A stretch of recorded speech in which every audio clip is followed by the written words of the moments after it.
Hey everyone, I sincerely appreciate your support. If you enjoy my audiobooks, I would be truly grateful if you could subscribe to the channel. And if you'd like to support even further, you're welcome to become a Patreon member, where you can access audiobooks of novels as long as they are freely available on the internet. Your kindness and support mean so much. Thank you. Cheng Shi was completely unaware that Du Shiguang had invited Fangju for a secret midnight meeting. At that moment, he was busy downstairs in the inn, trying to extract information from the drunken regulars who had often shared drinks with the bard. These drunks didn't seem to care about the bard's death at all. They were only concerned about whether today's drinks would be on discount. As usual, Cheng Shi used his old trick. He stole some drinks from another table to trade for stories at this one.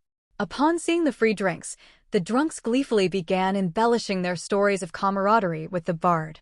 Ardos was a well-traveled man. Sure, he couldn't hold his liquor, couldn't drink much at all, but he had seen a lot of the world. They say he'd even been to the underground realms. And you're saying he was a puppet? Get out of here, pal. He must have been replaced. How could a puppet drink? Wouldn't it rust? And besides, he was the one paying for all the drinks. Why bother asking where the real him is? I just want to know where his money is. Damn it, they already cleared out his room, those enforcers. I heard he made a lot of money from writing books. If I could get my hands on that, I'd drink myself to death. Bull. I'm Ardos' son. Only I have inheritance rights. What? A follower of corruption? No way. He was a beggar of faith, prayed to every god. How do I know? He could rattle off 7 or 8 blessings from different gods in one breath. Can you do that? Hey, buddy, got any more free drinks? If not, go ask the innkeeper for some. Ardos used to do that all the time, and the innkeeper would always give him a bottle or two. With a stiff smile, Cheng Shi excused himself from the table and returned to his room. The moment he closed the door, his expression grew serious. The puppet control had been masterful. None of the bard's drinking buddies had noticed anything strange. There were only a few professions capable of controlling a puppet with such precision. If it was tied to corruption and death, then it could only be one profession. Desire Dominator. A mage who followed corruption. A class that could craft puppets from desire. The problem now was, where was this Desire Dominator hiding? No puppet could stray too far from its master, which meant the killer was still somewhere in the inn. But could they really be hiding that well? Not a single person suspected them. They hadn't exposed themselves at all, even while toying with the Grand Tribunal. They didn't seem to be losing control at all. Cheng Shi began to wonder if the exposure of When Fear Descends was all part of the killer's plan. Such a well-hidden killer could have easily kept the artifact on them, making it impossible for anyone to find it. So why had they left the semi-divine dagger in the room? Was it meant to fall into the Grand Tribunal's hands? What was the point of doing that? Wait a minute. Could it be? Was the target all along the judge? Moxius. Cheng Shi was shocked by his own thoughts, but the more he considered it, the more everything started to fall into place. The killer had used a puppet to create chaos, fading into the background, then threw out the murder weapon to make the Grand Tribunal think the case was as good as solved. Next, they would use the When Fear Descends in Moxius's hands to carry out some unthinkable scheme. Cheng Shi took a deep breath, a bold theory forming in his mind. Could it be that the offering for this trial was Moxius himself? How could that be? A first-class judge from the Grand Tribunal? The way the townspeople reacted to his presence showed just how respected he was. And judging from the way Yanni and the ascetic monk had died, it was clear just how powerful he was. Could players really take down someone like that? Well, 6 players with 2,400 points might stand a chance. But 3 of them were already dead, and out of the remaining 3, 1 was just a freeloader. Not saying who the freeloader is, of course. Then again, there could be another possibility. The offering might be the killer. But as things stood, the offering seemed even more dangerous than the Grand Tribunal judge. They hadn't even figured out where the killer was. Clues were scattered, and guesses were their only hope. Cheng Shi spent the rest of the night in his room, thinking while keeping his ears open for any sounds from the room next door. Finally, at around 2:30 in the morning, he heard a subtle noise outside his door. Startled, Cheng Shi looked up. Why is there a sound coming from outside my door? He quietly slipped out of bed and crept toward the door.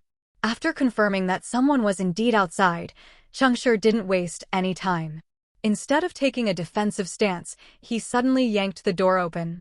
In an instant, a startled and embarrassed servant, who had been leaning against the door, tumbled headfirst into the room and landed flat on his face. An servant? Cheng Shi quickly pinned the servant down with a foot on his shoulder, asking playfully, "Working late? Picking up extra shifts?" The servant clearly didn't understand the sarcasm. He gave an awkward smile, not struggling at all, and said, "My apologies for disturbing you. The innkeeper said you were injured, so he sent me to bring you some medicine. It's in the pocket of my jacket." Cheng Shi didn't budge, pressing his foot down harder. "Oh? Then I suppose I should thank your innkeeper. But tell me, is this how you normally deliver medicine here?" The servant awkwardly chuckled, his face flushing red. "My apologies again. It was my fault, I was just curious. I'll report everything to the innkeeper. Please, sir, forgive me." The servant wasn't lying, and his attitude seemed genuinely sincere. After a moment of hesitation, Cheng Shi reached toward the pocket of the servant's jacket. But as soon as his fingers brushed the servant's chest, he froze, then quickly pulled his hand back, smiling as he offered his thanks. The servant scrambled to his feet, bowing several times before making a hasty exit and closing the door behind him. Cheng Shi stared at the scrap of paper he had taken from the servant and fell into deep thought. Meanwhile, Du Shiguang stood silently by the wall, listening closely to the sounds coming from Cheng Shi's room next door. Once the noises died down, he shook his head at Fangju, who was sitting in the room. The innkeeper sent him medicine, but it seems this servant might have had other motives. Cheng Shi figured it out. He's sharp, too sharp to be a follower of chaos. Fangju nodded, then shook his head, replying, "The scent of chaos doesn't lie. His divine essence is strong. As he said, approaching order itself is a form of chaos in the eyes of chaos." Haha, does that mean you're even more chaotic than he is? The difference is that he follows chaos and I follow order. The same outward behavior, wrapped around different cores, that is why no two humans are truly alike. Alright, enough small talk. There are only 15 minutes left. I'm looking forward to tonight's little journey. So am I. Once we leave, make sure to take down the soundproof barrier. We don't want the guy next door getting suspicious. Fangju nodded, saying no more. 3 a.m. arrived quickly. Cheng Shi sensed that his neighbors had left, and he immediately pushed open his own door. He had a suspicion about where the two had gone, but for now, he chose not to follow his hunch. Instead, he glanced at the note in his hand once more, his face dark as he descended to the first floor. The note said there was a sealed room beneath the bar on the first floor, a perfect place for a meeting. He was told to come alone. Alone? Fine, alone it is. Tonight, I'll play the lone wolf.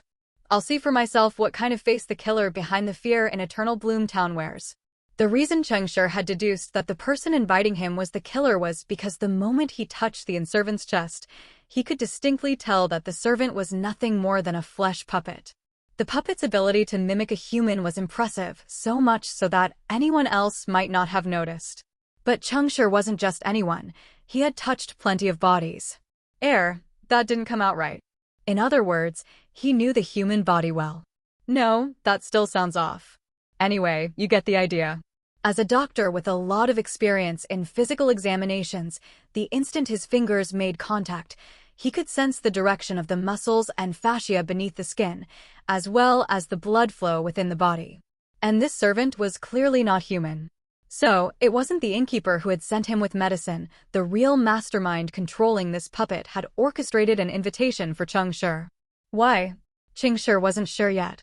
He stealthily avoided the night owls and patrolling servants in the inn, making his way to the now-closed bar. Following the directions on the note, he twisted an empty wine bottle beneath the bar. The moment the bottle turned, the floor beneath Cheng Shi suddenly softened and became sticky, swallowing him whole before he could make a move to resist. A look of shock crossed Cheng Shi's face as he was pulled down. Meanwhile, on the second floor, inside the bard's room, Du Shiguang stood in the center of the room, silently preparing something. After completing some unknown ritual, he extended his hand toward Fangju. Fangju blinked, confused. Du Shiguang laughed softly. "Your ticket." "What? You're really pulling this now?" With a look of exasperation, Feng Zhu pulled out the ticket stub and handed it to Du Shiguang. Du Shiguang smiled, took the ticket, and crushed it, scattering the remnants over the magic circle at his feet. Unfortunately, this is the only way to bring you into the memory. Traveling isn't free, you can only enter if you willingly join the journey. That's how the memory traveler works. Alright then, let the journey begin, Feng Zhu. Watch closely. As he spoke, a deep blue light surged from the circle beneath him, flooding the room in a sea of radiant azure. Ethereal whispers filled the air, and scenes like rippling water began to unfold before their eyes. Feng Zhu felt as though an icy wave had consumed his consciousness, dragging his vision into darkness. If he hadn't trusted that Du Shiguang meant no harm, he would never have let go of his awareness so freely. When he opened his eyes again, everything had changed. A gentle breeze brushed against his skin, and the room was filled with bright light. The floor-to-ceiling windows were wide open, and sunlight streamed into the room in soft beams. Clearly, it was no longer the dead of night. Under the guidance of the memory traveler, Feng Zhu had been transported back to the past. This is Return of the Past. Feng Zhu whispered in astonishment. That's right, Return of the Past. Return of the Past, an SS-ranked talent of memory, was the ultimate blessing that every follower of memory coveted. It allowed the user to fully manifest a long-lost memory in the present, like witnessing an augmented reality movie, where travelers could observe the past unfold. Any memory traveler with this talent was considered top-tier. You unlocked this? This was a talent that many high-level players could only dream of. The cost of acquiring such a blessing was steep. Feng Zhu had heard of a follower of memory, ranked in the top 10 of the Ladder of Ascent, who had died during a trial while praying for this very talent. Du Shiguang shook his head with a smile. No chance. I just happened to come across a page from the Chronicle of Time, which allows me to use Return of the Past 3 times. This is my second. Happened to come across it? Perhaps this was the blessing Du Shiguang had traded his memories for. Feng Zhu felt a wave of relief. That made more sense. This talent was so powerful that anyone who heard of someone acquiring it would find it hard to believe. But then he felt a pang of regret. Someone as decent as Du Shiguang deserved to be more fortunate. Unfortunately, fate was rarely kind to good people. So, what moment are we in now? Feng Zhu barely got the words out before he heard a voice from downstairs. By order of the Law Enforcement Bureau. So that's it. Du Shiguang had brought them back to the moment just before the Grand Tribunal locked down the inn. At this time, the puppet bard wasn't in the room. But according to the flow of events, when fear descends would soon appear here. In other words, at this very moment, when no one was paying attention, the semi-divine relic might be right here. Clues were presented to them in the form of a temporal fold. Feng Zhu couldn't help but mutter in awe. Its true existence and void are the beginnings of all mysterious and strange phenomena. Du Shiguang smiled, but said nothing, quickly starting to search the room.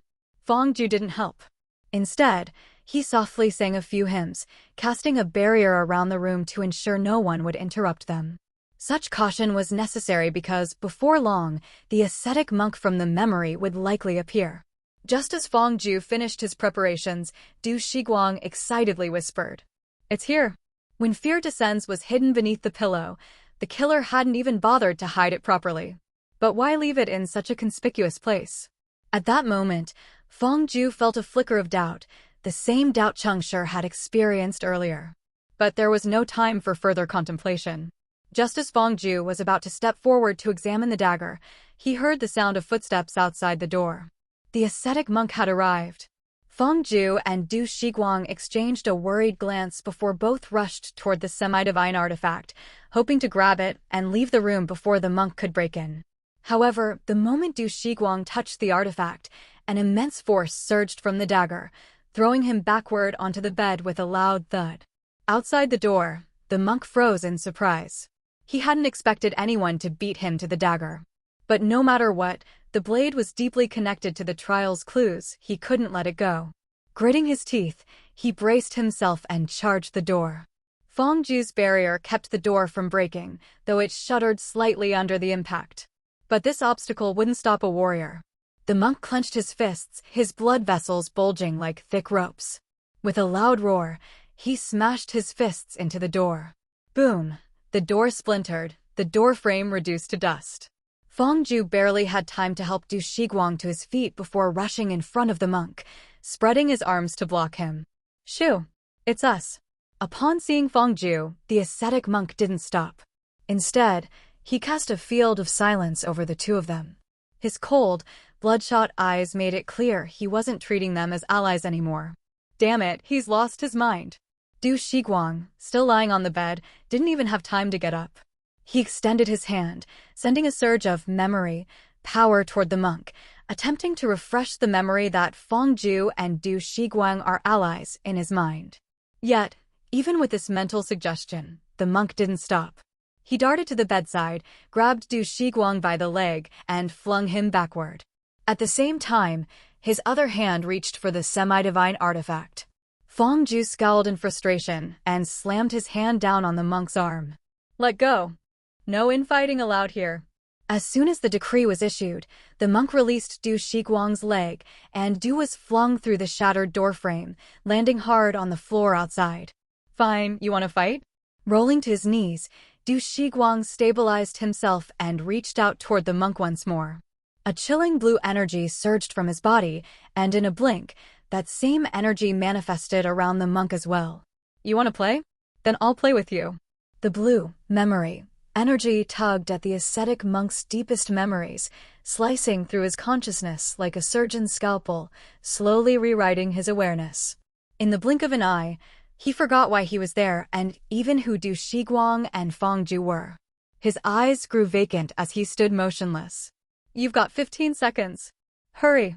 Du Shiguang's urgent shout snapped Fangju out of his daze. He immediately reached for when fear descends. He could feel the semi-divine artifact struggling in his grasp, though it wasn't as violent as one might expect from something capable of throwing a person across the room. Still, to be safe, Fangju issued another command.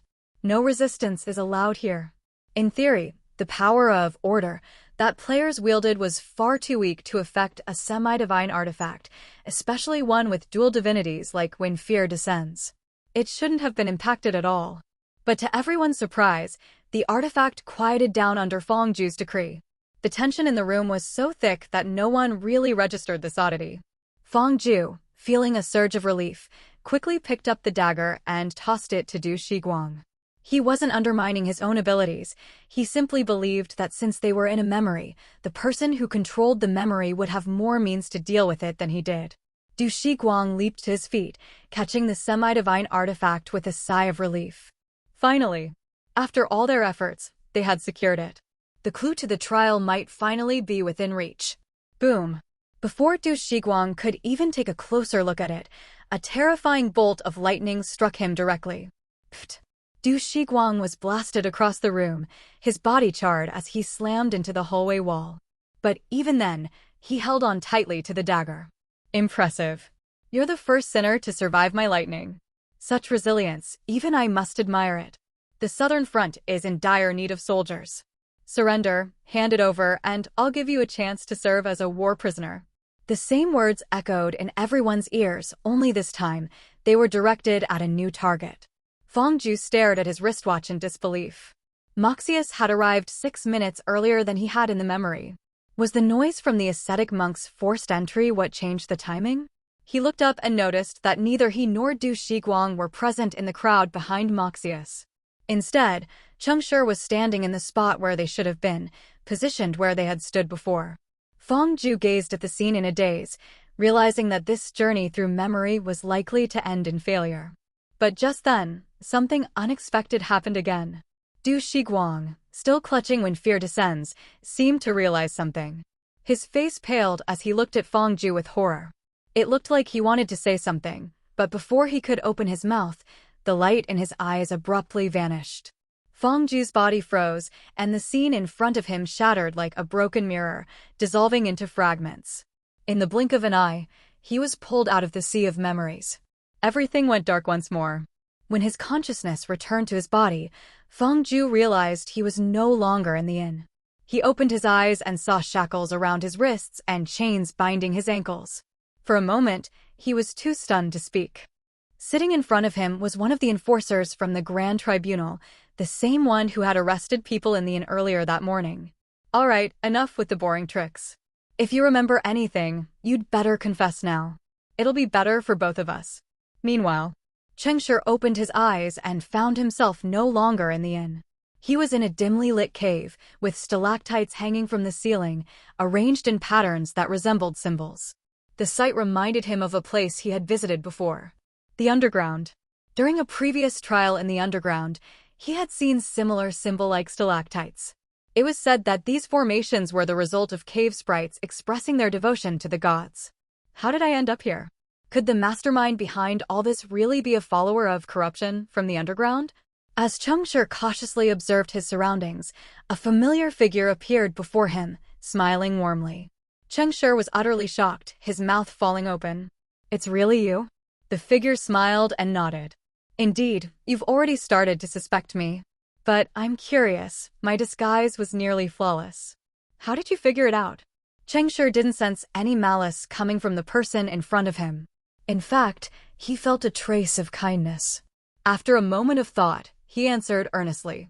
To be honest, I wasn't entirely sure. If I hadn't seen it with my own eyes, I wouldn't have been able to make a definitive judgment. As for why I suspected you, it's similar to why I suspected the barred puppet you controlled. When someone wants to kill through fear, simply spreading rumors to cause panic isn't very efficient. If I were that person, I'd first make everyone feel absolutely safe, then create terror in the place they feel safest. That psychological shock alone would be enough to break the average person's defenses, turning their fear into a weapon for me. Maybe that's why you kept encouraging new guests to take a look at blooming and waiting of withering, right? Standing before Cheng Shi was none other than the innkeeper of the burgeoning light of life. The innkeeper laughed heartily and clapped his hands. Smart, very smart. You're indeed a good fit. Fit? Cheng Shi's brow furrowed. Yes, a perfect fit. Since you were able to guess it was me, why don't you try guessing why I'm here? Cheng Shi thought for a moment before answering. You deliberately delivered the murder dagger to the Grand Tribunal's hands. Your target is probably one of the judges. Or maybe it's Maxius himself. I'm not entirely familiar with the Grand Tribunal's history, but I know some things about this era. The followers of truth from the Tower of Logic have discovered so many natural laws that they've become convinced of their own omnipotence. Their confidence in unraveling the ultimate mysteries of divinity is at an all-time high. But since each scholar has their own system of understanding, communication among them has become a mess. Instead of sharing ideas, they mostly criticize each other's theories. This has led to increasing chaos in the scholarly world, where everyone holds onto their own beliefs.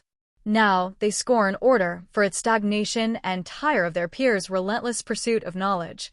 Add to that the influence of the underground faith, and it won't take long before they begin a war in pursuit of a singular truth. Once the war starts, it will be unstoppable. The flames of war will spread to the southern borders of the Grand Tribunal. And you, since you've already made it to the heart of the Grand Tribunal and seem intent on killing Maxius, are likely here to disrupt the Tribunal's rear defenses, making it harder for them to maintain their front lines. In other words, you want to drag the Grand Tribunal into the chaos of war, pulling the judges into the conflict as well.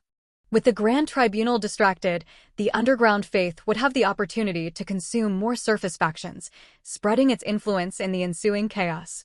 That would align perfectly with your interests. In that case, killing a first-class judge, especially one known as the Son of Order, would make for a perfect starting point. Am I right? The innkeeper listened in silence, his face showing genuine admiration as he clapped his hands again. Impressive. Truly impressive. You've practically nailed it. Your thinking is sharp, so sharp that it's hard for me to believe you don't belong to us. Even with so much missing information, you've managed to piece together this many conclusions from just a few days of observation.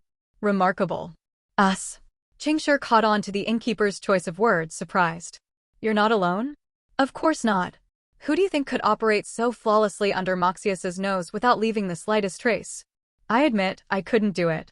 So yes, you guessed right and also wrong.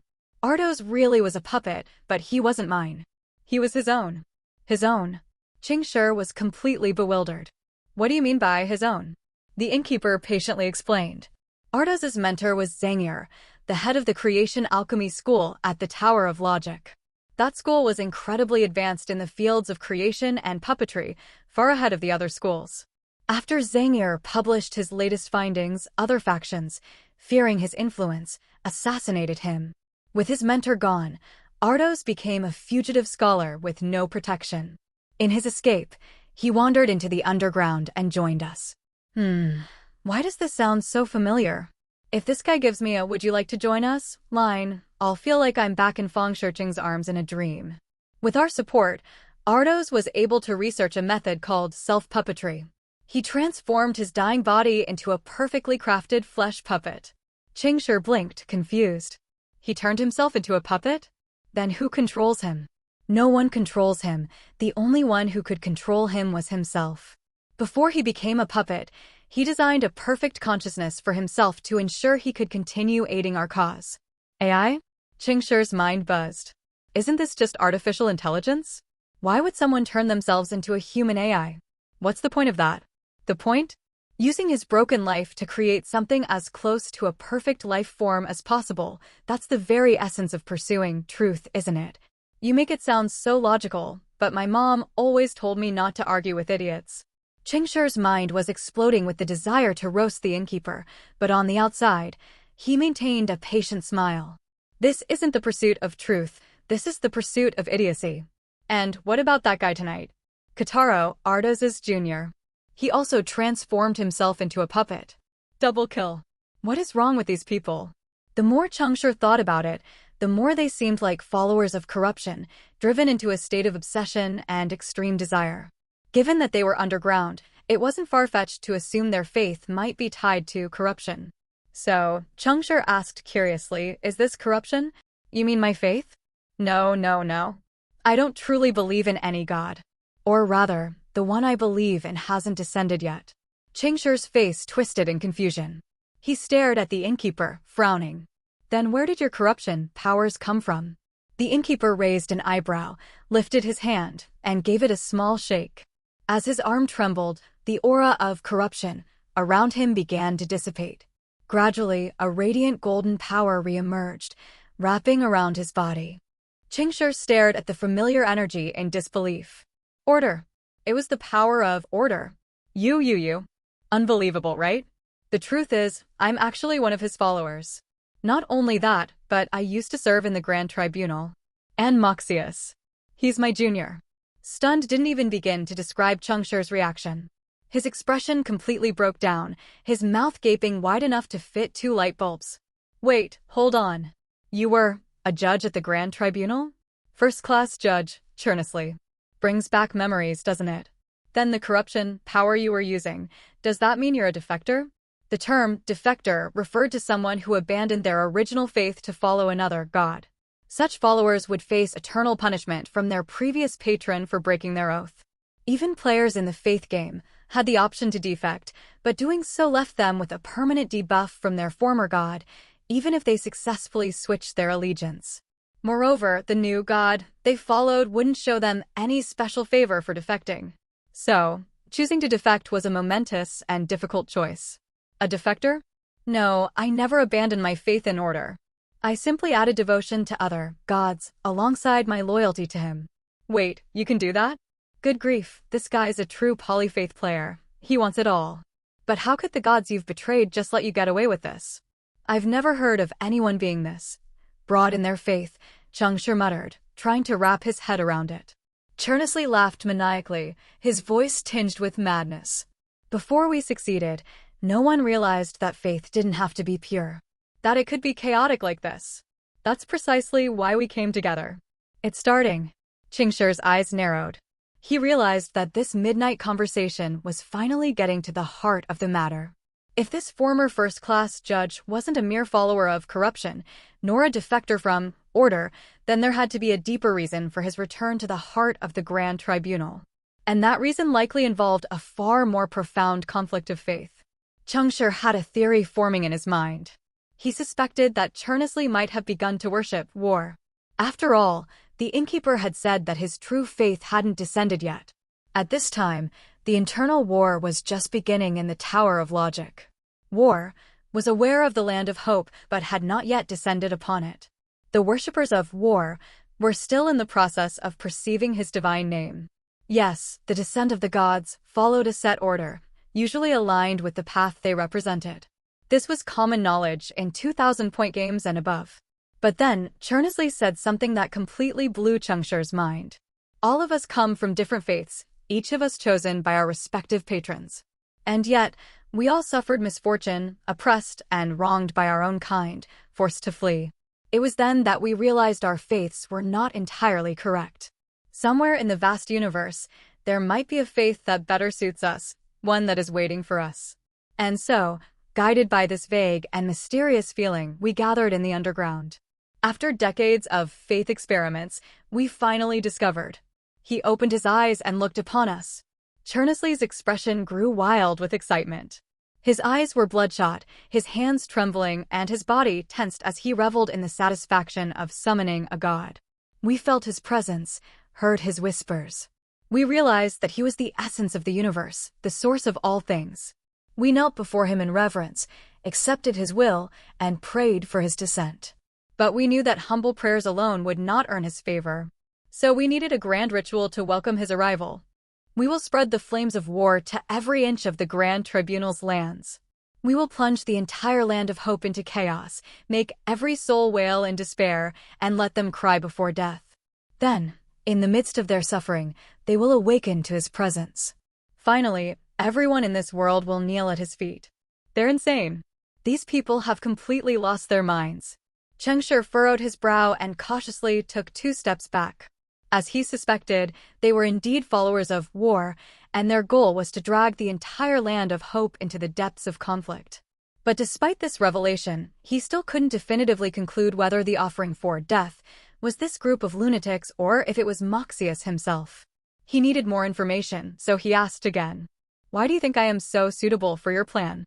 Chernsley's eyes lit up as he looked directly at Cheng Shi, as if he were gazing at his most treasured possession. "Why? Because you carry his essence, because your will aligns with his, because you too are under his gaze. Even if you don't realize it yet." Wait a minute. No, something isn't right. Cheng Shi's eyes widened as a horrifying possibility started to form in his mind. Before he could fully process it, Chernsley gave him the answer. "Oh, great god of chaos, your servant has found the first being awakened to the will of chaos. He will join us in witnessing your descent." Cheng Shi's spine stiffened, cold sweat running down his back. Chaos. It was actually chaos. They were followers of chaos. How could this be? In an era where war had only just begun to take notice and chaos was still unheard of, Cheng Shi had stumbled upon the first group of chaos followers.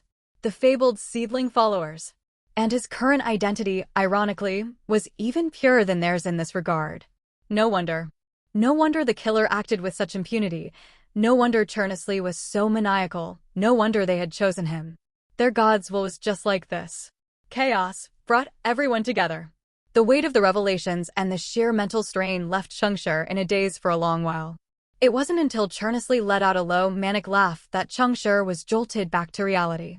Now that you know the name of the new god, will you still refuse? Think about it. In the coming era, your name will be sung by countless followers, just like us, as one of the chosen of chaos. Chernsley paused suddenly, scratching his head in slight embarrassment. Remind me, what's your name again?" Cheng Shi blinked in surprise, then a sly grin spread across his face as he regained his confident demeanor. "Absolute honesty. Before that, why don't you tell me exactly what I'm not supposed to refuse?" Chernsley nodded. "Of course.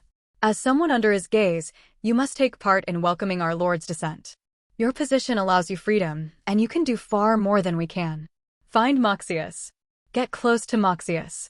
And then, kill Moxius. Once the Grand Tribunal loses its Son of Order, their fury will inevitably turn toward the Tower of Logic." How can you be so sure that the Grand Tribunal will go to war with the Tower of Logic? You already know. The truth is, they've already started fighting. It's just been small skirmishes for now, but Moxius's death will accelerate the conflict. Why, you ask? Haha, well, Ardos was a scholar of the Tower of Logic, and so was Kataro. Once the Grand Tribunal uses that object, they'll easily trace everything back to the tower. Ha ha, it's a perfect loop with no escape. That object? Cheng Shi raised an eyebrow, but he didn't ask directly. Instead, he vaguely probed.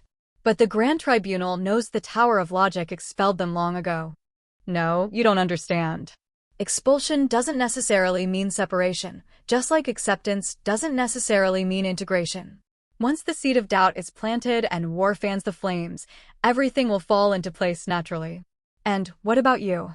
If that object is brought into play, won't your identity be exposed too? Me?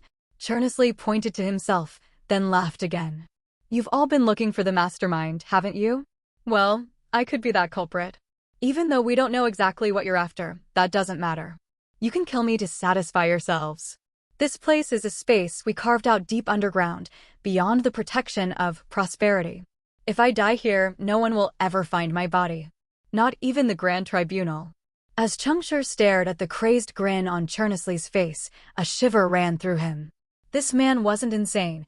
He had figured out that the players were searching for the killer. Yet, at the same time, he was utterly mad. Despite knowing this, he was still willing to offer up his own life as a bargaining chip, all to gain Cheng Shi's cooperation. And for what a faith that was so far away, so intangible, to bring about the descent of the god of chaos. You aren't afraid of dying? Everyone dies eventually. I'm not afraid of death. What terrifies me is the thought that our Lord may no longer watch over us.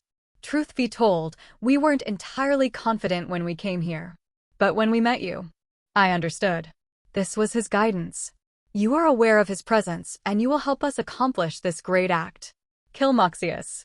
Show our Lord our devotion. With that, Chernsley pulled out a dagger. The blade glowed with an eerie, sinister red light, so familiar that Cheng Shi's eyes widened in disbelief. When fear descends. But didn't Moxius take it with him? Chernsley let out 2 soft laughs, this time tinged with a rare sadness. 5 of us came from the underground. Ardos is dead, Kataro and I survived. Can you guess where the other 2 went? A light bulb went off in Cheng Shi's mind. Alchemy, creation, dual divinities, 2 people. A wild thought rose in his head, and he murmured in disbelief. Creation. Could it be that they made a replica of the semi-divine artifact? You're incredibly sharp. Ching was a follower of death, and Yue Glaya was a follower of corruption. Ardos used them to create a replica of when fear descends, stealing a fragment of its divine power. As long as the dagger wasn't in use, the replica could perfectly mimic the original artifact's authority. To approach Moxius, we imbued the replica with special divinity, so that only Order followers can wield it. Once the original dagger selects its target, Ching and Yue Glaya will be rejected by the artifact's true divine power, and their bodies will revert from their puppet form. The replica will vanish, and they will instantly die, offering themselves to the great chaos. We've never worried about the artifact being taken. We've only worried about getting close to Moxius. What is this? Some kind of magic gourd from a fairy tale? And then what? Cheng Shi asked. You'll kill Moxius with the fake and keep the real semi-divine artifact safe? Of course not. There's no need to protect the artifact. It wasn't a gift from our Lord. It was discarded by other gods. According to Ardos's plan, once Moxius obtains the replica, his guard will drop to its lowest, and that will be the perfect moment to break through his defenses.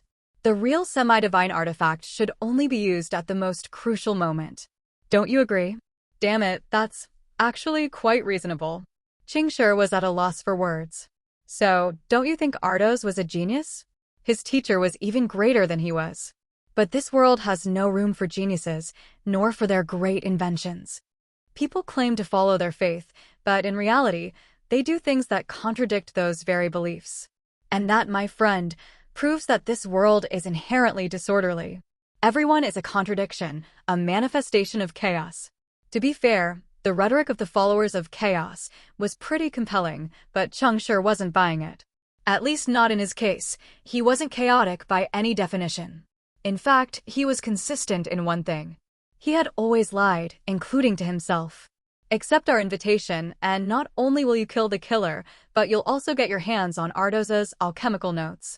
This is the legacy of one of the greatest geniuses of this era.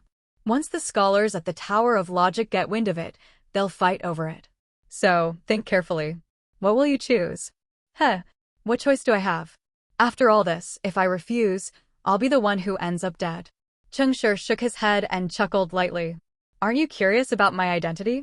You probably don't even know why I'm here. That doesn't matter. Compared to the descent of our Lord, nothing else matters. And what about Kataro? What will happen to him after you're dead? His purpose is to prove to the world that you're not the killer. At the right moment, he will demonstrate his devotion. Wow, you guys really think of everything.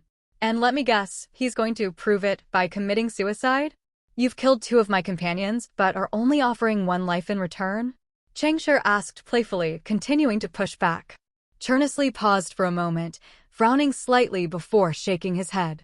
We've only killed 1 person. I can tell that the hunter wasn't truly in sync with your group. He's not even lying. Which meant they had only killed Wei Guan. Then how had the ascetic monk died? Was there actually someone else stirring the pot? Who could it be?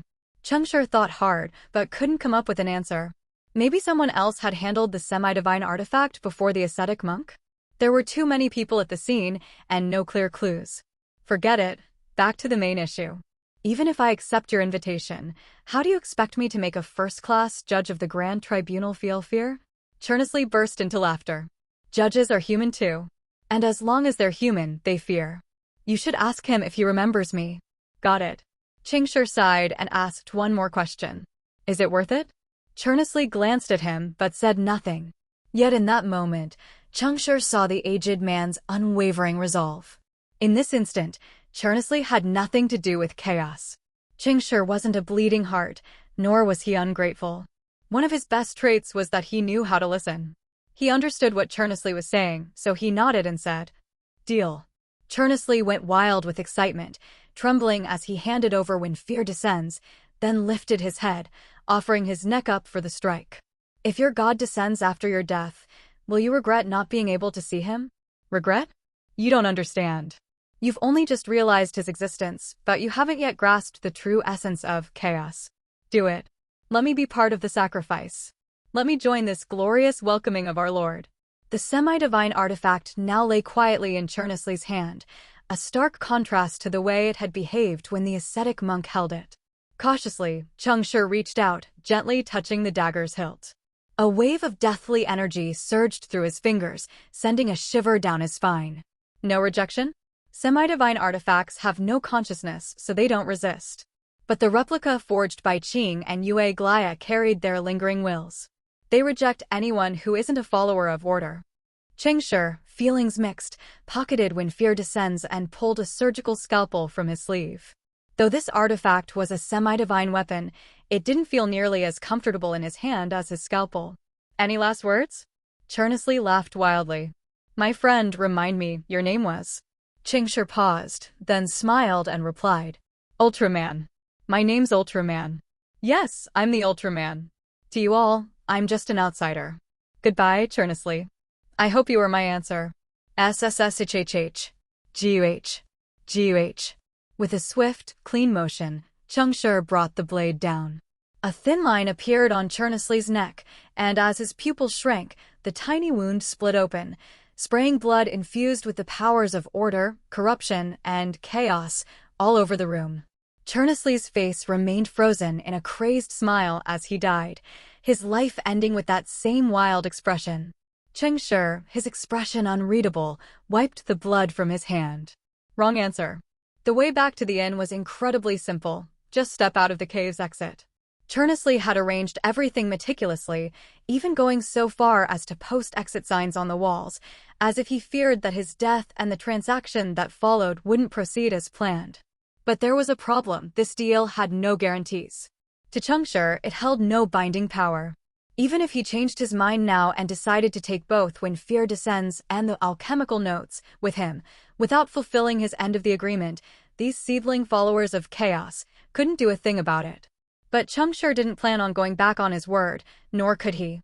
Because killing Moxius was very likely the key to the trial. Moxius's death might be the offering needed for death, the key to ending the trial. Did they all calculate that I would do exactly this? He didn't dare think too deeply about it. For these people to have figured out his identity and intentions after only 2 days of observation, they were, without a doubt, top-tier threats. Even if they weren't favored by anyone else, they would surely become legends given another chance. But now, was it worth it? Even if it wasn't, does it really matter? As long as I get what I want.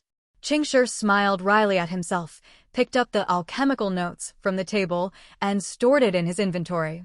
Without a second look, he turned and left. When he opened his eyes again, he was back beneath the bar. The night was still dark, and the lobby was eerily quiet. Cheng Shi carefully hid the dagger on his person and moved silently up to the second floor. It had only been about half an hour, hopefully. He wasn't too late to catch up with Fong Ju and the others.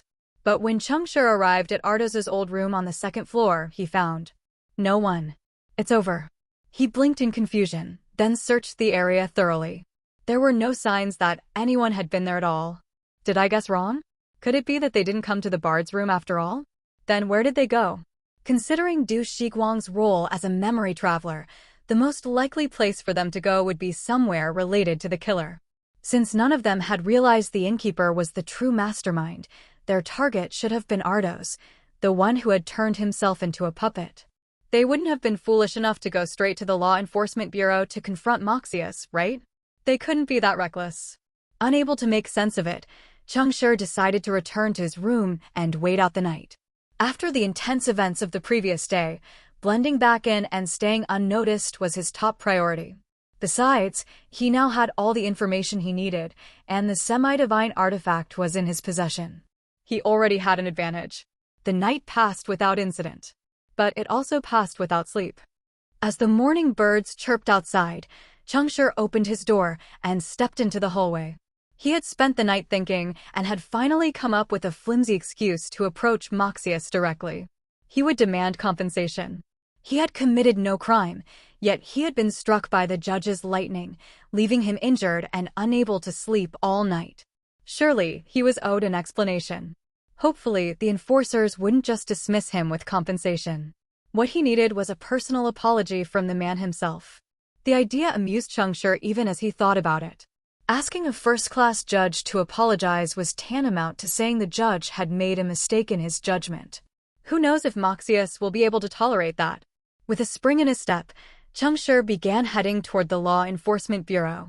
But as he passed through the lobby on the first floor, he noticed clusters of guests whispering to each other with expressions of shock. He instinctively paused, ready to do what he did best, gather intel. If he could glean any information from the guests' gossip about where Fong Ju and Du Shiguang had gone last night, all the better. But he never imagined that the news he would overhear this time would feel so surreal, as though he were still trapped in a dream. The noise around him, the scene before his eyes, it all seemed like an illusion. Who could have guessed that the killer would turn out to be a follower of Order? I heard the town's Alliance Council is in a panic. What a mess. They brought in the Grand Tribunal to help, only to uncover their dirty laundry. But haven't they finished the trial yet? Are you sure? Oh, it's no joke. The culprit used puppets to distract the enforcers and tried to escape with the murder weapon. Caught red-handed, what's to argue? Wait, didn't that guy in the strange clothing, the one with glasses, also turn out to be a follower of Order? Not sure. But I think he was otherwise. Why wouldn't the Grand Tribunal make his trial public? Wait. Cheng Shi's ears buzzed as his body tensed. Who was the killer? And who had died? What on earth had happened? I didn't sleep through the entire third day, so how could all of this have happened without my knowledge? Reeling from the information overload, Cheng Shi rubbed his stiff face, forcing a fake smile as he approached the crowd to ask questions. Excuse me, who was it that died? Huh? Were you one of the guys who ran off scared last night? What a pity. If you'd come upstairs with us, you would have seen it all. Moxius caught the killer, 2 out-of-town followers of Order. One was killed on the spot, and the other was taken into custody. No need to worry anymore. The Grand Tribunal has driven out the fear. Just relax and enjoy the rest of your trip, haha. Cheng Shi forced a polite laugh as he pushed for more information. Right, I was terrified last night and hid away. About the one who died, was he the one with glasses? Yeah, he was dressed in this fancy coat I'd never seen before. Definitely a traveler from out of town, real academic-looking guy. The other one had golden hair, more like a local. No way that guy was local. With all that blood on his hands, he's probably one of those underground imposters. You're crazy. He was a shoo. The Grand Tribunal hasn't said anything, so we don't know for sure. Oh, right. We're just gossiping. Don't ask too many questions, okay? Bottom line, Eternal Bloom Town is safe now. Cheng Shi smiled and nodded along, but under his clothes, cold sweat drenched his back. Du Shiguang was dead. Fang Ju had been arrested. He had gathered all the details. Without a doubt, the guests were referring to the two of them as the culprits. But the question remained, when had this happened? By the time Cheng Shi had been on the second-floor hallway last night, there hadn't been a single person around. So where had they seen Maxius take action? The time didn't match up. The people didn't match up. The person Maxius had killed, or rather, the person who had died, had clearly been the ascetic monk. Cheng Shi refused to believe that his memory was faulty. He wandered through the lobby, subtly probing for more information. But after a while, his cold sweat returned. The ascetic monk had vanished. Everyone claimed they had never seen a shirtless monk, as if he had never existed at all. As the bright morning sunlight streamed through the inn's front doors, Cheng Shi felt a chilling cold spread through his entire body. He thought long and hard, but couldn't figure out why a trip to the underground had caused reality to shift so drastically. Was this one of Chernsley's tricks to drive him mad? Or had something beyond his imagination occurred? Could it be that all of this was the doing of the memory traveler? Had he found the truth and set up an elaborate trap? No, that didn't make sense. Cheng Shi was still in the trial, which meant the trial hadn't concluded yet. Could it be the work of memory? It certainly seemed like it. But based on Cheng Shi's knowledge, he couldn't recall any follower of memory possessing such a powerful talent. Then again, this could be some SS-tier talent he had never encountered before. So, was history being twisted, or had his memories been altered? Cheng Shi furrowed his brow in deep thought. The trial was supposed to last 7 days, yet now, on the 3rd day, there were only 2 players left. Himself. And the imprisoned Fang Ju. 6 were now down to 2. Something was terribly wrong. To understand what had happened, he needed to figure out the events that had unfolded. The regular guests certainly wouldn't know the truth, but there were 3 people who might. Maxius, the captured Fang Ju, and the last, Chaos, seedling follower, Kitaro. The first 2 were hard to approach, but the 3rd was still somewhere in the inn. Cheng Shi immediately set off to find him. But after searching the entire morning, he couldn't find any trace of Kitaro. Even the secret entrance beneath the bar had disappeared. Every clue had been severed. Exhausted, Cheng Shi sat on the steps outside the inn's entrance, clutching his head as he sank into deep thought. When a difficult puzzle has multiple solutions, people tend to gravitate toward the simplest one. What they often don't realize is that, in trying to figure out which solution is the simplest, they end up making the problem more complicated. Unable to find Kitaro, Cheng Shi was left with 2 remaining options, Fang Ju and Maxius. In terms of difficulty, approaching Maxius was clearly easier than reaching Fang Ju. Since Fang Ju had been identified as a murderer, the Law Enforcement Bureau and the Grand Tribunal would undoubtedly be keeping him under the strictest surveillance. Meeting him was almost impossible. Maxius, on the other hand, was a different story. Even if his whereabouts were unpredictable, as long as Cheng Shi found a reasonable excuse, there was still a chance to take a gamble. And Cheng Shi already had an excuse. All he needed to do was tweak or exaggerate it a little. Most people, when faced with this situation, would likely first attempt to meet with Maxius. But Cheng Shi wasn't like most people. He discarded the idea of meeting either of them directly and shifted his approach to make them come to him instead. And how could he make them come looking for him? That was simple. With When Fear Descends. Cheng Shi slipped into an alleyway, pulling the semi-divine artifact from his robes. The sinister red glow remained as captivating as ever, the essence of death and corruption, swirling around the blade, so thick it sent shivers down the spine. The solution was simple. If someone were to die in the town after the real culprit had been apprehended, it would raise the possibility that the captured culprit wasn't the true mastermind, or at the very least, that another killer was still at large. So, all he needed now was to find a lucky target, someone whose death would cast doubt on Fang Ju's guilt and reignite Maxius's drive to continue the investigation. The only question remaining was, who would that lucky target be? Cheng Shi wandered aimlessly through the streets of Eternal Bloom Town for an entire day, unable to settle on a suitable victim.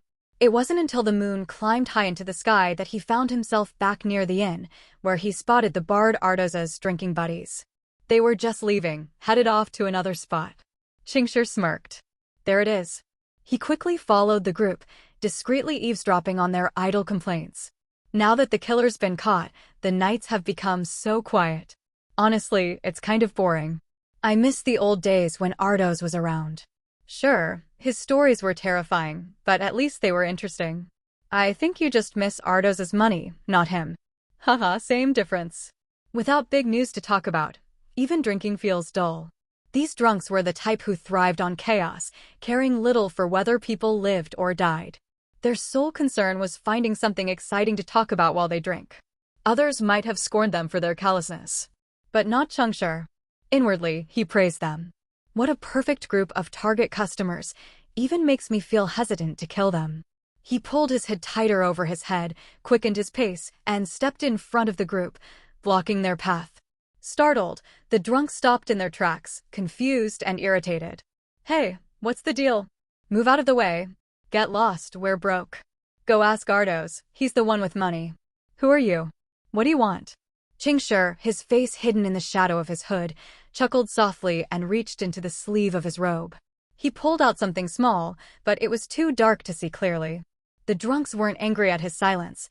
Rather, it piqued their interest. What's that? You trying to sell us something? You think you can take on the 5 of us by yourself? Hey, pal, open up your hand. Let's see what you've got. If it's something good, I wouldn't mind paying for it. Just what I was waiting for. Cheng Shi's lips curled into a sly smile as he spoke in a hushed, mysterious tone. Oh, it's something good, all right. I'm an alchemy pharmacist, and this is my latest creation. I call it Drunken Sleep of Death. Just 1 dose will put you into a state of dream death. From the outside, it's indistinguishable from actual death. Even your heart will stop beating. Not even the judges of the Grand Tribunal could tell the difference. But it's not true death, because even in the dream death state, your 5 senses remain intact. You'll hear the sounds around you, feel people's touch, and if you can manage to keep your eyes open, you'll see everything happening around you. The effect lasts for 24 hours, and no external stimulus can break it. Create your own death and witness the fear in others. How about it? Want to give it a try? As soon as he finished speaking, Cheng Shi could hear the breaths of the drunks quicken. Their heartbeats pounded like war drums in the quiet night, excitement palpable in the air. They were hooked. Completely hooked. For a group of thrill-seeking drunks, this was the ultimate drug. It had practically been tailor-made for them. And indeed, it had been. Cheng Shi had just made it up on the spot. The offering to the void had once again conjured the sacrifice.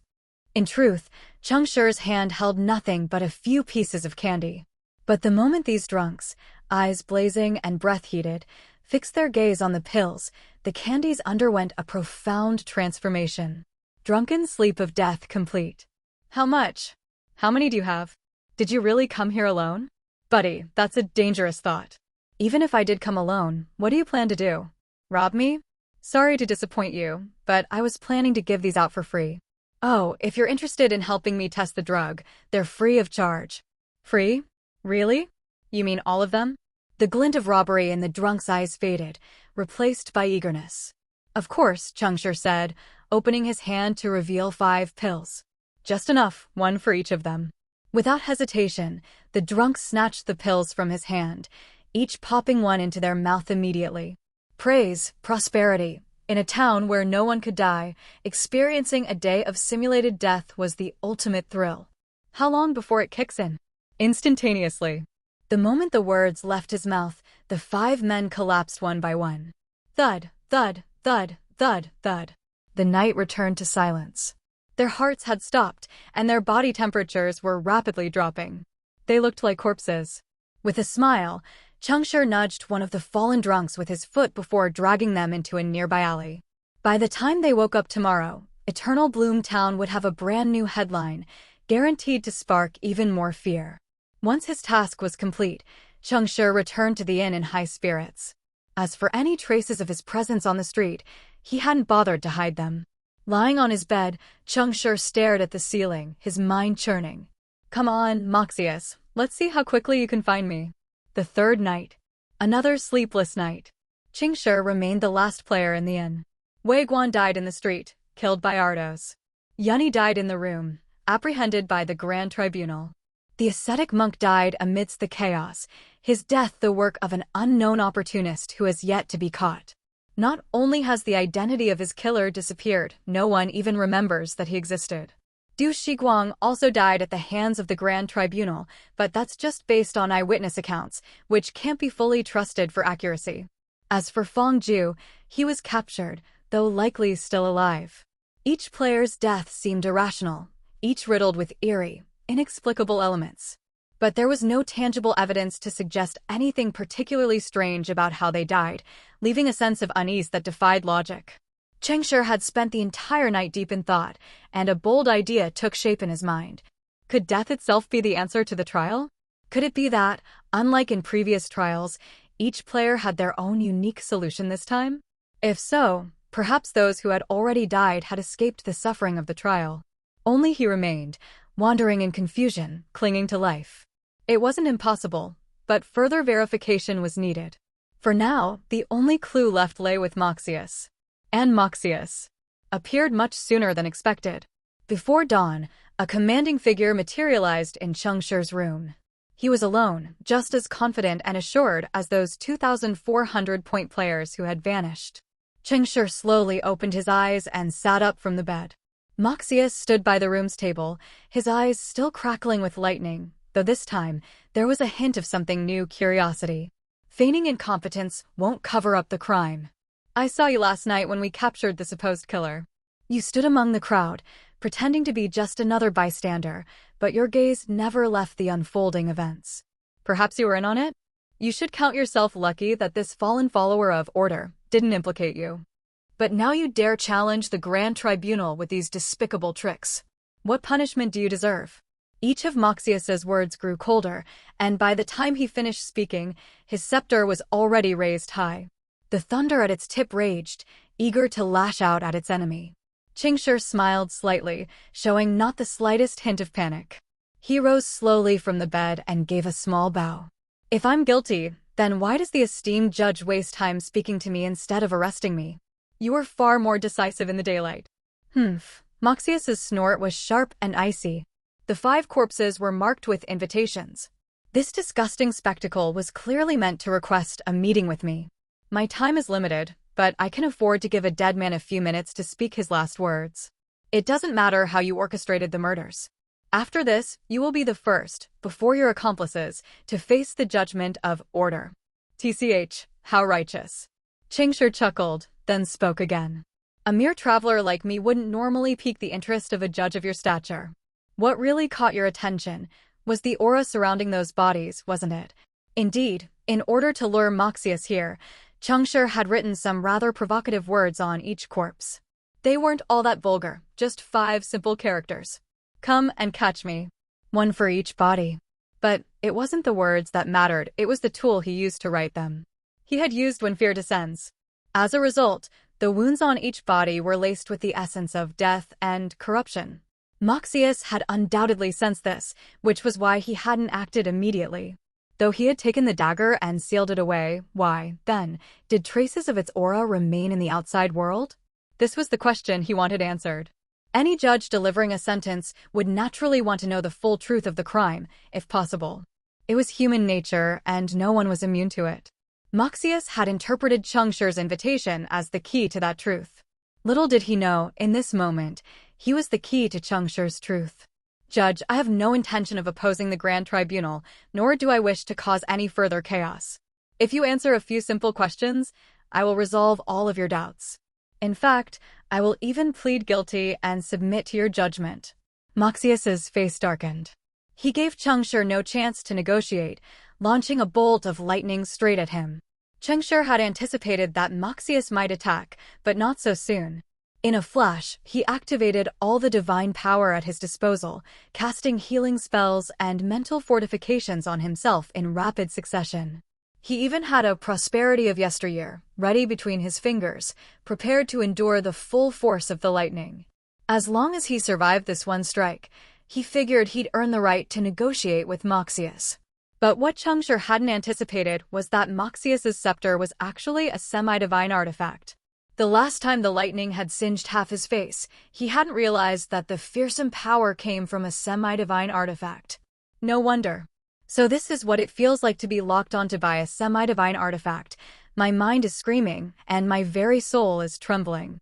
At that moment, Cheng Shi felt as though his body had developed its own will, and it wanted nothing more than to kneel before the overwhelming power of the judge's scepter and beg for mercy. He couldn't help but wonder, how had the ascetic monk survived this level of punishment? Cheng Shi had always prided himself on his endurance and mental fortitude. His robust constitution, coupled with his expertise in medical arts, gave him a durability rivaling that of high-level warriors. Plus, as a priest, he had access to numerous preemptive healing techniques. He wasn't necessarily the player with the most health, but he was certainly one of the sturdiest. He had witnessed the ascetic monk survive one of Moxius's lightning strikes, so he had believed that he, too, would be able to endure. But he was wrong. This was power beyond what any mortal could withstand. Before Cheng Shi even had a chance to pop his healing items, the lightning exploded through every joint in his body. Flames of judgment erupted from deep within him, incinerating him from the inside out, leaving him a charred husk. The full might of an SSS-tier semi-divine artifact was on full display. It was over. He had miscalculated. He had been misled. This time, the game was truly over. There were no life-flashing memories playing out in Cheng Shi's mind as the thunder continued to roar in his ears. He closed his eyes in resignation, almost relieved. At least he wouldn't be deceived anymore. But just as Cheng Shi thought he was done for, something even more shocking happened. Just like when Yanni had stabbed him in front of blooming and waiting of withering, the overwhelming surge of death energy that had begun to fill his body suddenly dissipated, vanishing at the very moment of his supposed death. It was as if some rule had intervened, preventing him from crossing that fatal threshold. Barely clinging to life, Cheng Shi crawled out of the shattered remains of his bed with a ghastly grin, his blood-stained teeth gleaming as he looked at Moxius. Moxius's face darkened, as though a storm cloud had settled over him. So you really are in league with them. There aren't many who can withstand my judgment, and now I've seen two in as many days. Suddenly, everything clicked in Cheng Shi's mind, but he still had questions. He struggled to lift his head and asked, "You remember the ascetic monk? The one who tried to seize when fear descends?" Moxius furrowed his brow, his voice cold. "Don't try to confuse me with nonsense. You know I'm talking about your bespectacled friend. His death will be your fate." The bespectacled friend? Du Shiguang. Du Shiguang, with his mage's frail body, had survived a strike from Moxius's judgment lightning? Just as I thought. Cheng Shi lowered his head, a grin spreading across his face. So this was the answer. No one survives a second strike. Sinner, state your final words. How amusing. Moxius clearly wanted the full truth, but he refused to ask directly. Instead, he tried to intimidate with his scepter. Fine, if you're too shy to ask, I'll say it. Cheng Shi crawled forward a couple of steps, clutching his chest with one hand, a grim smile tugging at the corners of his lips. Judge Moxius, aren't you curious why we were able to survive your punishment? A flicker of doubt flashed across Moxius's face, but it quickly disappeared. He closed his eyes slightly, his voice a dismissive hum. One last sentence. How adorable. Cheng Shi laughed inwardly at the judge's stubbornness, but outwardly maintained an air of mystery. It's because all of this was taught to us by Lord Chernesley. Who? For the first time in what seemed like an eternity, Moxius's ever-stoic face showed genuine shock. Even his hand holding the scepter trembled slightly. Seizing the moment, Cheng Shi pressed forward. Have you forgotten him? But Lord Chernesley hasn't forgotten you. He has never forgotten the injustices of the Grand Tribunal, never forgotten your betrayal, and never forgotten the filth festering under the gaze of order. Today, his will has returned. Right here, right now. Behind you. Impossible. Ugh. Ugh. In that instant, as Moxius whirled around, a surge of tangible, death, energy exploded from his chest. This beloved son of order, this first-class judge of the Grand Tribunal, this wielder of a semi-divine artifact, suddenly, the light in his eyes shattered. His once vibrant life force withered, and the power of order dissipated into nothing. His mouth, slightly open, could no longer utter a single word. His face was still frozen in terror, his pupils locked in a tight contraction, but nothing would ever change again. Moxius was dead. In a fleeting instant. His body collapsed with a thud, knocking over tables and chairs, his scepter slipping from his grasp. With his last breath, this great judge of the Grand Tribunal uttered his final words. Impossible? Nothing is impossible. Cheng Shi let out a crazed laugh, coughing and sputtering as he pulled the blood-stained dagger from his chest.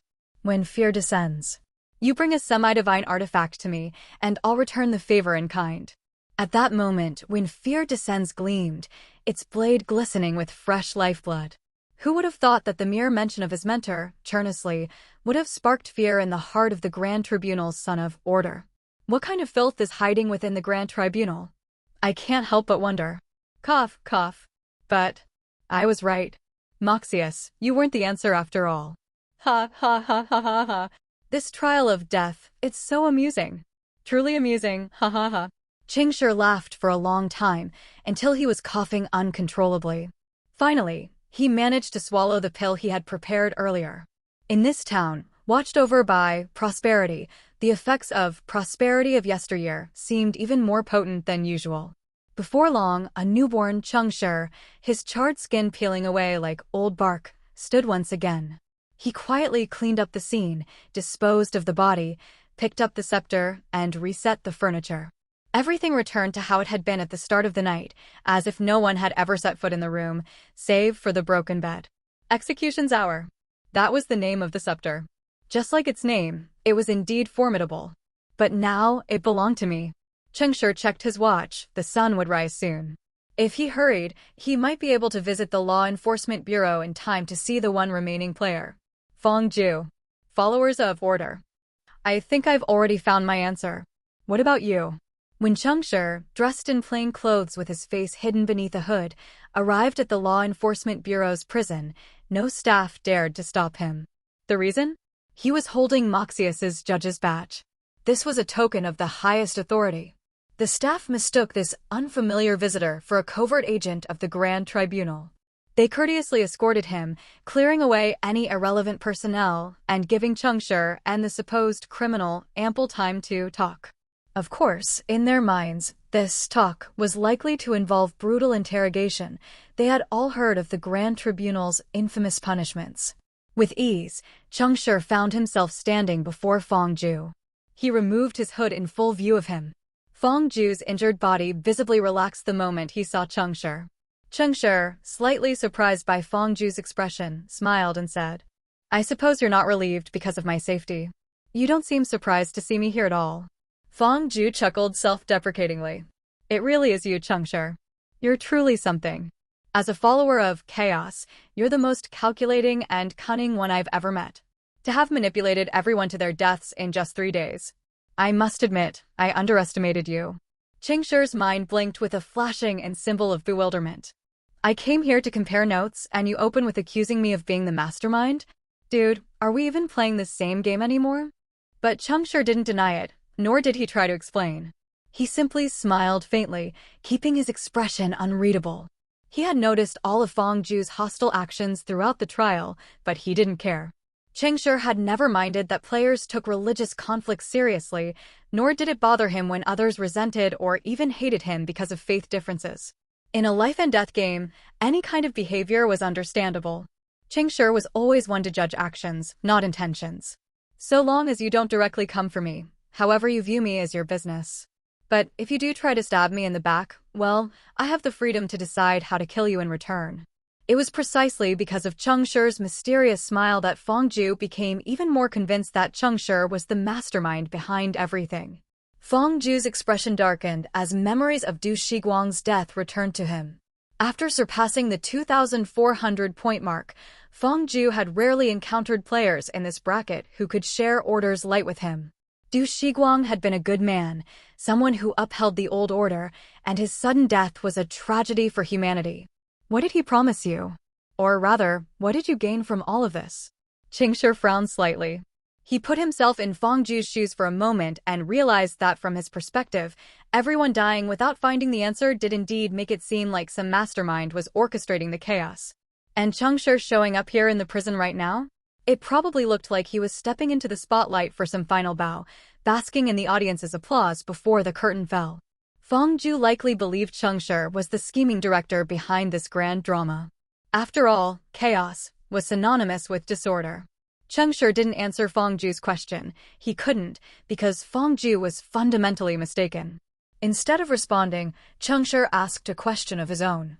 You don't seem too worried about your current situation. But from what I can see, it doesn't look like you've found the answer yet. So, what gives you such confidence? Fong Ju's tone grew despondent as he chuckled bitterly. Just a life-saving measure. Compared to your intricate schemes, my methods are crude and violent. But I do have one more question before I leave this world. Could you clear up my confusion? Consider it a final meal offered by a clever hunter to his prey. Don't be so pessimistic. I have a question too. Let's trade secrets. Fong Ju blinked in surprise, then nodded. You first. Cheng Shi smiled and got straight to the point. Last night, you and Du Shiguang returned to the past and altered the memory, didn't you? Fong Ju clearly hadn't expected such a direct and rather inappropriate question. Return of the past could indeed return to a memory and alter the past. This was common knowledge in high-level games. If any player not involved in that memory noticed discrepancies between their own recollection and the rest of the groups, they would immediately suspect memory had tampered with things. And memory didn't allow players to manipulate memories without consequences. It would repair any gaps in the memories, and the price for altering those memories would fall on the players involved. Du Shiguang's death and Fong Ju's imprisonment were the outcomes of that very process. Fong Ju didn't answer immediately, thinking Cheng Shi was just offering him an excuse, a way to save face, preventing their conversation from devolving into a one-sided pity session. But Fong Ju wasn't naive enough to believe in such gestures. Sometimes, offering someone dignity was more hurtful than just leaving things be. Still, after a complicated moment of hesitation, Fong Ju nodded in agreement, if only to get an answer from Cheng Shi in return. Satisfied with the confirmation, Cheng Shi's final doubts were put to rest, and his smirk grew. All right, your turn. Fong Ju's expression immediately turned serious as he asked gravely. Moxius, as a son of order, would never follow your lead. So how did you orchestrate all of this? How did you manipulate him into walking step by step into your trap and using him to kill the others? By the others, Fong Ju was referring to everyone except Wei Guan. You really want to know? Cheng Shi burst into laughter, a laugh so intense he nearly doubled over, clutching his chest. We agreed to trade secrets. Order followers. They do love their rules. Why don't you try guessing? Cheng Shi replied, his face twisting into an eerie grin as he tilted his head, staring intently at Fong Ju.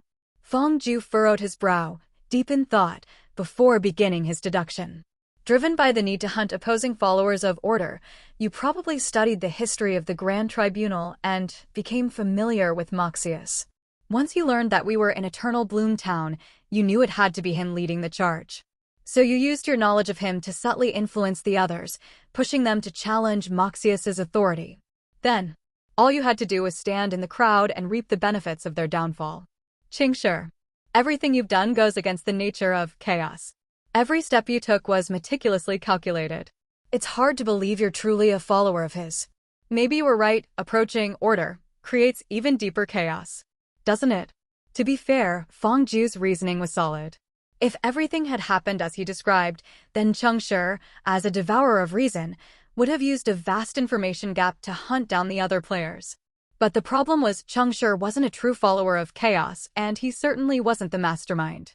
The real director was someone else, someone still unidentified. Sorry, wrong guess. Cheng Shi shrugged with an amused smile, then leaned in, his voice low and raspy as he whispered. Have you ever considered? There might be another possibility. With that, Cheng Shi reached into his inventory and pulled out the scepter with the crackling lightning at its tip, execution's hour. Fong Ju's mind exploded with a deafening roar, as if his very rationality had been shattered by the thunder. His pupils contracted, his scalp tingled, and a freezing chill shot up his spine. Every inch of his skin broke out in cold sweat, and his entire body went rigid, his fight-or-flight response screaming. Unbelievable. You, how could you possibly be? Before Fong Ju could even finish his stammered sentence, a surge of overwhelming death energy exploded from his body. In the next instant, a bolt of lightning roared through the bars of the cell, striking him head-on. Shocked, Fangju was too stunned to react. Like a rag doll, he was blasted across the room. But, miraculously, he didn't die. Yes, incredibly, he didn't die. Even when fear descends combined with execution's hour hadn't managed to kill him. Could this lawbringer have the same resilience as the ascetic monk? But Cheng Shi hadn't intended to kill him. He had simply conducted a little experiment on Fangju. And now, the results were in. Looking at the miserable state Fangju was in, Cheng Shi burst into laughter. Why not? However, Fangju, who had miraculously survived, ignored everything Cheng Shi said. In a desperate bid to save his life, he activated his trump card. There was no grand explosion, no earth-shattering tremor. Cheng Shi only saw a tear in the space behind Fangju, silently opening like a vacuum and sucking him in. As soon as Fangju disappeared into the void, the tear closed up as if it had never been there. All that remained was a scorch mark on the floor where the lightning had struck, a reminder that something had happened in the prison moments earlier. Cheng Shi stood there, stunned, watching Fangju vanish. The number of question marks flashing above his head had doubled, now blinking rapidly. It was the essence of order. It had come to take its follower back. Wait a minute, order is supposed to be the most rule-abiding god, right? How can he just open a back door for his followers like that? Is that fair? Is that even legal? Shouldn't the faith game GM step in here? What a joke. I want to file a complaint. Of course, Cheng Shi only yelled these things in his mind. He wasn't stupid enough to challenge the game directly. Sigh. Oh well, I suppose it's good to let the good guys live a little longer. Besides, I wasn't here to kick him while he's down. Cheng Shi pocketed the scepter and pulled his hood back up. With this final matter resolved, it was time to bring the trial to an end. Now, let me think. How should I finish this? The first-class judge of the Grand Tribunal, Lord Moxius, had gone missing. Well, not technically missing. He had simply gone out on his own to investigate a case one night and hadn't returned since. Naturally, the Law Enforcement Bureau was in a state of panic. Not only had they received a report that 5 more residents had been found dead in Eternal Bloomtown, but they also discovered that the prisoner had escaped. Even the secret inspector from the Grand Tribunal who had visited the prison the previous day was nowhere to be found. The enforcers were like ants on a hot pan, desperately seeking an audience with Moxius's fellow judges, but even the other judges were at a loss. Moxius's final order to them had been to wait for his return at the Law Enforcement Bureau. The timing couldn't have been worse. On the one hand, it wasn't like Moxius had been missing for an extended period. He had only been gone for a single night. Even regular people sometimes spent a night out without returning home. How much more so for a judge investigating a case? Of course, this isn't to say that Lord Moxius was out enjoying himself for the night. Investigations took time. But on the other hand, it was unusual. Moxius had never taken this long to solve a case before. Usually, by the time he encountered a suspect, the investigation, judgment, and punishment were all completed in short order. In summary, Moxius's unexplained absence and the strict order he left behind had left everyone in a state of anxious limbo. Eternal Bloomtown was once again shrouded in fear, with rumors circulating that the escaped killer would return for revenge. It wasn't until the 4th night, when the 5 corpses that had been moved to the archive room mysteriously woke up, that the terrified enforcers realized the whole thing had been an elaborate prank. Good news, no murders had occurred after all. Bad news, Lord Moxius was indeed missing. With no real case to investigate, where could his lordship have gone? The judges, being seasoned members of the Grand Tribunal, remained calm. They were certain that Lord Moxius must have been delayed by something urgent and would return eventually. After all, in a place like Eternal Bloomtown, there wasn't anyone who could truly threaten Moxius's safety. However, when the staff at the Law Enforcement Bureau discovered that When Fear Descends had also disappeared, and the sealed chamber now contained only 2 unfamiliar corpses, even the judges grew uneasy. Eternal Bloomtown erupted into chaos once more. It was the morning of the 5th day, after a sleepless night for all the officials, that the 5 drunks who had nearly given the Law Enforcement Bureau a heart attack were released, cleared of all charges. Their bodies were covered in bruises, evidence of the harsh interrogation they had endured. But rather than being angry, their faces were lit with satisfaction and smug amusement. Ha ha, those idiots. We fooled them all. No amount of whipping could hide the fear in their eyes. Did you see the look on Director Vicky's face? And the best part? We're innocent. They can't do anything to us. So satisfying. I can't believe that drug was so potent. Where's that alchemist? Anyone know where he is? I think he's staying at the inn. The 5 men exchanged meaningful glances and immediately bolted toward the inn. Clearly, nothing could top getting their hands on 5 more doses of that drug. With drunken sleep of death, all of Eternal Bloom Town would be their playground. However, after much inquiry, when they finally arrived outside the alchemist's room, a frail-looking servant emerged from the door. The servant, upon seeing 5 burly men standing outside with excited looks in their eyes, was startled. Instinctively, he pressed himself against the door frame, trembling in fear. "Hey, where's the guy inside? Is the alchemist there? Where did he go? Were you cleaning the room? Did you see anything like a drug called drunken sleep of death? Forget it. Move aside. We'll go in and check ourselves." Just as the men were about to barge in, the servant suddenly burst into tears. It wasn't me. I swear, I found him like that. It wasn't me." The drunks were taken aback by the sudden crying, but quickly brushed past the servant and entered the room. Inside, they found a charred corpse lying in front of the bed. The burnt fragments of clothing on the body indicated that the corpse belonged to the very alchemist who had sold them the drug, drunken sleep of death, 2 nights ago. The drunks stood frozen, staring in disbelief. What the hell happened? Dead?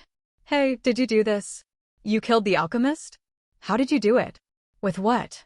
Praise, prosperity. Tell us how you did it, and we won't report you. Stop standing around. Look for more of the drug. It wasn't me. I came in to clean the room and found his body. I was scared out of my mind. I didn't dare say anything. Sob, sob. The drunks rummaged through the room for a while but found no trace of the drug.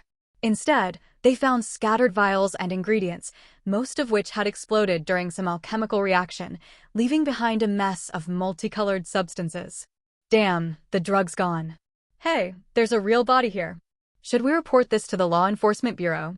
Of course we should. If someone's really dead, it's way bigger than our little prank. This is news, brothers. Report it. Go tell the enforcers that the escaped killer struck again, and he's back for revenge. The servant, upon hearing that the corpse was supposedly the result of the escaped killer's revenge, became even more terrified. His legs gave way, and he collapsed at the door. It wasn't me. It's not my fault. Ugh, useless. I'll go report it myself.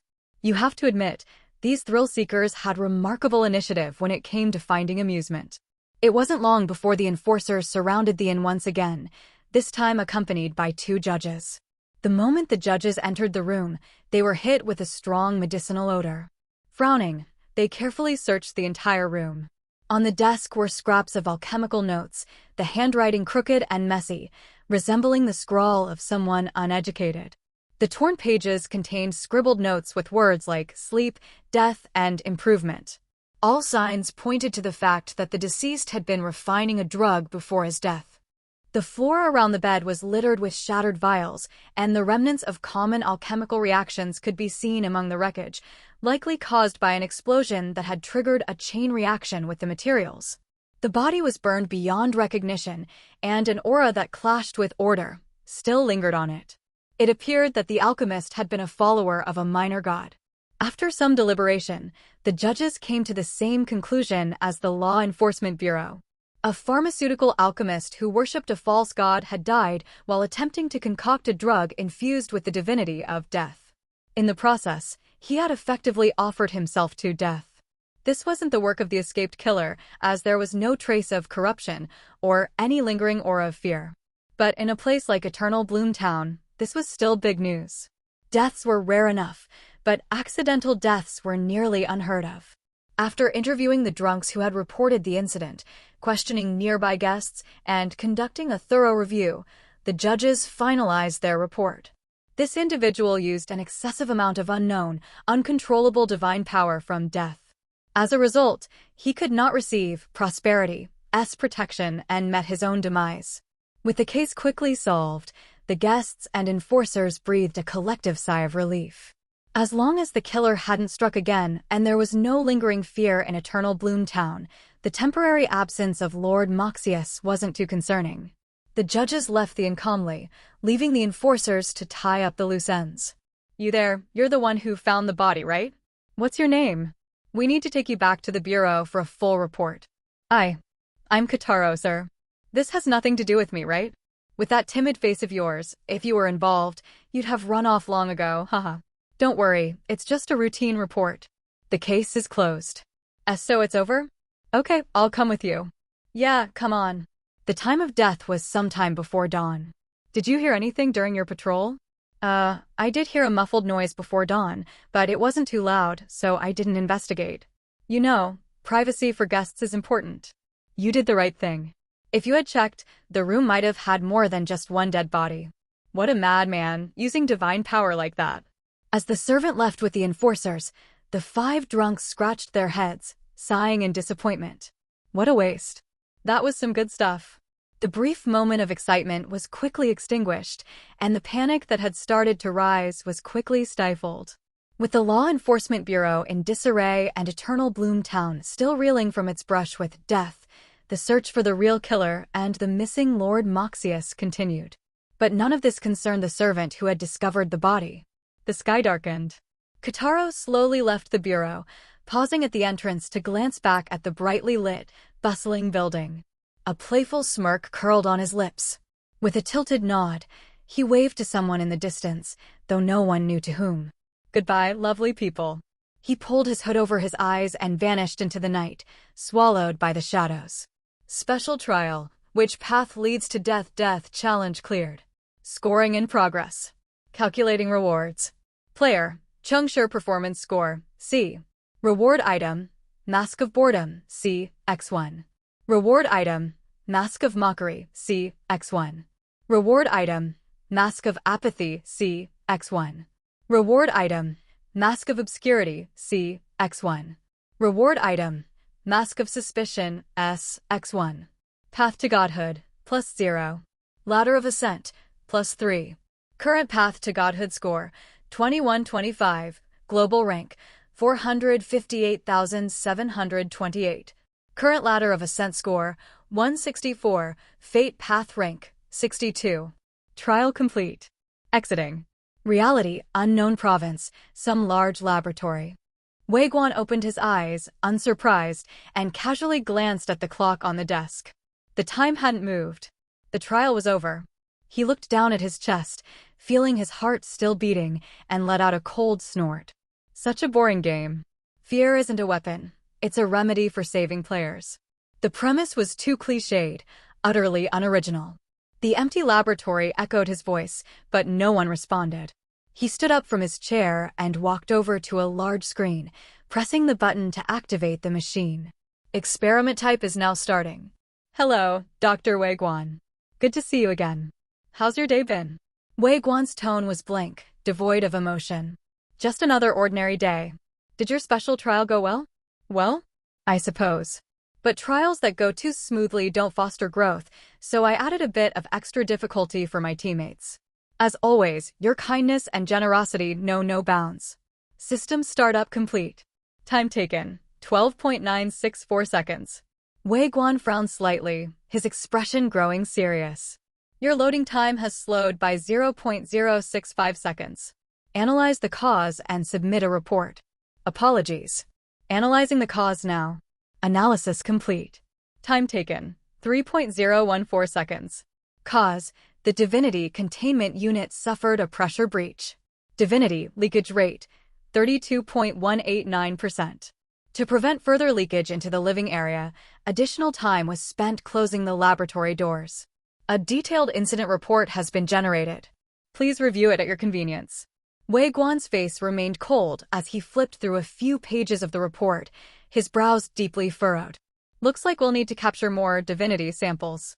Analyze the optimal balance ratio for the experiment and tell me which trials I need to participate in. Analyzing experimental balance ratios.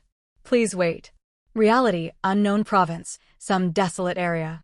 Yunny awoke on the sandy ground, wiping the raindrops from her face. HM? It's raining again? What a bother. She looked up at the falling raindrops and casually snapped her fingers. Snap. In that instant, all the rain around her disappeared as it neared an invisible boundary above her head. The droplets, now redirected, were sent to some distant world on the verge of collapse. Whether those raindrops became the last straw that broke the camel's back, causing disaster, or a timely salvation for a dying land, no one would ever know. She glanced down at her chest, the echo of Cheng Shi's words still ringing in her ears. Fairness that isn't agreed upon isn't fairness at all. Fairness? Only the strong have earned the right to talk about fairness. As for the weak, simply living is their original sin. Might as well be obliterated. Yunny lay back down, closing her eyes as the chaotic sounds of rain surrounded her, her thoughts drifting to some far-off place. Reality, unknown province, some shanty. A shirtless warrior awoke, glanced around the room, and then slowly closed his eyes again. From start to finish, not a single sound was made in the dusty shanty. The unnerving silence was suffocating. Reality, unknown province, some apartment.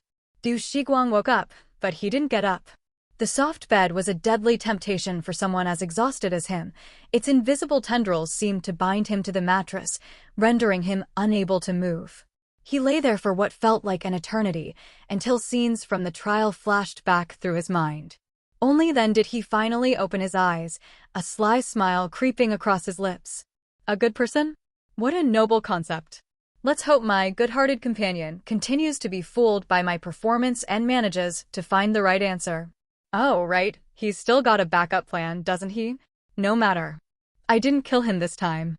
Maybe next time I'll have another chance. Don't you agree? Du Shiguang. In the mirror facing Du Shiguang's bed, his reflection stared back at him, its expression somber and dark. Yet Du Shiguang laughed heartily. Don't be so glum. Once I sacrifice this memory, we'll be good people again, won't we? As he spoke, he pulled out a notebook imbued with the power of memory and gently pressed it against his forehead. In the mirror, the reflection of Du Shiguang's face turned ashen, his jaw clenched tight, though he could do nothing but watch helplessly. Moments later, the two Du Ziguangs synchronized their movements once more. The real Du Shiguang opened his eyes, glanced at the newly written text on the notebook, and suddenly understood. July 14th. Very well, the trial is over. He turned his gaze toward the mirror, a playful smile on his face as he continued. Too bad I didn't die. Looks like you'll have to stay in there for a while longer. Inside the mirror, Du Shiguang's reflection moved in perfect sync, mimicking his every word and gesture, offering no response. It was as if the events that had just transpired were nothing more than a one-man theatrical performance. Reality, unknown province, some office building. The moment Fong Ju regained consciousness, he sprang to his feet. Frowning, he rushed to the archive room and began rummaging through the files.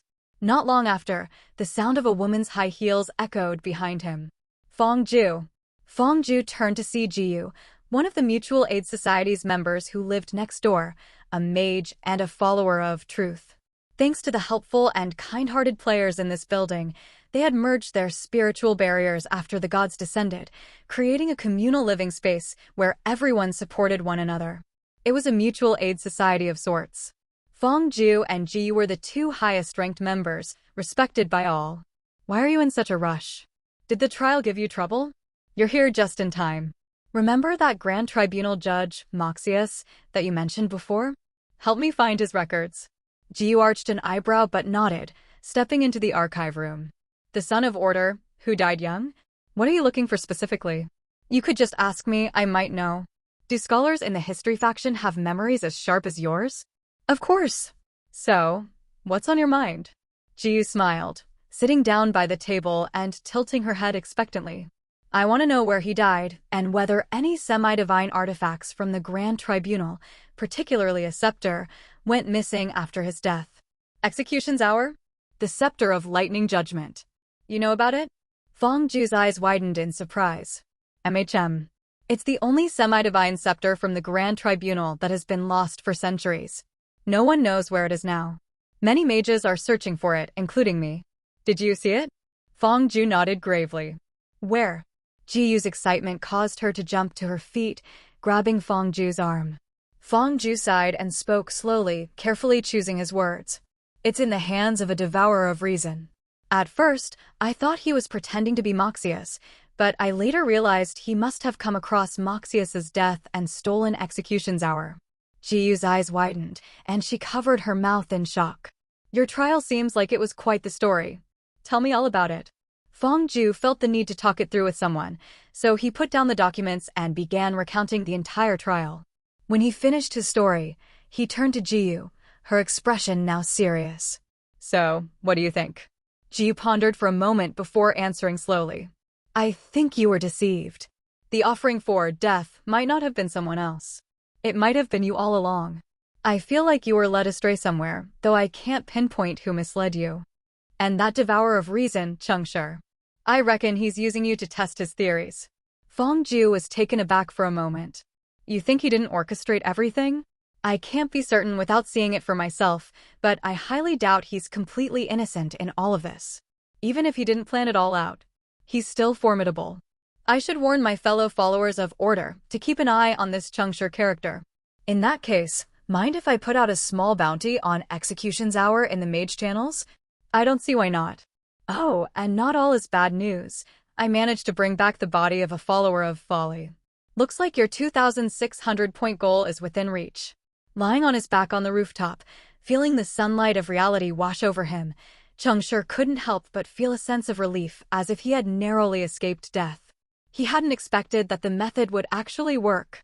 Winning another life-or-death gamble made Cheng Shi wonder if he really did have some extraordinary luck when it came to risky situations.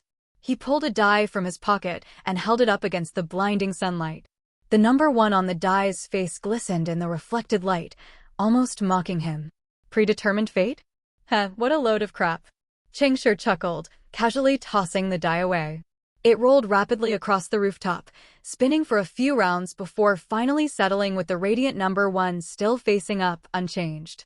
It almost seemed as if the die were protesting against Cheng Shi's defiance, or perhaps mocking him for his inability to change its outcome.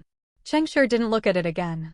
Instead, he closed his eyes, letting the memories of the past 5 days flood his mind as he meticulously reviewed every detail of the trial, analyzing each moment in a mental debrief. Luck was never permanent. It was something he crafted through his silent efforts. After every trial, he would replay all his actions, honing his instincts, tightening his nerves, and perfecting his ability to deceive. That was how Cheng Shi won. But these efforts were exhausting. Being a freeloader was so much more appealing. Cheng Shi's ultimate dream was to find someone powerful to latch onto and coast through trials as a full-time freeloader. Unfortunately, there were always idiots in every trial, and it was rare to find an opportunity to freeload through the whole game. This trial had actually been a decent match. There were plenty of high-level players, and he should have been able to coast all the way to the end. But the trial's answer didn't allow for freeloading. Or perhaps the other big shots had no intention of carrying him. The 5 masks he received as a reward after completing the trial made that clear. None of those 2,400+ players had died. Why hadn't they died? Perhaps because they had already figured out the answer. Bunch of geniuses. Cheng Shi sighed as his mind replayed the moment the trial began. Death had given a simple prompt. There is only one path to death. Find it and offer up your sacrifice. In previous death trials, this clearly indicated that players needed to find a specific offering, kill that person, and present them to the god to complete the trial. But this trial had a unique twist. Eternal Bloom Town didn't accept death. Or, at the very least, death was extremely difficult to achieve. Though, it wasn't impossible. In a town influenced by a semi-divine artifact, another semi-divine artifact could still bring about death. So, at the beginning, everyone's goal was to find the killer and decipher the trial's clues through them. At that time, everyone was working toward the same direction. Except Wei Guan. He behaved like an observer, investigating the town for half a day before using his folly abilities to deduce an answer. Then, with absolute certainty, he used the killer to kill himself. He committed suicide. That's why no one found any traces at the scene, because it was Wei Guan who had erased them. Folly. Hunter had perfectly faked his own death, plunging his teammates into a spiral of unfounded fear. At that moment, no one realized that they were the offering. Sacrificing oneself was the only way forward. The offering death sought in this trial wasn't a person, it was the wisdom and courage to face death head-on. The second person to stumble upon the answer was Yunny. As a follower of Oblivion, she lacked direction. Desperate to speed up the investigation, she recklessly returned to the inn and confronted the killer head-on. It's important to note that Oblivion is the opposite of death. It promotes something even more extreme than death, the idea that death is not an end, but a prelude to total annihilation. To Oblivion followers, life is meaningless, not just other people's lives, but their own as well. In their eyes, death is merely a transition toward final oblivion and is nothing to fear. When Yunny sensed the members of the Grand Tribunal in the inn and felt the presence of the semi-divine artifact in the room, she believed she had found the answer. To die under a semi-divine artifact's influence in a town protected by another semi-divine artifact. So, she willingly embraced death, thinking she could both meet her end and save her teammates in the process. But she had overlooked one crucial detail, a detail Cheng Shi only realized after 4 people had died. The line, "There is only one path to death," didn't mean just one answer for the trial. It also meant only one method of death per person. Yunny was fortunate. Before understanding this rule, she had encountered Moxius of the Grand Tribunal and died under his scepter. But the ascetic monk wasn't so lucky. This silence warrior had survived a blow from the semi-divine scepter. In that moment, he understood the rule and immediately lunged toward Cheng Shi, toward when fear descends. There had never been a second killer, nor had anyone seized the opportunity to act. The ascetic monk had chosen himself, using the replica artifact to end his life. Wei Guan's death, though intentional, was carried out by Ardos. He died by when fear descends, the result of a murder. Yunny's death was caused by Moxius. She died by execution's hour, also a murder. But the ascetic monk? He was the first to truly commit suicide, killing himself through when fear descends. After these 3 means of death were used, they were locked. They could no longer be repeated. This left Cheng Shi, Du Shiguang, and Feng Ju with very limited options for how they could die. Du Shiguang realized the truth by reading Ardos's memories. He discovered that the puppet hadn't followed Wei Guan to clean up the murder scene, and from this, he deduced Wei Guan's true intent. However, Du Shiguang was trapped in such a dire situation that he had little opportunity to kill himself. So, he took a different route, using a special method to travel back in time, replacing the ascetic monk's death with his own and altering the memory. In doing so, he shifted the timeline. Since the ascetic monk had already left the trial and his memory had been twisted, he disappeared from everyone's minds. Meanwhile, Du Shiguang exploited this loophole, using when fear descends in the memory to kill himself, dying by suicide with when fear descends.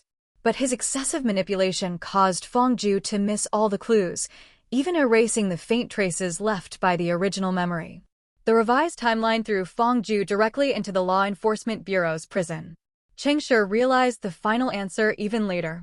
It wasn't until Moxius's strike failed to kill him that he suddenly understood. The answer required offering oneself through different methods of death. That's when he devised his plan. After Moxius's death, Cheng Shi had a surefire way to win the trial, by using execution's hour to commit suicide. But that came with a risk. If there was even a 0.1% chance that the answer wasn't death, Cheng Shi would meet his end in a sea of regret, his life as a player coming to a premature close. So, fearing death, Cheng Shi conducted a bold experiment first. He used the alchemical notes he had obtained from Chernusli and Moxius's corpse to stage the alchemist's death. Then, he submitted the Law Enforcement Bureau's judgment of nominal death as his trial answer. It was a risky move. After all, this was a death trial. Cheng Shi's attempt to cheat the system could have backfired, turning his clever plan into a sacrilegious act that would have led to his demise. Fortunately, death accepted his answer, though the god gave him a score of 0. At the very least, death appreciated his performance and believed he had successfully deceived the god. Cheng Shi had gambled and won. He didn't just complete the trial, he also walked away with When Fear Descends and Execution's Hour. 2 semi-divine artifacts, brought back into reality. Sigh. A 2,400-point trial, and I didn't gain a single point. What a waste. Despite his words, This had undoubtedly been the most grueling trial Cheng Shi had faced since joining the Faith game. In lower-level trials, players worked together out of necessity, but at this level, cooperation had been replaced by mutual suspicion. Each player was sharp beyond belief. If it hadn't been for the ingrained habits of early cooperation, Cheng Shi might have been singled out from the start due to his chaos faith. But this trial had finally given Cheng Shi a glimpse of how the top players at this level truly embraced divinity. In this awe-inspiring trial, the follower of folly was the least foolish. The follower of oblivion obliterated herself. The follower of silence left a deafening impression. The follower of memory secretly altered memories. The follower of order broke the rules to shatter order. And the follower of deceit was pitifully deceived to the very end. Except for Fangju, every one of them had been the perfect actor. They not only completed their roles flawlessly, but they left no clues for their teammates. Though their actions had pushed others further from death, they also forced the remaining players to chase after the wrong answer. The survivors were left trembling in fear, desperately searching for the offering to death, utterly unaware that the victors had already completed the trial and were laughing at them in silence. To be fair, guessing that death was the answer wasn't the hard part. The hard part was whether or not you had the guts to die. They had all figured it out early on and had the courage to test their hypothesis with their own lives. Their bravery and confidence made Cheng Shi feel somewhat ashamed. As for the follower of order, who remained in the dark until the end, well, every trial needs at least one freeloader. Even the best players have off days. Isn't that right, Mr. Fong? This trial had been worthy of its high level, and Cheng Shi hadn't played the freeloader this time.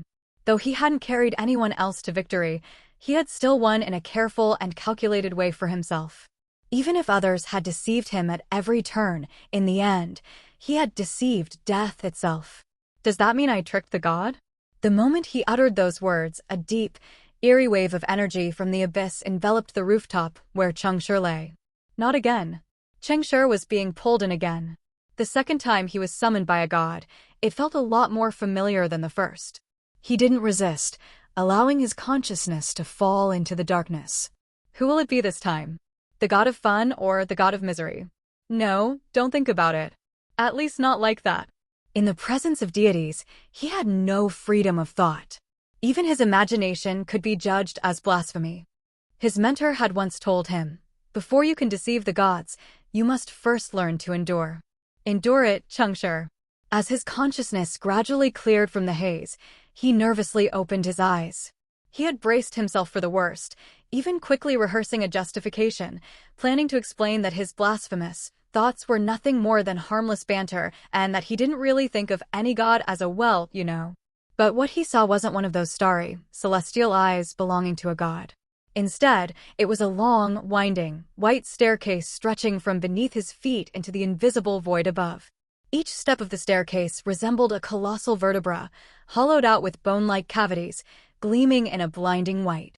On either side of the vertebrae, thick, blade-like spines jutted out, extending like the edges of a cliff. Looking up at the steep gradient between the bones, Cheng Shi realized the endless white steps resembled the spine of a colossal fish, floating in the infinite darkness and radiating a terrifying white light. If this were truly the skeleton of a fish, gigantic wouldn't even begin to describe it. Every word Cheng Shi had ever learned to describe size felt utterly useless against this incomprehensible scale. It would take at least 10 minutes just to walk across a single vertebra. Cheng Shi was speechless, stunned by the sheer magnitude of it all. He stood frozen in shock. Suddenly, a chorus of voices filled his ears. It was a sound that defied easy description, both sharp and raspy, ethereal and heavy, as though the voices of men, women, the old, and the young had been merged into one indistinguishable, overlapping chorus. "Come up. Hurry up." Cheng Shi, startled by the sudden shout, quickly turned his head. Where there had been no one before, he now saw countless life forms standing on the fishbone spines. These creatures, which Cheng Shi had never seen before, were lined up along the sharp, knife-like protrusions, one by one leaping off the edge like dumplings into a pot. Below the cliff was nothing but the void. As soon as the beings jumped, their flesh was stripped away by the void, Their bodies ground down to nothing until they hit an unseen ground far below, where even their skeletons shattered into dust. The impact was so great that their bones crumbled to powder, save for their skulls, which somehow remained intact. Countless bleached skulls rolled toward Cheng Shi, piling up on either side of the vertebra staircase, their jaws snapping open and shut in an eerie rhythm, welcoming him with the grating sound of their teeth. "Come up. Hurry up. The master is waiting for you. He's waiting for you above." Cheng Shi was completely stunned by the bizarre scene unfolding before him. To be fair, anyone would be. Everything he was witnessing was beyond human comprehension, so much so that his legs instinctively felt weak. As he glanced at the seas of snapping skulls along the edges of the staircase, Cheng Shi's mind raced. "If I take a step forward, will they rush over and start gnawing on me? Come up. Hurry up. The master is waiting for you." The longer Cheng Shi hesitated, the faster the skulls snapped their jaws. He had a pretty good idea of which deity was up there. Swallowing hard, he gave himself a mental pep talk and then stepped forward. The moment Cheng Shi stepped out, his skin, muscles, tendons, and blood were peeled from his body, left behind as he stepped forward as a crystal-clear skeleton. And he didn't just take one step, he was propelled forward instantly, as if the massive stairway had moved beneath him. The staircase, which had seemed so enormous, now adjusted itself to Cheng Shi's pace, each vertebra sliding into place beneath his feet automatically. The speed was so fast that it whipped up winds in the void. As Cheng Shi moved, the skulls along the edges of the staircase grew even more frenzied. "Move faster, hurry. Don't keep him waiting." Cheng Shi didn't dare take a second step. He wasn't sure if it was because the wind in the void was too strong or if it was the fact that he was now naked, but he felt a cold chill run through his entire body. Rubbing his bony hands together, Cheng Shi instinctively reached down to cover his crotch. "Wait a minute, does this even count as streaking if there's nothing left to cover?" He glanced down. "Yep, no need to cover anything. It's all gone. Guess this doesn't count as streaking after all." Cheng Shi's mood inexplicably lifted, and he let out a small chuckle before striding confidently forward. With each step he took, the fishbone descended, the white bones stacking layer by layer. As Cheng Shi counted 404 steps, the endless, monotonous stairway finally began to change. A sudden disturbance echoed from all directions, and the voices of men, women, young, and old boomed in unison. Then, countless skulls rose from behind him, from his sides, and from ahead, flying forward at unimaginable speed. The skulls surged like a white tidal wave, rolling through the dark void like a reverse waterfall of bones. Cheng Shi stood still on the staircase, not daring to move as he awaited the god's arrival. It wasn't because his legs were weak, it was because he could already feel the overwhelming presence of death. It was so intense, so suffocating, that it drove one to despair. This was a true path to death. Countless skulls rained down, quickly forming a towering throne made of bones in front of Cheng Shi. And seated upon that throne was an enormous skull, its hollow eye sockets gazing directly at Cheng Shi. "Cheng Shi." The god's voice was as cold as the icy flames erupting from the depths of the abyss, freezing everything in its path. Even though Cheng Shi was reduced to nothing but a skeleton, he felt as though his very marrow would freeze solid. This was death. The third god on the path of life. "I am here," Cheng Shi responded, gritting his teeth as he struggled against the oppressive divine power. "Very good. I wish to propose a deal." "A deal? With someone like me?" Cheng Shi instinctively feared that this was some kind of trap laid by death, so he blurted out. "If there's something you desire, it would be my honor." What could I possibly possess that would interest him?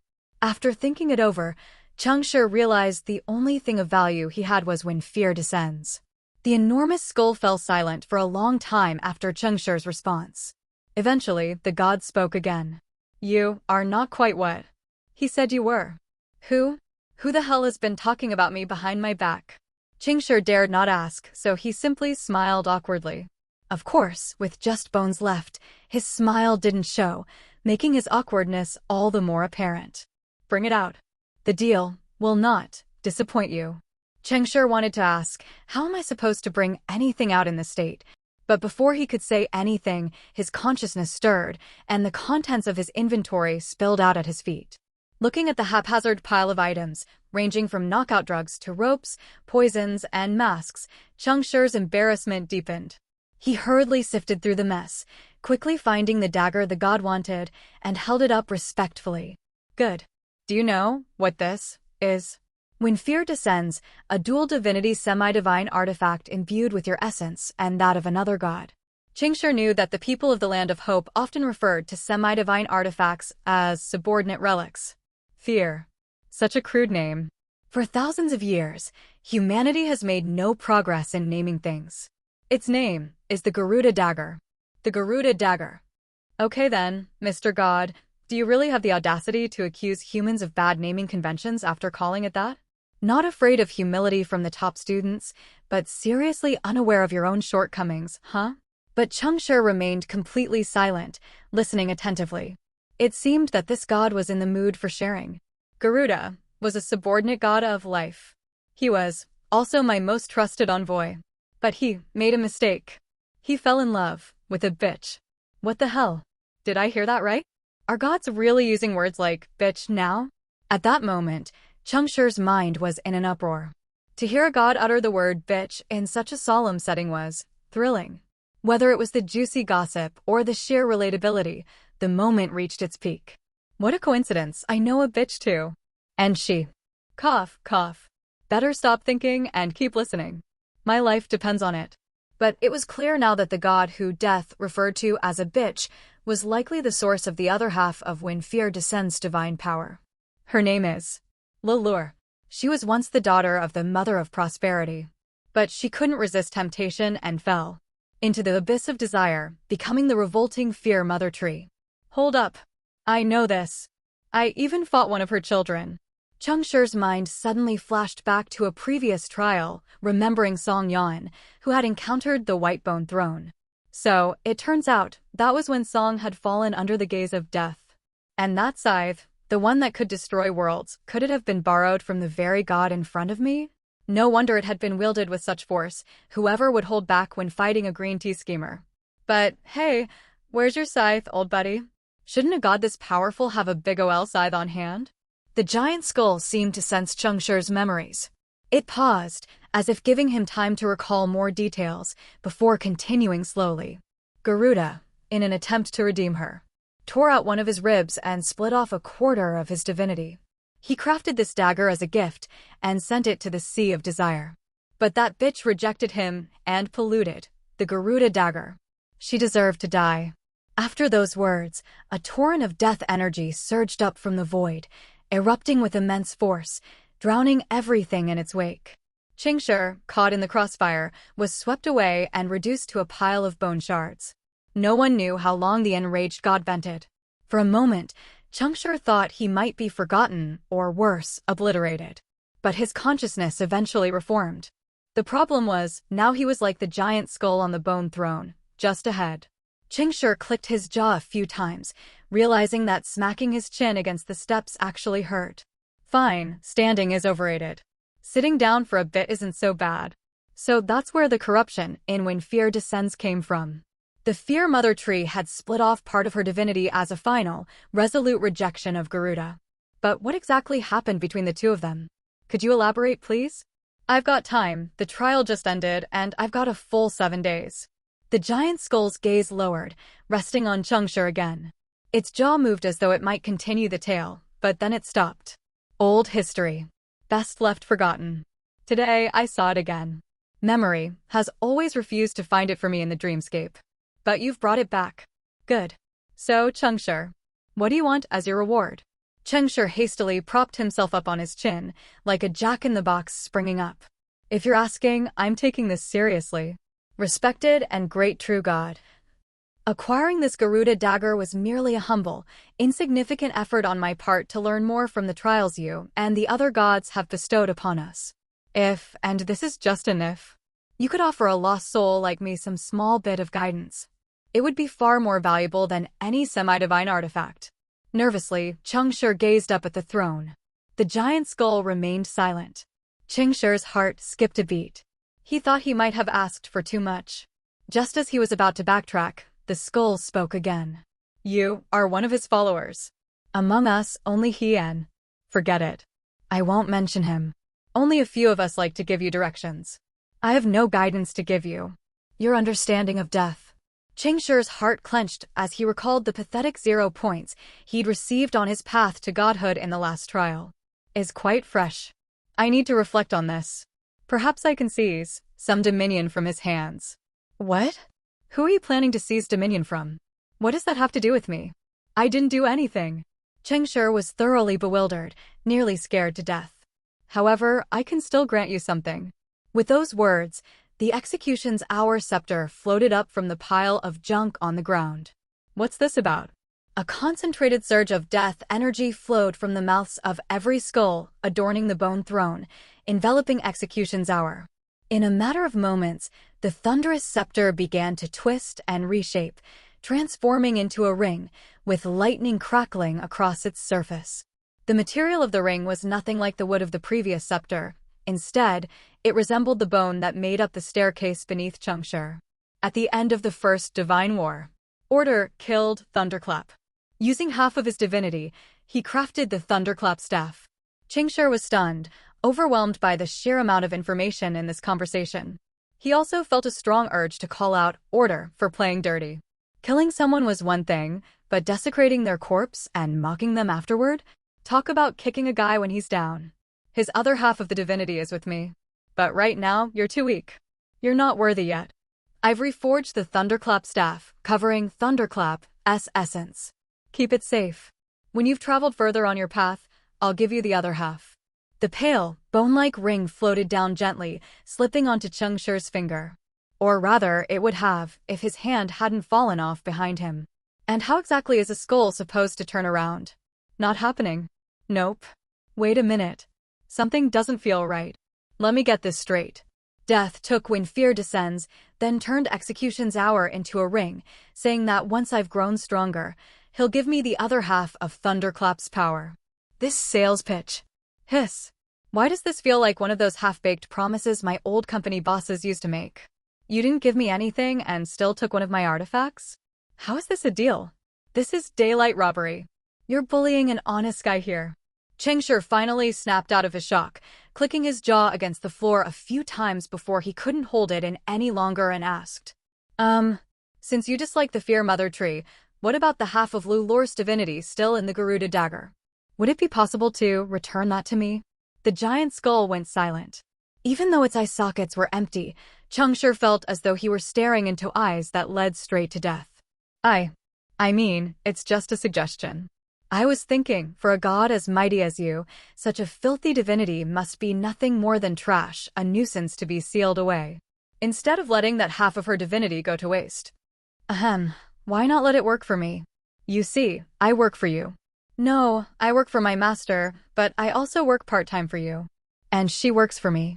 In other words, she's working for you. Sounds reasonable, right? Wouldn't that be more satisfying than just letting that divinity sit idle? There was no response. Still no response. Time seemed to stretch on. In that moment, Cheng Shi thought that maybe this wasn't death after all, maybe it was actually silence.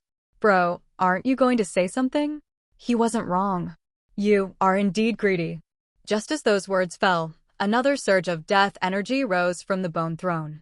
This time, the power enveloped not only the ring but also when fear descends. Before long, a small, shrieking branch was torn from the Garuda dagger and quickly fused into the ring.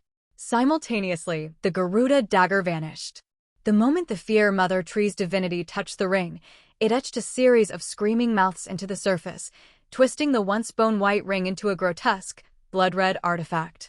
The ring, now radiating an eerie crimson glow, floated back onto Cheng Shi's skeletal hand. Did it work? Holy crap, it worked! Excited, Cheng Shi bit down on his hand bone, inspecting the twisted and sinister ring closely, unable to contain his excitement. What is this? But he quickly corrected himself, realizing the mistake in his tone. I mean, please, Great One, bestow this new subordinate relic with a name. To be honest, Cheng Shi thought he saw a glimmer of excitement in the giant skull's hollow eyes. But he wasn't sure if he was just too excited and imagining things. The giant skull hesitated for a moment, its teeth clattering as if mulling over the options, before finally giving the new relic its title. Let it be called the Bone Servant Lilor's Ring. I'm speechless. How is this any different from naming it QQ Bubble Tea, so good it makes you say MEP? This badass-looking ring, and that's the name? Fine, fine, fine. You're the god. What you say goes. Cheng Shi gave in. He nodded earnestly and said, "This name will be praised for all eternity, a title that will echo through the ages. And, of course, that bitch Lilor will be working for you forever." The giant skull let out a strange grunt before dissolving into a cloud of white ash, like sand flowing in the wind. After that, the bone throne began to disintegrate. With the boss gone, the skulls that had been silent for so long finally started up again. Goodbye. Goodbye. I'm leaving too, she's waiting for me. Hurry up. Don't keep her waiting. As the throne crumbled, the fishbone staircase beneath Cheng Shi also began to collapse. Now reduced to nothing but a skull, Cheng Shi had no way to escape and could only let himself fall into the void. Even as the sensation of free fall overtook him, he kept his grip tight on his hand bone. Until, finally, his consciousness faded into darkness once more, only to awaken again. Cheng Shi's eyes shot open, and he raised his hand, staring at the twisted, crimson-glowing ring now wrapped around his right index finger. The ring, which seemed to scream with fear itself, looked dazzling in the sunlight. So captivating. Bone Servant Lilor's Ring. SSS is a divine subordinate relic, a ring personally forged by Death. It contains half of Thunderclap, S divinity, and a quarter of Corruption, S divinity, infused with fear. Special effect: fear as fuel. You can absorb surrounding fear to charge the ring. Each full charge causes a screaming mouth to light up on the ring. Special effect: Thunderclap Judgment. Use one charge of fear to summon a lightning punishment that annihilates enemies.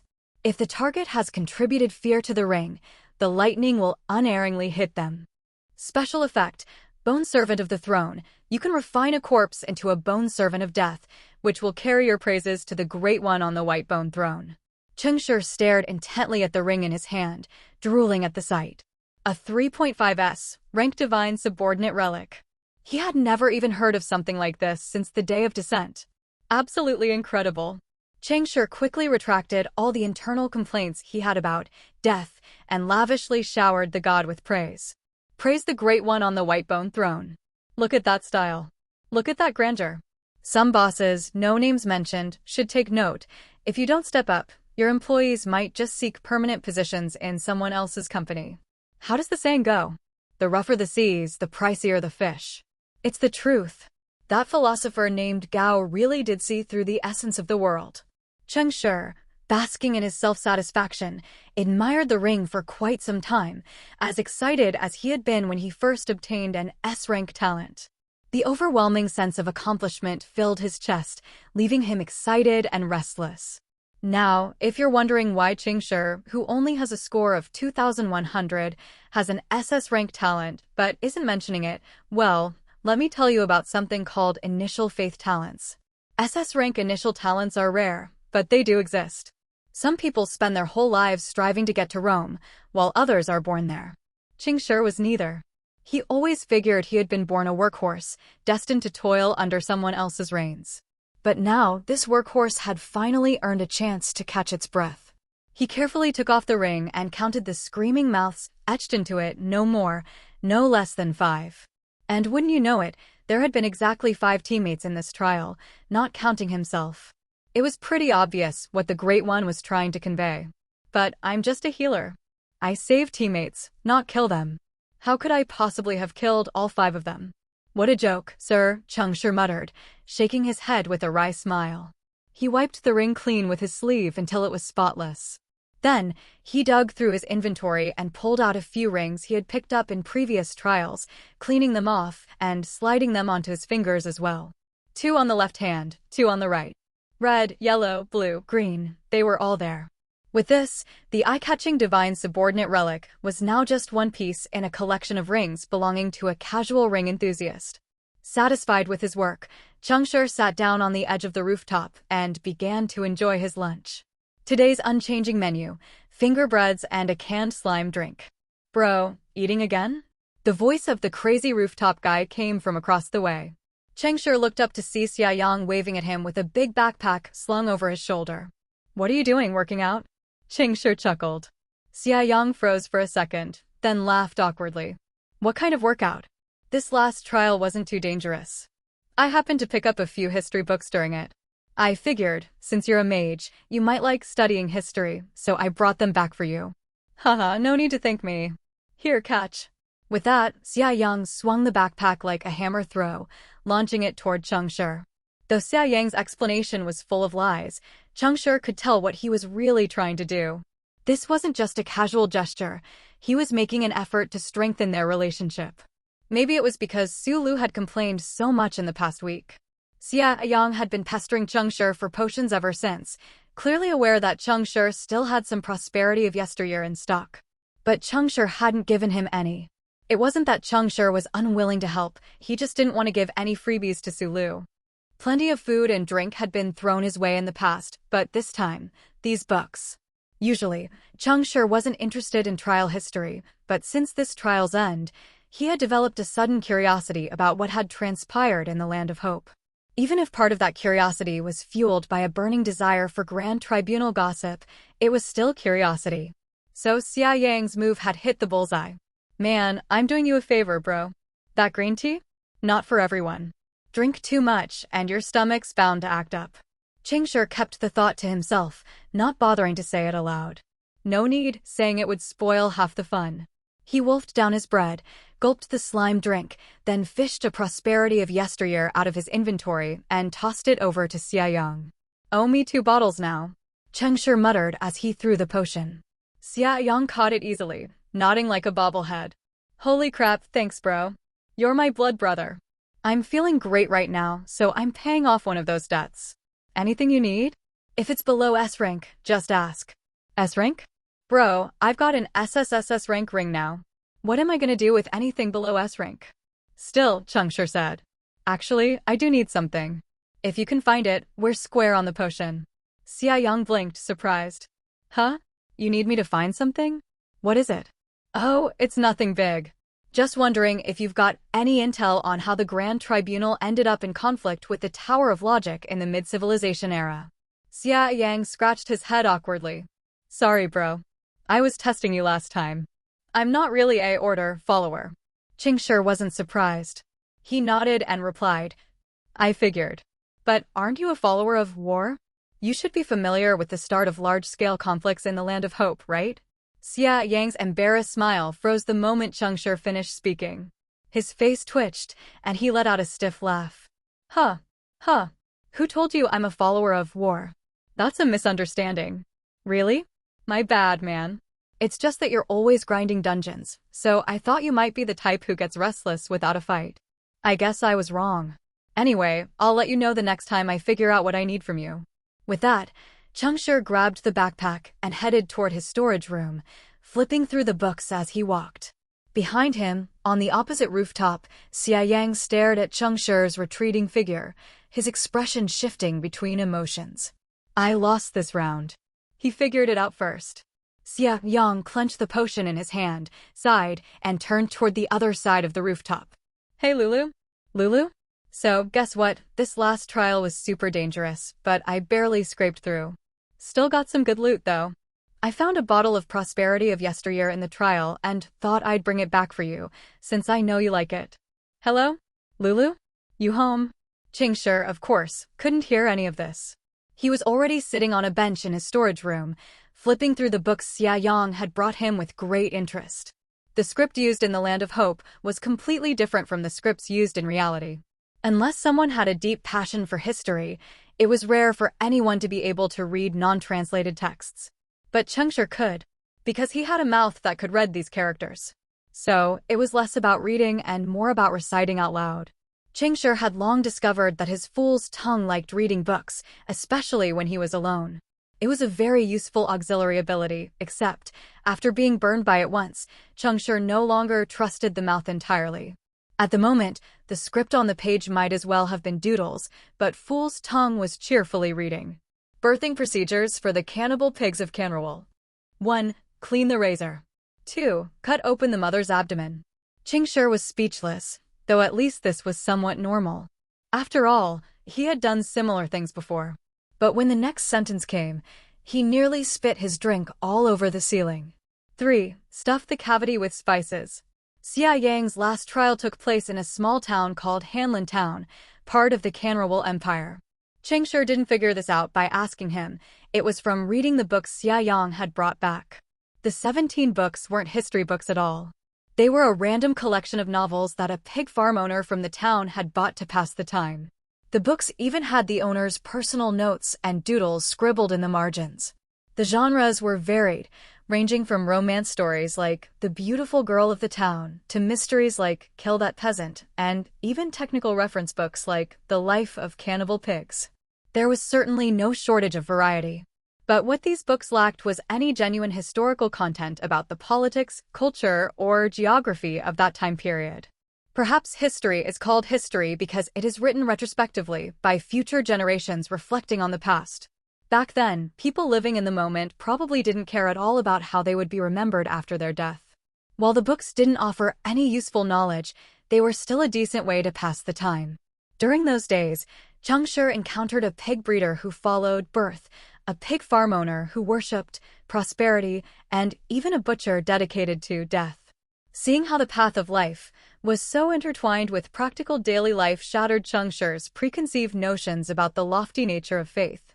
It was hard not to marvel at just how omnipresent the god's influence really was.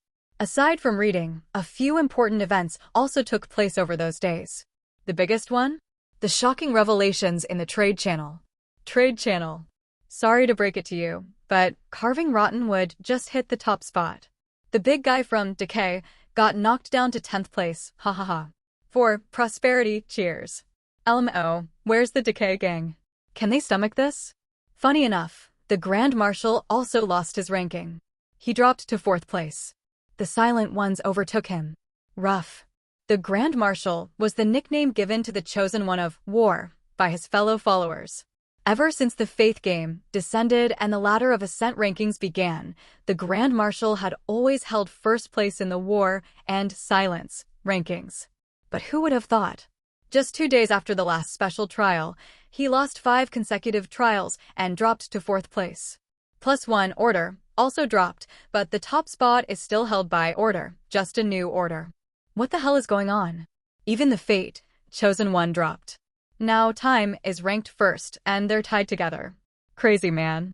It's like a bunch of chosen ones are playing ranked matches. It's like watching gods fight. Exciting just thinking about it.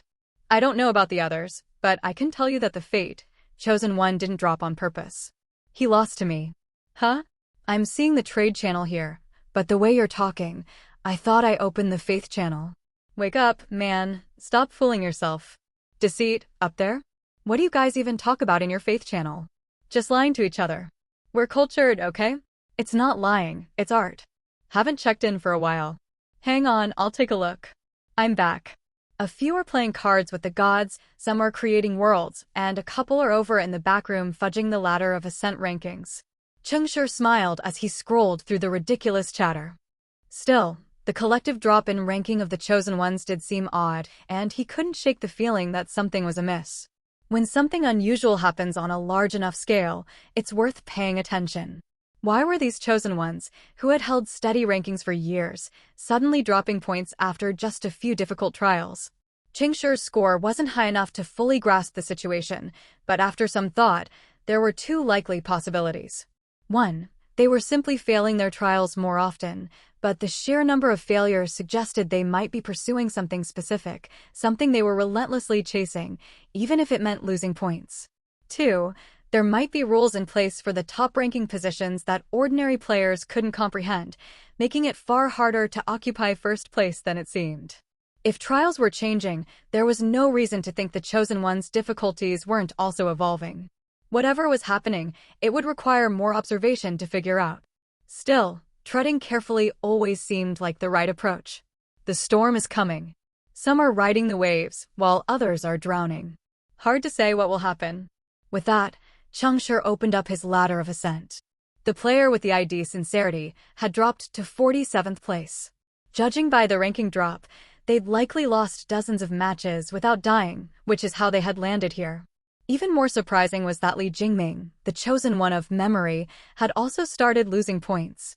Ladder of Ascent, Existence, Memory, / Void, Deceit. 1. First again, Brothers, Deceit, 204. 2. Feelings Remain, Memory, 201. 3. Li Jingming, Memory, 199. 4. Still Feels Like a Dream, Memory, 198. 5. He Flees, He Chases, He's Trapped, Deceit, 196. 46. Watching the Big Guy's Escape Route, Deceit, 179. 47. Sincerity, Deceit, 179. 62. I Never Lie, Deceit, 164. Time flew by like a wild stallion, never to return. 7 days passed in the blink of an eye, and it was once again time for a trial. But this time, Cheng Shi greeted the trial with a smile. The reason? The green tea girl next door had seemingly vanished. For 7 full days, Su Lu had ignored Xia Yang, leaving him heartbroken and convinced the girl he adored had died in her trial. When Cheng Shi heard this news, he was so shocked that he had to pinch his thighs tightly to stop himself from laughing in Xia Yang's face. But credit where credit is due, Xia Yang was a sentimental guy. He mourned Su Lu's disappearance for 3 to 4 days. On the 5th day, though, he snapped out of it and tied the love letter he had written for Su Lu to a string, lowering it down to the window of a girl named Fan Tingting, who lived in the apartment beneath Su Lu. He called it Healing Through Love. Cheng Shi scoffed, silently cursing himself for misjudging Xia Yang. Then he turned around and gave him a big thumbs up. You've got way more fun going on in your life than I do, young man. I'm going to live vicariously through your drama for the rest of my days. Cheng Shi chuckled to himself as he thought about it, but his vision suddenly turned red. Special trial, The Vanishing World, Oblivion, has begun. Matching teammates, 1 to 6. Trial objective, break free from your chains, abandon your shackles, embrace destruction, and find redemption. Time limit, 3 days. Oblivion. An Oblivion trial. Cheng Shi stared at the text in disbelief, quickly standing up and stuffing all his survival tools into his inventory. It had been a long time since he'd seen an Oblivion trial. The last one was back when he hadn't even reached 2,000 points. The trials, Oblivion, created were notoriously straightforward. There was only one goal: survive the end of a world. Survive the terrifying natural calamities. And live. Matching complete, 6 to 6. Entering trial. There was a cool sensation on his face. Is it raining? Cheng Shi's consciousness slowly returned. Around him, there was the sound of scattered raindrops, the smell of moist air, and a cool breeze against his skin. He blinked his eyes open and saw mist swirling before him, with clouds hanging low. Indeed, it was raining. A light drizzle. A gentle, persistent rain, soft but continuous. He didn't mind the rain soaking his hair and clothes, nor did he rush to pull out an umbrella from his personal storage. Instead, his first instinct was to survey his surroundings. It seemed they were on the mid-slope of a mountain. As far as his eyes could see, he was surrounded by towering peaks. The air was fresh and crisp, the greenery lush and abundant. The long-forgotten fragrance of the wild filled Cheng Shi with a rare sense of clarity and peace. Nature's scenery, the best cleanser for negative emotions. As he spread his arms to embrace the raindrops falling into his hands, his teammates were also waking up one by one. Whoa, buddy, what are you doing praising the rain gods? Are we in the wild? Cough, cough, cough, cough, cough. The humidity is too high and the low pressure. It's going to storm soon. Sorry to interrupt everyone's peaceful rain-watching moment, but I have some bad news. Our personal storage spaces have been locked. Cheng Shi froze, immediately lowering his arms and attempting to access his personal storage space. But the once familiar sensation of reaching in to retrieve items, nothing. No reaction at all. It was true, his personal storage space had been sealed. Damn. First time for everything, huh? Every new trial is a fresh kind of nightmare. Most Oblivion trials were about survival, often involving life-or-death escapes. In these trials, players had learned, after many beatings from the system, to always prepare survival gear. Personal storage spaces weren't large, so players like Cheng Shi often packed essential survival tools at the last minute. But unexpectedly, this trial had sealed away their personal storage. This was unprecedented. Cheng Shi glanced at the ring on his hand and silently sighed in relief. Luckily, he hadn't left the semi-divine artifact in his storage space out of fear of losing it. Otherwise, he'd be in real trouble. The items in his storage were just supplementary, and losing them wouldn't significantly affect his strength or survival chances. This was why Cheng Shi had always focused on improving his own abilities. Relying too much on external items was risky. Though, of course, he'd never say no to latching onto a powerful ally for the long haul. Shit, this is real? One of the male players cursed after trying and failing to access his storage space. He wiped the rain off his face, looking frustrated but not necessarily hopeless. Clearly, this guy had some confidence in his own abilities. But as for the others, Cheng Shi rubbed the rain from his face and, while doing so, subtly adjusted his expression to look a bit more panicked. Through the gaps in his fingers, he quickly scanned the other teammates. There were 5 players in total, aside from himself, 3 men and 1 woman. Each had a different expression. An older man with white hair kept coughing, one hand on his knees and his face twisted in discomfort. Yet, despite his frail appearance, Cheng Shi noticed his stance was rock solid. Even while coughing, his feet were firmly planted in the rain-soaked mud, unmoving. A boy with a backpack frowned slightly, quickly spreading his jacket over the bag to shield it from the rain. Judging by the shape of the bag, it likely contained some kind of weapon, something small and numerous, perhaps. The person who had spoken earlier, who had shared the bad news, was a sharp-featured man, clearly a warrior type. His piercing eyes and muscular arms suggested he specialized in offense. The thick calluses on both his hands, particularly on his thumbs, indicated he might be a hunter. As for the last person, a bit eye-catching. She was a slim, petite girl with pink hair. Her bright eyes sparkled as they darted around the area, and she wore a slight smile, seemingly unconcerned about her storage space being locked. Cheng Shi's gaze quickly passed over her face. She looked familiar, as if he had seen her somewhere before. But his face-rubbing act was over too quickly for him to think much about it. Then, to his surprise, someone called out her name. "Wait, are you Tao-yi?" "Who?" Cheng Shi looked to the young woman in surprise, seeing that everyone else was also glancing at her with varying degrees of shock. The pink-haired girl squinted her eyes and flashed a playful fox-like smile. "Hello, everyone. Yes, I'm Tao-yi." The moment she spoke in her clear, bell-like voice, Cheng Shi finally remembered where he had seen her before. She was a rising star, a young actress who'd been in the entertainment industry for about 7 or 8 years with little fame, until she landed a small maid role in a palace comedy and suddenly shot to stardom, becoming a household name. The show was called Spring Breeze and Unexpected Affairs, and it told a ridiculously absurd love story about a common girl who was accidentally married into a royal family and ended up falling in love with a cross-dressing prince. Tao-yi had played the servant of the evil second female lead, who had a one-sided crush on the main female character. Her mischievous and meddlesome nature, along with her antics, basically handed the main characters their happy ending on a silver platter.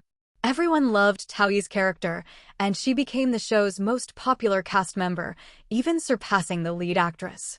Cheng Shi had never watched TV dramas, but after hearing his colleagues gossip about it nonstop, he had picked up enough information to know about her. Seeing a TV star in the flesh, Cheng Shi couldn't help but think, she's even skinnier in person than in the photos. Man, the world is strange. Who knew trials would bring me face-to-face with a celebrity? No way, it's really her. I almost didn't recognize you with the pink hair. What a bummer that your acting career's just getting started, and then this whole game descends. The man who'd recognized Tao-yi kept rambling, as if he had an endless supply of words. Actually, I prefer singing more than acting. So, you're probably a bard then? No. I'm a mage.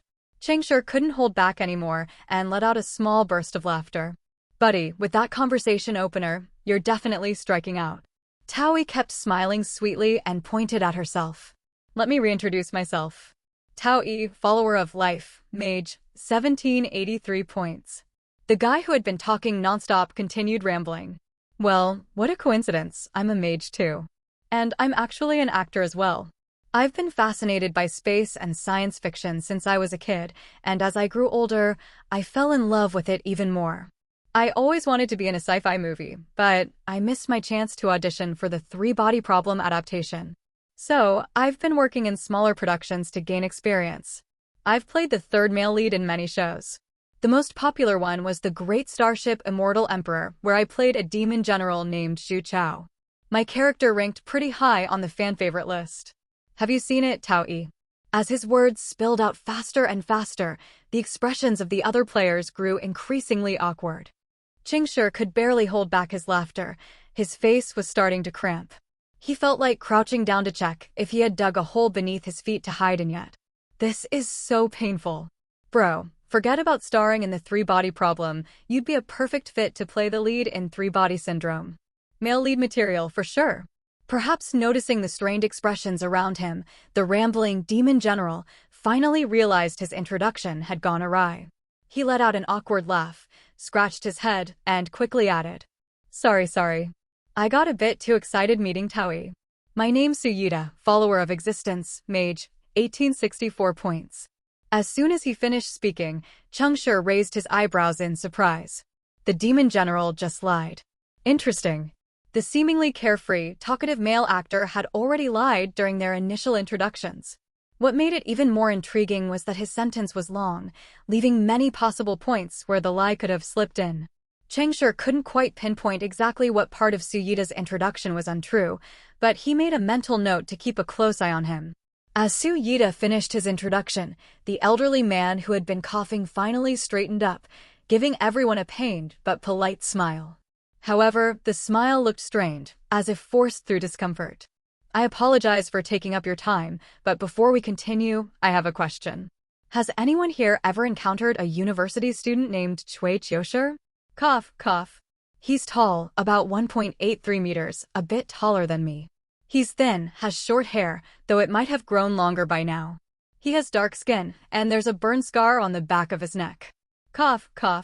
His eyes resemble mine, but there's a mole under one of them. Before the old man could finish, Suyita waved impatiently, interrupting him. Hold on. What are you doing, Grandpa? Searching for someone? Who is this person, your grandson? The old man shook his head and coughed violently again before straightening up once more, his face full of apology.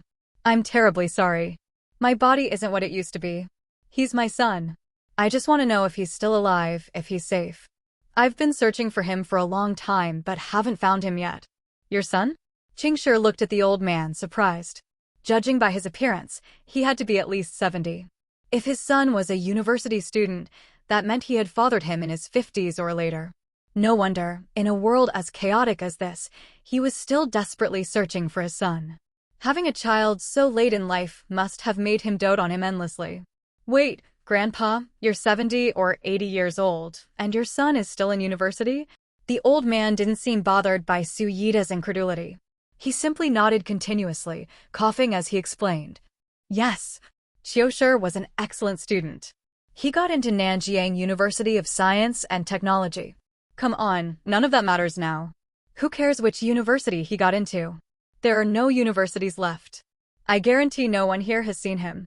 Think about it. There are 12 billion people on Earth, and we only match with 6 per trial. If anyone's seen him, it'd be a miracle. Besides, for all you know, he might be. Perhaps realizing that speculating about the man's son being dead was too cruel, Suyita stopped himself mid-sentence, swallowing his words. Apologies for wasting everyone's time. My name is Chui Dingtian. I follow Decay and have a ladder score of 1677. Decay? The old man mentioned his faith outright. Everyone exchanged surprised glances, and Cheng Shi quickly scanned their faces. He noticed that only Tao-yi's expression flickered with a hint of something unnatural for a brief moment.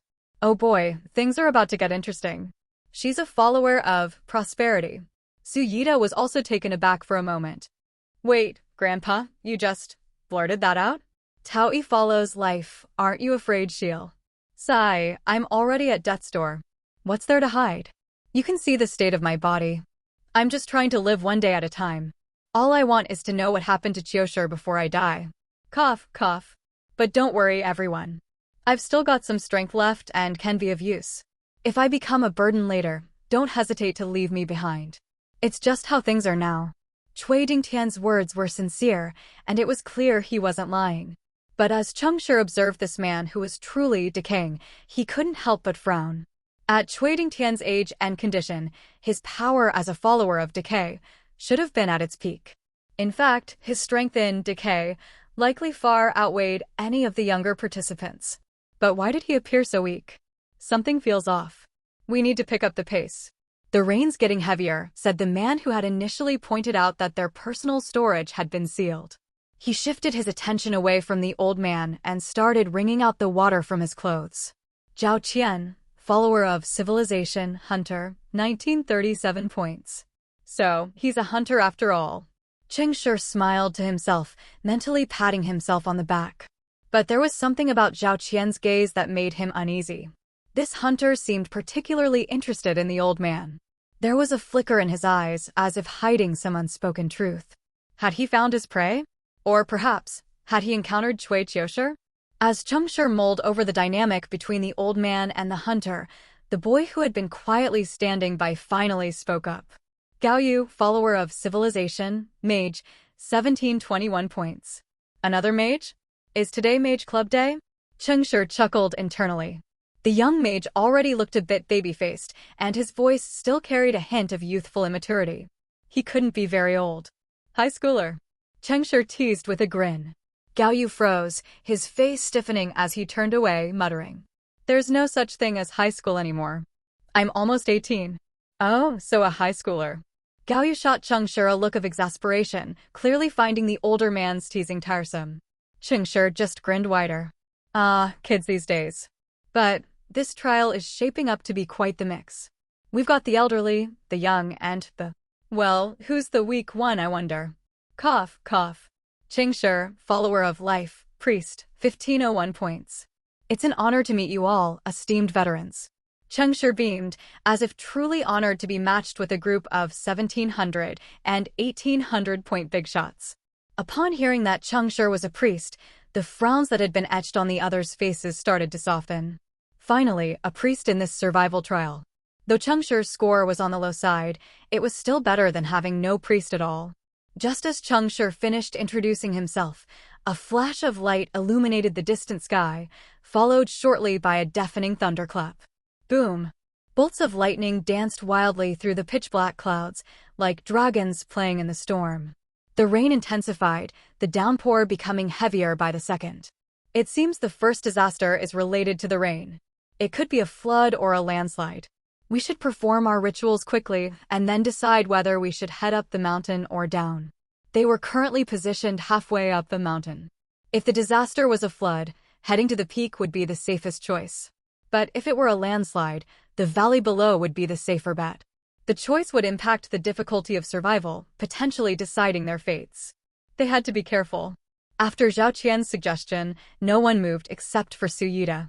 He glanced awkwardly at everyone, then turned and quietly walked away, his expression constrained. As soon as he turned his back, Cheng Shi chuckled to himself. Interesting. I've run into a fellow trickster. Su Yida wasn't a follower of existence, he was clearly a follower of void.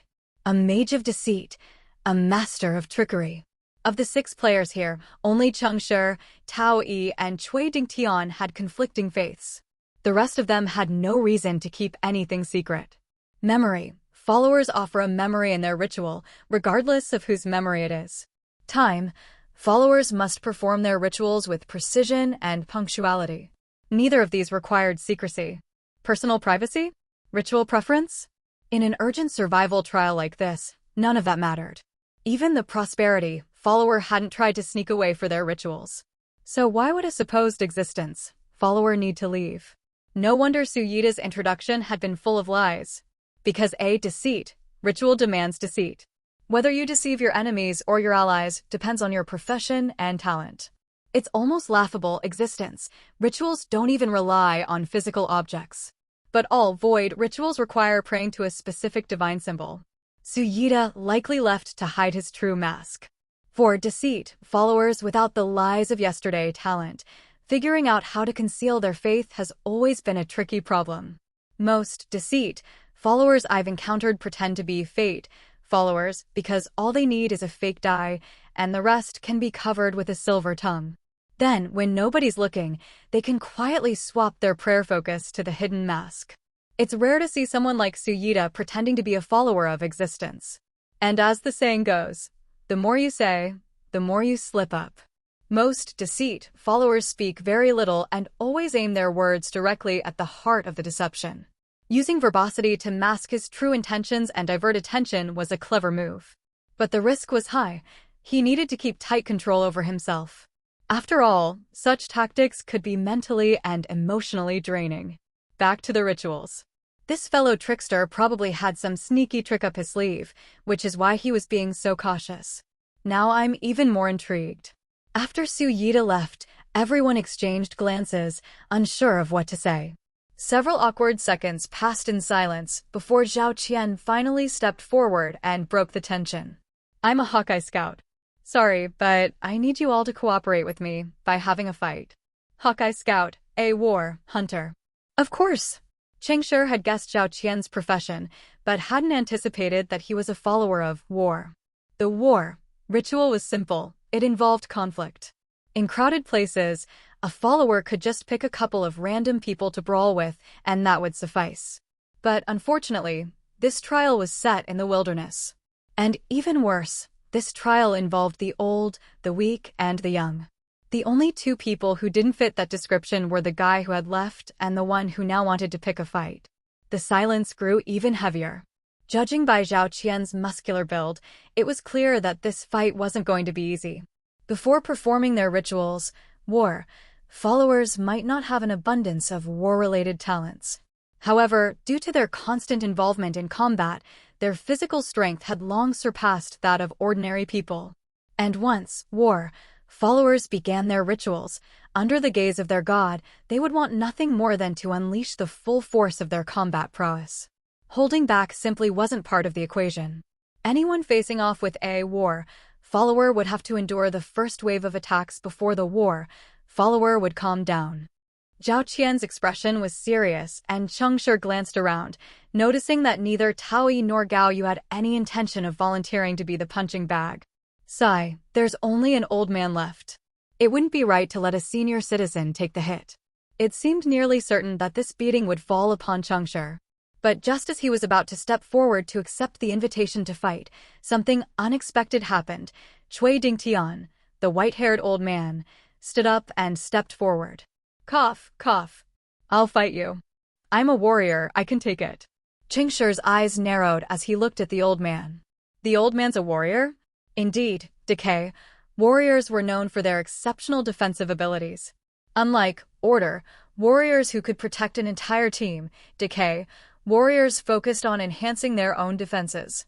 This particular role even had a widely recognized nickname: mummies. They wrapped themselves in shiny, protective exteriors, but inside, they were rotten to the core. Like mummies buried by the sands of time. A mummy?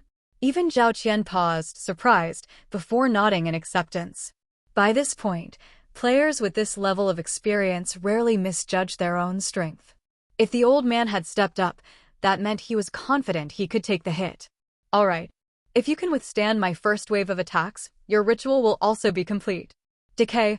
Rituals involved accelerating decay, and any form of injury would count toward that goal. So this was a win-win for both of them. Be careful, my right punch packs a lot of power. With those words, Zhao Qian's eyes turned red, and he lunged forward, colliding with Cui Dingtian in an instant.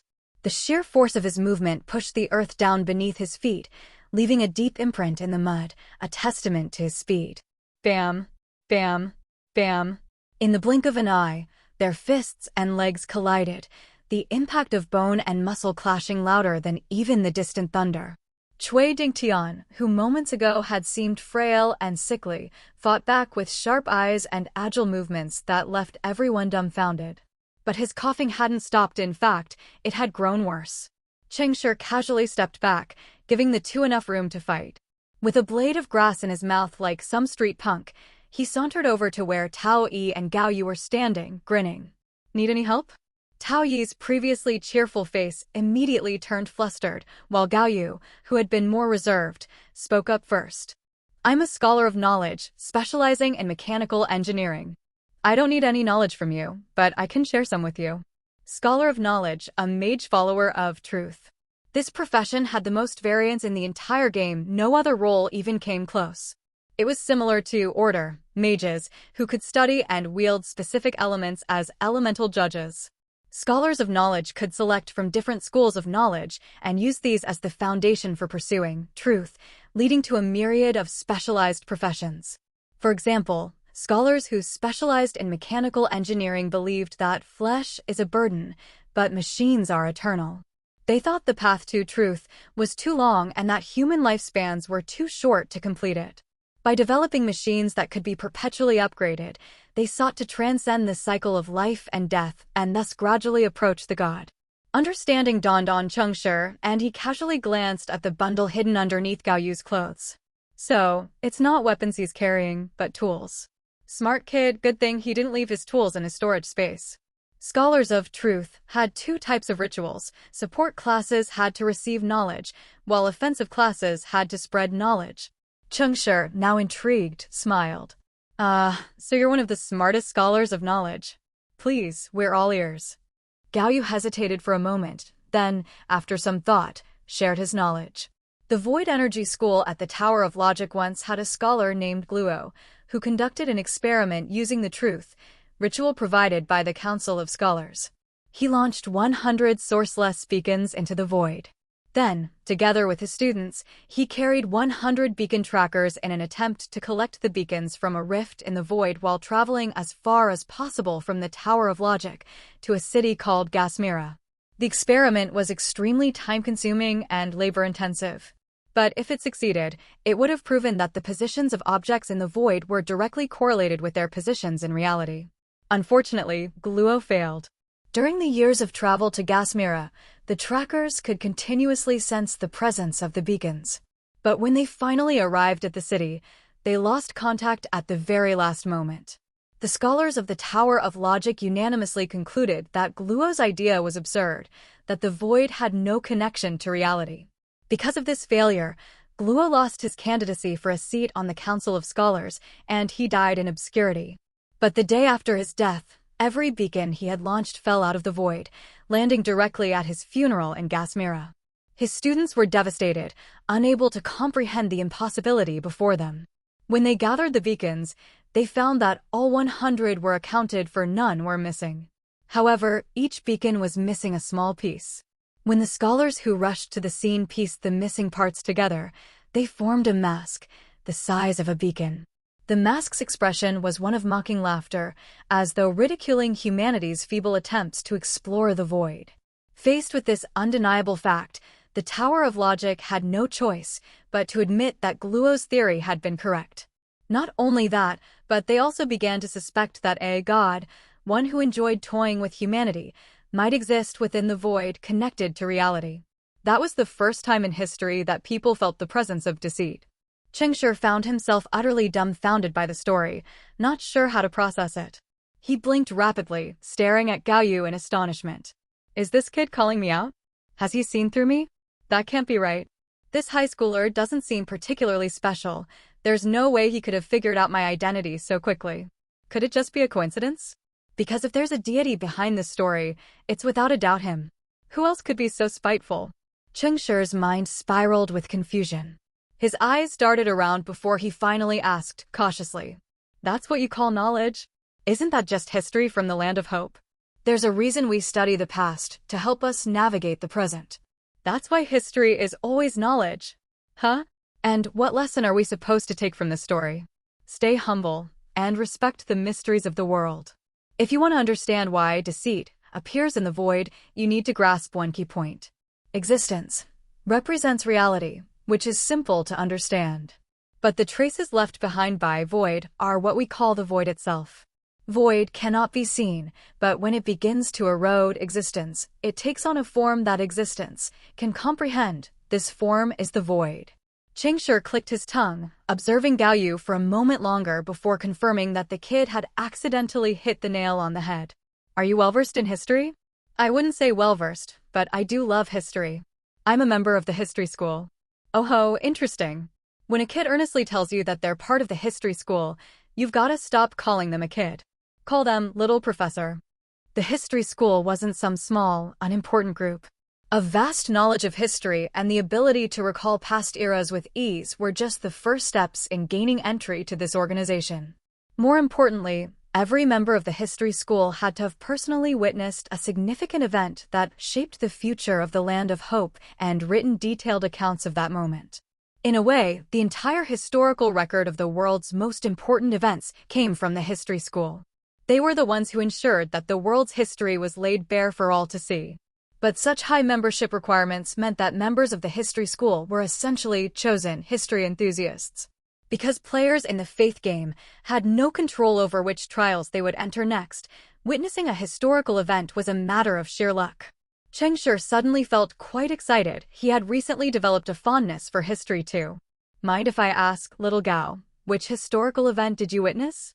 It's classified within the school. I can't say. Welp, guess I'm not worthy after all. Cheng Shi clicked his tongue in disappointment before turning to look at Tao Yi, who had been silent the whole time. What about you, Miss Elf? How do you plan on completing your ritual? As a wood elf, Tao Yi was a follower of prosperity.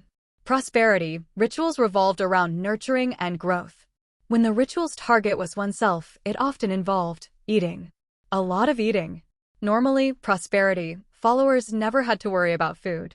But today was different. Everyone's personal storage space had been sealed. The poor pink-haired elf girl seemed to have lost her primary source of nourishment. Just as Tao Yi was about to explain her predicament, Su Yida returned, holding something in his hands, excitement evident on his face. Tao Yi, look. I found these mushrooms in the past of this land. Will this be enough for you? Tao Yi looked over in surprise, seeing that Su Yida's hands were indeed full of mushrooms. Huh? You're a follower of memory? Thanks, this is perfect. She skipped over happily, taking the mushrooms from Su Yida's hands. However, from Cheng Shi's perspective, the scene was bizarre beyond words. Because to him, Su Yida's hands were completely empty. Amazing, truly amazing. What an impeccable performance. Cheng Shi muttered to himself, his mind spinning. Su Yida was a talented actor. At least, to the other players, his statement had conveyed 3 key points. First, he was a memory mage, a memory traveler. Second, he had a seemingly useful ability to revisit the past, a power that would undoubtedly be valuable in this oblivion trial, subtly increasing his importance in the group. Third, he had accurately deduced that Tao Yi was a follower of prosperity, demonstrating sharp observational skills. But to Cheng Shi, Su Yida's performance contained 2 layers of deception hidden from the others. His talent and his score. Cheng Shi had already figured out Su Yida's talent. The deceit, S-rank faith talent, mirage in the rift between reality and illusion. Whenever someone believed Su Yida's lies, everything he described would become real to that person. On the other hand, if someone saw through his lie, then they would see right through everything he was creating, as if it didn't exist. In other words, Su Yida had created a handful of mushrooms that existed in a liminal space between reality and illusion. Tao Yi believed him, so she could see the mushrooms and eat them. But Cheng Shi, having already guessed that Su Yida was a follower of deceit and possessing a talent to see through lies, couldn't see the mushrooms at all. To him, Su Yida's performance looked like a clumsy, absurd pantomime. This was precisely why many of deceit's talents, despite seeming overwhelmingly powerful, were often rated lower than expected. Because once a lie was exposed, no matter how grand it would come crashing down like a house of cards, impossible to rebuild. But the curious thing was, Cheng Shi couldn't afford to expose Su Yida, not now. Perhaps throughout this entire trial, he couldn't. Su Yida might be the only person capable of enabling Tao Yi to fully utilize her power in the trial. Additionally, an S-rank talent suggested that Su Yida's ladder score was likely above 2,000. Looking at it that way, this man's scheming mind was no less formidable than the teammates from Cheng Shi's last trial. Tao Yi, smiling with her eyes half closed, continued to happily devour the mushrooms, completely unfazed by the battle that had just ended between Zhao Qian and Cui Dingtian. The elderly man glanced briefly at Tao Yi, coughed, and nodded, seemingly reassessing the young woman from the opposing faith. Zhao Qian, still eyeing Cui Dingtian with a strange expression, took a few steps back and exhaled deeply before speaking. Mummies sure live up to their reputation for defense. Impressive. Cough, cough. I'm honored. As soon as the fight was over, the old man hunched over once more, resuming his coughing. All right, as everyone can see, the rain is getting worse. Given the nature of the ground underfoot, if it gets any heavier, there's a high chance of a mudslide or a landslide. Zhao Qian kicked at the muddy ground, frowning as he continued. My suggestion is to head downward and then veer to that side. The mountain over there looks sturdier, with more solid rock. Whether we wait out the rain or face a heavier storm later, we'll have better options there. What do you think? Everyone followed the direction Zhao Qian was pointing and saw that the mountain indeed appeared more solid, with a surface of dark white stone. No objections from me. No objections, glug. Cough, cough. Let's go quickly then. Zhao Qian took the lead, with Su Yida following energetically. Cui Dingtian wasn't far behind. Cheng Shi and Gao Yu naturally walked together at the back, silently following. Hey, you keep talking about us. What about you? Gao Yu asked quietly. Me? What about me? Your ritual. If you're not a follower of prosperity, that means the only other. Oh, that. Cheng Shi chuckled awkwardly, then made a deliberate gesture of adjusting his pants. Already done. Gao Yu's eyes followed Cheng Shi's movement, and upon seeing Cheng Shi's completely soaked pants, a sudden realization hit him. His eyes blinked in disbelief. Wait, that counts? Impressive. That was fast. Isn't fast better? Saves time. Gao Yu gave a bewildered smile and turned his head, clearly unable to understand Cheng Shi's reasoning. With her meal finished, Tao Yi appeared much more energetic. She dashed ahead to lead the group. Not surprising, considering her nature as a wood elf. With her affinity for plants, the thick grass and thorns standing in their way were no obstacle. With just a wave of her hand, Tao Yi cleared a path through the dense vegetation along the cliffside, creating an easy route for the others to follow. Come on, follow carefully. Her nimble form darted and leaped across the moss-covered rocks and vine-covered platforms, looking completely different from the seemingly harmless pink-haired girl from earlier. Just like I said before, no one at this score level is simple. Appearances can be deceiving. Cheng Shi shook his head with a smile and followed closely behind. While he couldn't match Tao Yi's effortless movements, he was still able to make his way down quickly. But halfway down, a sudden burst of vines shot out, wrapping around Cheng Shi's leg and yanking him from the air. Startled, Cheng Shi turned to see that it was Tao Yi who had flourished the plants around her, transforming them into a giant hand that caught him. Instead of feeling embarrassed or inferior, Cheng Shi gave her a wide, grateful smile and immediately started kissing up to her. Wow, a true star. You're incredible, Lady Tao. Thank you, ma'am.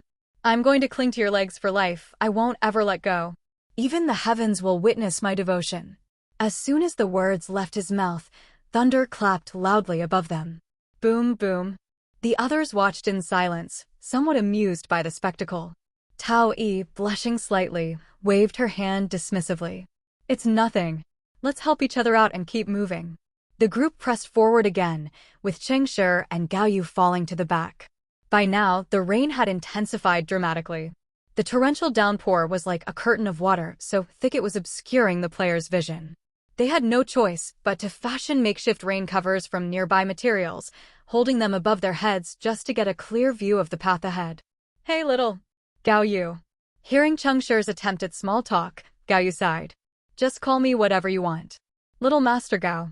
As soon as Cheng Shi said those words, a wave of satisfaction washed over him. I'm really into history too, especially the history of the Tower of Logic's development in alchemical creations. Since we're stuck walking, why not tell me more about it? Gao Yu seemed a little surprised. You're interested in puppetry? Cheng Shi didn't hold back, nodding earnestly. Absolutely. Then, lowering his voice, he added, Look, when I'm not in trials, it gets pretty lonely. But if I connect to other people's spaces, I have to constantly be on guard, worried they might try something. It's not safe. But if I could learn a bit about alchemical creations and make a puppet companion, well, you get it, right? The rain was pouring down, and the noise of the storm should have kept their conversation private. But at some point, Suyita had quietly fallen behind. Now, walking just ahead of the two, he perked up, clearly listening to their hushed chat. It was obvious that he was curious about what they were discussing. Gao Yu, meanwhile, seemed to be growing more certain of Cheng Shi's personality, giving him a slightly disdainful look. Flesh is only a temporary companion. Now that the gods have descended, we may have infinite possibilities ahead of us. Why would you cling to something so fleeting? Cheng Shi paused for a moment, then countered. And what should I cling to? Eternal mechanical constructs? Are you going to build yourself a waifu mech to keep you company? Cheng Shi had just blurted it out as a joke, but to his surprise, Gao Yu's steps faltered, his face turning bright red as he quickly looked away. Cheng Shi stared at him in shock. Wait a minute, don't tell me you've already built one. What? Sure, mechs are every guy's dream, but not like this, little Master Gao. You're not even 18 yet. How can your path veer so far off course? I suggest you hand over the mech to me. I'll bear this burden of sin for you. Suyita, who had overheard the conversation, frowned. Had these two been whispering to each other all this time, just to talk about mechs? They hadn't even spotted a clue to the trial's solution, and here they were discussing the romance of mechs? Seriously? Was the current situation not romantic enough? Give it another hour of rain, and the entire valley would be so flooded, the water would be both romantic and dramatic. Shaking his head in disbelief, Suyita quickened his pace and caught up with the group ahead. Once Suyita was out of earshot, Cheng Shi turned back to Gao Yu. Different tastes for different people. So, tell me, little Master Gao, what else can you share? Gao Yu wasn't particularly keen on engaging with someone he considered lowbrow, but being asked to share his knowledge felt too good to pass up. After a brief hesitation, he gave in. What do you want to know? Oh, just tell me about the most notable figures in the alchemical creations field, their research focuses, and which ones are the most promising. Then I can go look up more information later and focus my efforts. Let me think. Gao Yu trudged through the muddy ground, pondering for a moment before replying. If you're asking about the true geniuses in alchemical creations, you'd be looking at Zhang Yi, who died during an experiment in the early civilization era, and Bacchus, who, toward the end of the era, transformed his own wife into a new form of life. I'm talking about creating a puppet wife, not turning my wife into a puppet. Let's talk about the first guy, Zhang Yi. Cheng Shi's heart skipped a beat upon hearing the name. According to Cherniously, Zhang Yi hadn't died in an accident. He'd been assassinated by scholars from other schools at the Tower of Logic. Zhang Yi's records in the histories of the Tower of Logic are sparse. From the limited sources we have, we know that in his youth, he frequently violated his school's rules, conducting forbidden creation experiments in secret. He was warned many times. But he was exceptionally talented and quickly made a name for himself within the school, eventually catching the attention of the Council of Scholars. He received substantial funding and manpower support. Unfortunately, his good fortune didn't last. At the height of his fame, he once again conducted a forbidden experiment without permission. This time, the experiment went awry, causing an explosion that collapsed the school's laboratory. Nearly all the students in the alchemical creations department perished with him. Cheng Shi listened intently, his head lowered in thought. This aligns with what Cherniously had said. Zhang Yi had been assassinated, and his students were banished. Among them were Ardos and Kataro, who fled to the underground and joined the Chaos Seedling faction. Such seedy events would, of course, be scrubbed from existence by the Tower of Logic, with the historical records painting a more reasonable and legitimate picture. What experiment was he conducting? There's no official record of it. However, there are rumors. It's said that Zhang Yi had initiated an experiment called the creation of a flesh god. He allegedly stole truth, divinity from the Council of Scholars and tried to combine it with alchemical puppet techniques to create an entirely new god. Cheng Shi's eyes widened, and his thoughts buzzed in disbelief. No wonder Ardos ended up paired with Cherniously. His teacher was literally trying to create a god. As a student, summoning the attention of a new god didn't seem far-fetched, right? Did he succeed? Didn't I just tell you? He failed. The divinity exploded, killing almost everyone in that department. No, that didn't add up. Cherniously had specifically said the Tower of Logic assassinated Zhang Yi before he could publish his newest findings, which implied that Zhang Yi had succeeded. And if the rumors were true, it meant Zhang Yi had already created a god. Or, at the very least, a flesh and blood being infused with divinity. Holy crap! Where did this being go? Did the Tower of Logic seize it? Cheng Shi mentally filed this information away for future thought, then asked. So, none of the students survived? Almost none. If any had, there would have been a record of them. Survivors of such a large-scale accident would definitely be mentioned in history. Cheng Shi frowned. Something wasn't adding up. He probed further. I've heard a story about an alchemical creations department student named Ardos who killed a judge named Moxius from the Grand Tribunal. This supposedly triggered a large-scale surface war in the mid-civilization era. If we trace the timeline, it seems to align with Zhang Yi's period. Gao Yu was surprised. He smiled in genuine admiration. To bring up the name Moxius shows you're truly interested in history. This figure is sparse even in the official records of the Grand Tribunal, and most of what we know comes from fragmented documents pieced together by scholars. But there's one point you got wrong.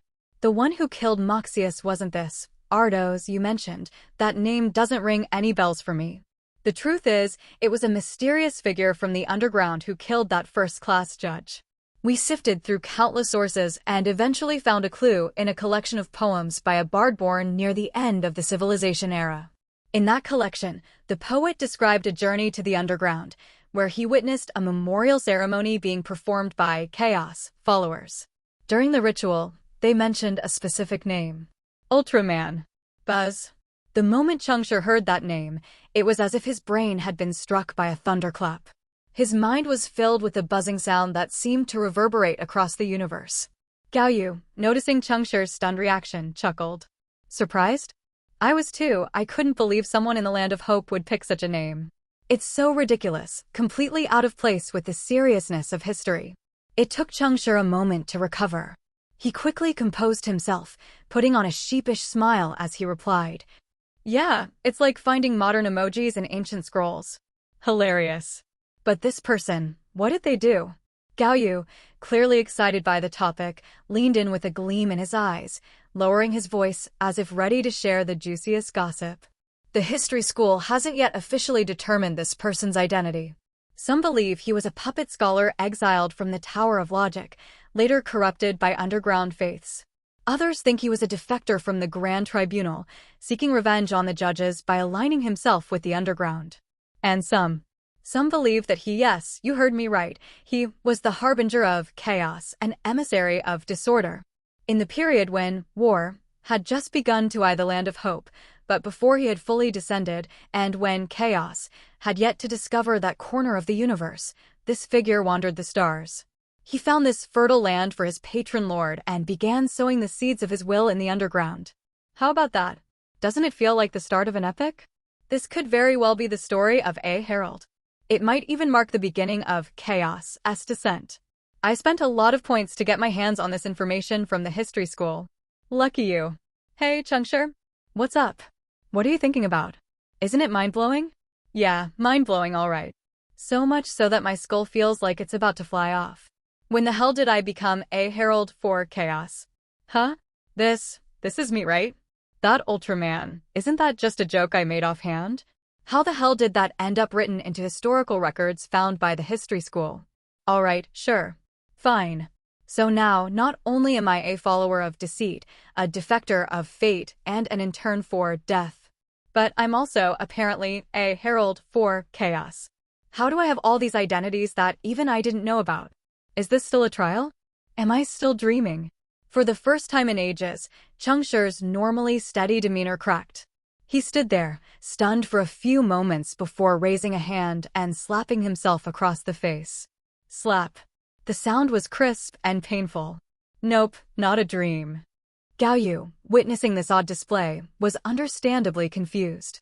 That's a pretty unique way to express excitement. As Cheng Shi snapped out of his emotional breakdown, his expression grew serious. If Gao Yu had no ulterior motives, if this random conversation hadn't been manipulated or altered by some entity, if that bard and his collection of poems really existed, and if... Cheng Shi's mind raced, working through countless ifs before daring to form an utterly absurd conclusion. I changed the history of the Land of Hope in my last trial. A player from reality, altered the background lore of the faith game. This realization was eerily similar to what Du Shiguang had done when he tampered with everyone's memories. Cheng Shi's first thought was to connect this event to a certain entity. Memory. Could this be memory's doing? After all, memory is the enemy of deceit, and I'm one of deceit's cherished treasures. If memory had really intervened, the only time it could have happened was after I met with death. Because death seemed to have a favorable opinion of me but didn't have much fondness for memory, for not finding the Garuda dagger. If memory had already tampered with my record by then, death surely wouldn't have ignored it. So, was it memory? And if so, why? Author note, April Fool's Edition. Praise deceit, and may we never be deceived. XD. Getting close to order creates even more chaos from the perspective of chaos. Who would have thought that a joking lie meant to conceal his identity would actually come true? All because a follower of chaos bore the fabricated name and approached order, killing the son of order, thus birthing true chaos. From then on, the Grand Tribunal became mired in the quicksand of war, unable to pull itself free. As the war dragged on and the faith spread, chaos began to descend. So, who am I really? Am I Ultraman of the Land of Hope? Or am I the real Cheng Shi? That's a huge question, one that could easily drive someone to the brink of madness.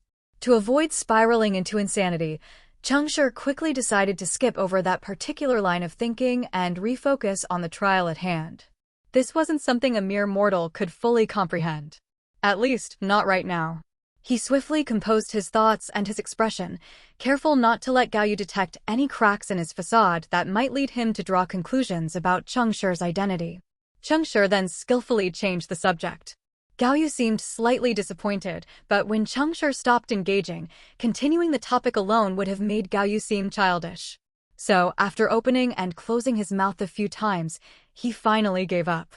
The group had been trekking through the mountain valley for 4 or 5 hours by now, and the rain was starting to pool at their feet. In some of the lower areas, the water had already risen past their ankles. The path was becoming more and more difficult. But fortunately, their destination was within sight. Zhao Qian looked up at the towering mountain in front of them and spoke solemnly. "Miss Tao, I'll leave it to you." Tao Yi nodded and began casting spells at the vines growing along the mountain wall. With a wave of her nimble fingers, the vines on the cliff face began to grow wildly, spreading like ink on white paper. Within a few breaths, the vines had covered the entire rock wall.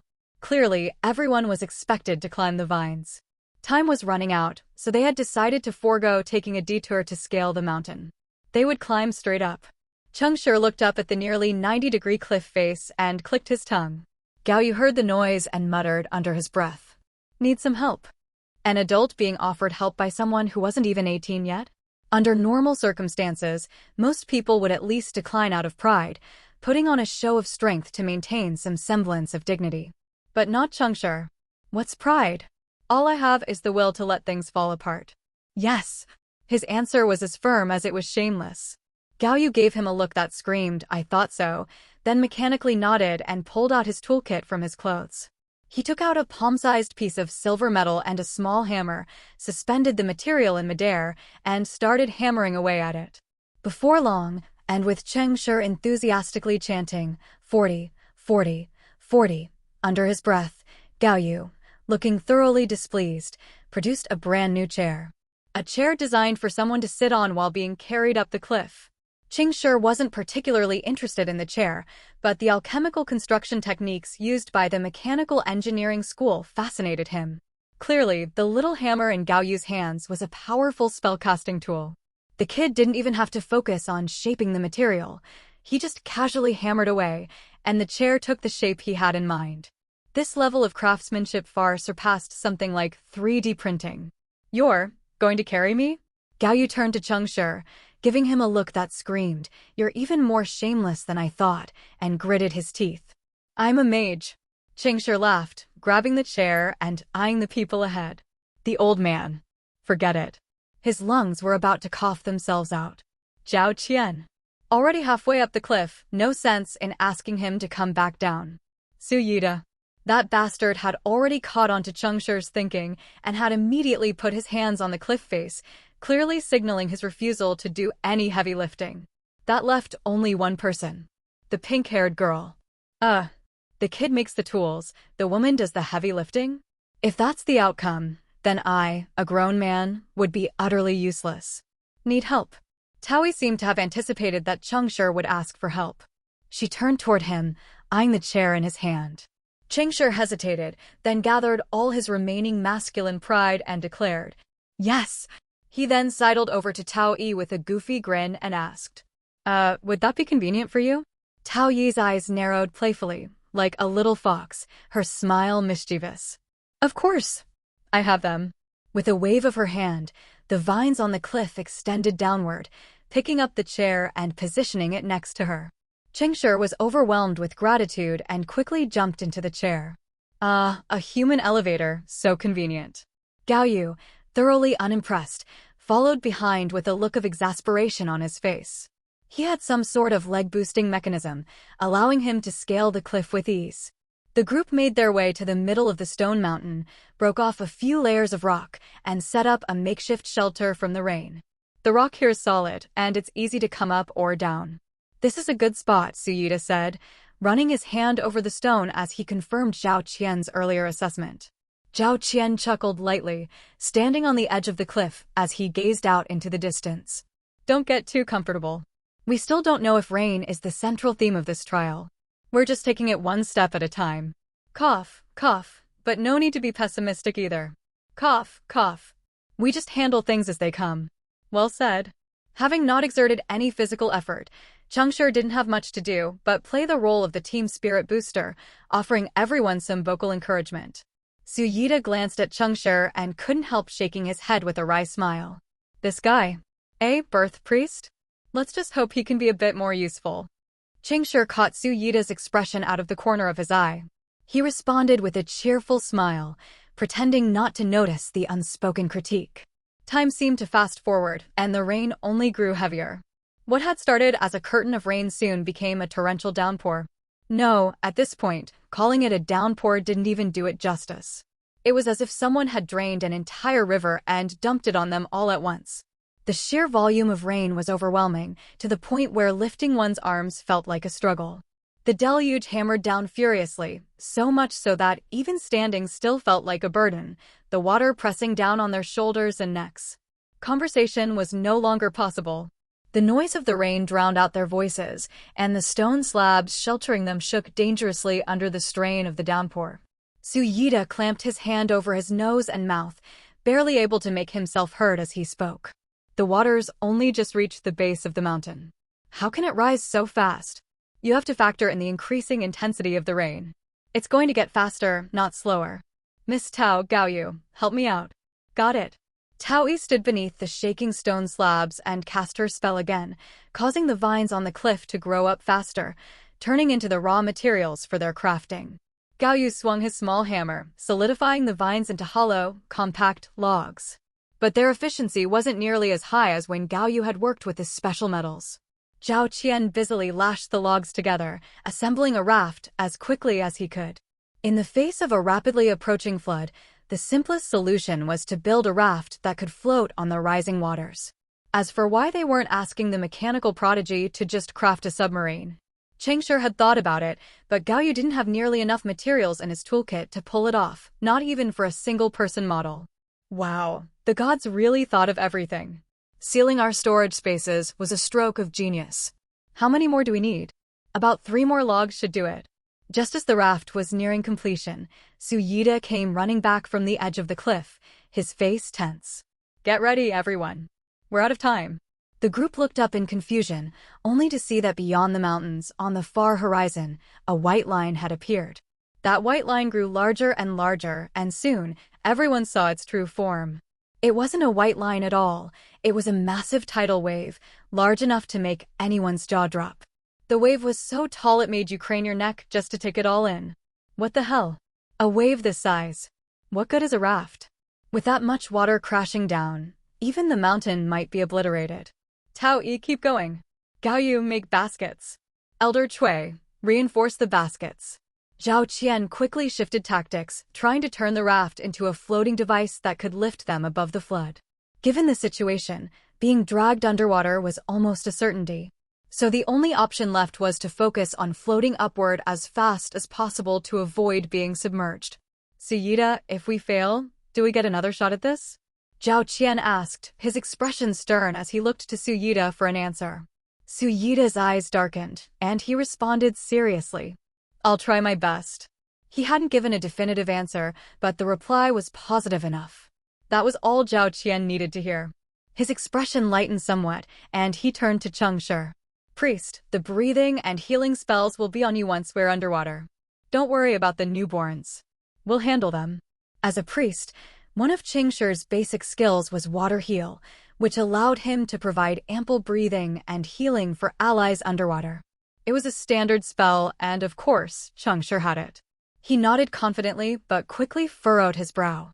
The trial was supposed to last 3 days. If day 1 was already this intense, Cheng Shi could hardly imagine what the next 2 days would bring. Would they be surfing through this disaster? And this wasn't internet surfing. It wasn't going to pass the time easily. It's coming. Everyone, into the baskets. Now. As soon as the words left Zhao Qian's mouth, the world went dark. The rumbling roar of the wave crashing down was so loud it even drowned out the thunder. Without hesitation, Cheng Shi leaped into the vine basket that had been secured to the raft. He watched as Elder Cui, coughing all the while, accelerated the decay of the vines to make the raft even sturdier. Cheng Shi took a deep breath, feeling the tension rise in his chest. There was no way not to be nervous in a situation like this. The enormous wave was now right in front of them, like an impossibly tall wall of water stretching from the earth to the stars. The oppressive weight of it all was enough to crush any hope. Priest, prepare your healing. And with Zhao Qian's final shout, boom! The wave hit, massive and world-destroying. Everyone felt as though the sky itself had collapsed onto them, the weight crashing down so hard they all spat up blood. But that blood disappeared quickly. Because after the world spun and blurred, everything, the so-called mountains and high peaks, had become nothing but jagged rocks jutting out from the sea's depths. Everything in sight had sunk beneath the water. Everyone was momentarily knocked unconscious by the immense impact. Everyone except Cheng Shi, who kept his eyes wide open, navigating the barely buoyant raft through the murky depths of the ocean. Yes, Cheng Shi wasn't knocked out. In the instant before the giant wave crashed down, he had cast every skill he had on himself, leaving a buffer of protection. This allowed him to withstand the powerful impact and remain fully conscious. As for the others, well, it's just some blood, no one's dying from it. After all, they're not the captain. Now that the battlefield had shifted from the mountaintops to the ocean depths, Cheng Shi, with his underwater heal, had gone from being the useless priest to the acting captain with a significant say in the group's survival. All he needed to do was cast underwater heal on himself and then use shared divine grace to grant his teammates the ability to breathe underwater. With minimal energy expenditure, they could all breathe as much water-infused air as they needed. Not only that, but as a priest, he had one of the highest affinities with water elements, second only to water elemental judges. With precise control, he could guide the raft submersible, becoming the group's navigator in these calmer waters. In fact, Cheng Shi was already doing just that. Zhao Qian, the fittest among them, was the first to regain consciousness. When he realized that he could still breathe and saw Cheng Shi skillfully steering the raft deeper into the ocean, he knew the situation was under control. He felt relieved. Not because Cheng Shi had suddenly become reliable, but because underwater heal hadn't mysteriously caused him to get pregnant. Soon, the others began to wake, and once they realized their condition wasn't too bad, they all breathed a sigh of relief. The players found themselves in an unusual situation. The hollow logs, made from the reinforced vines, were providing excellent buoyancy and sealing, keeping them afloat at the top. Beneath the raft, several vine baskets dangled, each containing one player. Although everyone was submerged in the water, thanks to the effectiveness of underwater heal, their breathing wasn't hindered. If there was any discomfort, it was the strange sensation of inhaling murky seawater, which would then vanish inside their bodies. It wasn't exactly pleasant. But the raft's buoyancy was so strong that Cheng Shi was having trouble controlling it at such depths. Thankfully, his teammates weren't freeloaders. Unlike Cheng Shi, they didn't just sit around and watch while others worked. Taui was the first to grab a few spare vines from the raft and weave them into makeshift paddles. She strapped them to her arms and began paddling manually, adding power to their movement. Seeing this, the others followed suit. Only Zhao Qian remained still, continuing to observe the surroundings. Cheng Shi caught sight of him out of the corner of his eye and found himself becoming more intrigued by the team's de facto leader. There was something odd about this war follower. Although he had taken on the role of leader, he rarely exerted any additional effort outside of crucial moments. Plenty of players preferred to conserve their strength during trials, especially when trust was lacking, as it was a very effective strategy. But Zhao Qian was different. He didn't come across as an absolute egoist. His eyes were filled with a desire for cooperation, yet his actions were oddly solitary. This subtle contradiction felt strange. But as long as Zhao Qian wasn't doing anything detrimental to Cheng Shi, he could be left to his own devices. Cheng Shi chuckled to himself and focused on steering the raft again. As Cheng Shi continued to guide the raft, keeping an eye on the others, Taui spoke up. Glub, glub. Cheng Shi, are we not going to float upward? Glub, glub. We can't risk it.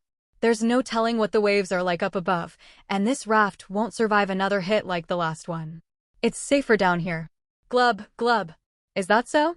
Will your mental strength hold out? I have a decent affinity with water. Glub, glub. I could take over for a while. Oh, no way. I'm just getting into the fun of being captain. Cheng Shi was thoroughly enjoying being in charge of the raft. The amount of mental energy this was consuming was definitely manageable. He could easily stay submerged for an entire day. Provided, of course, that the waters remained calm. Rather than address her offer directly, Cheng Shi teased. Why do you keep saying glub glub with every word? Glub, glub. Don't you think it makes me sound like a fish? Glub, glub. We're underwater now, so we're like sea people. It's so fun. Childlike innocence defeats all logic. Cheng Shi was at a loss for words. While the storm raged above, the waters beneath were surprisingly calm. Aside from occasionally dodging debris carried by the current, there wasn't much danger in their underwater journey. But, of course, good times never last. After a few hours of smooth sailing, trouble struck again. Although the group's senses were far duller underwater than on land, Zhao Qian seemed to have detected something and immediately spoke up. Be careful, something's coming from below. Cheng Shi's heart skipped a beat at the warning. They were currently floating in the upper mid-levels of the water column, far enough below the surface to avoid the storm, yet nowhere near the ocean floor. By now, anything that was supposed to sink to the bottom would have done so, and anything meant to float should have already drifted to the surface. Whatever was rising up from the depths could only mean trouble. What is it, something alive? Or something dead? Can we steer away from it? We can paddle faster. From below? I don't see anything. Cheng Shi had the best forward visibility, but like everyone else, he couldn't see anything below. The water was too murky, full of debris and soil churned up by the storm, making it impossible to see clearly. Zhao Qian, it seemed, wasn't relying on sight to detect the threat. I can't see anything. Can you sense what it is? Zhao Qian closed his eyes and extended his spiritual senses like sonar. The moment he did, his expression darkened dramatically. We can't avoid it. It's all around us, front, back, left, and right. Cheng Shi, we're about to collide. Whoosh! As soon as Zhao Qian spoke, the raft began spinning wildly in the current. Glub, glub. Countless bubbles rose to the surface this time. The glub glub was real. Everyone, brace yourselves. Priest, get ready to heal. There was no need for Zhao Qian to remind him. The moment the spinning began, shared divine grace spread 7 or 8 heal spells across the entire team. Cheng Shi's face grew serious, and he focused all his attention. Because now he could finally see what was rising from below. It was a massive, no, a colossal, creature that he'd never seen before. Its skin was peeling and bloated, its eyes half open and milky white, indicating that it was long dead.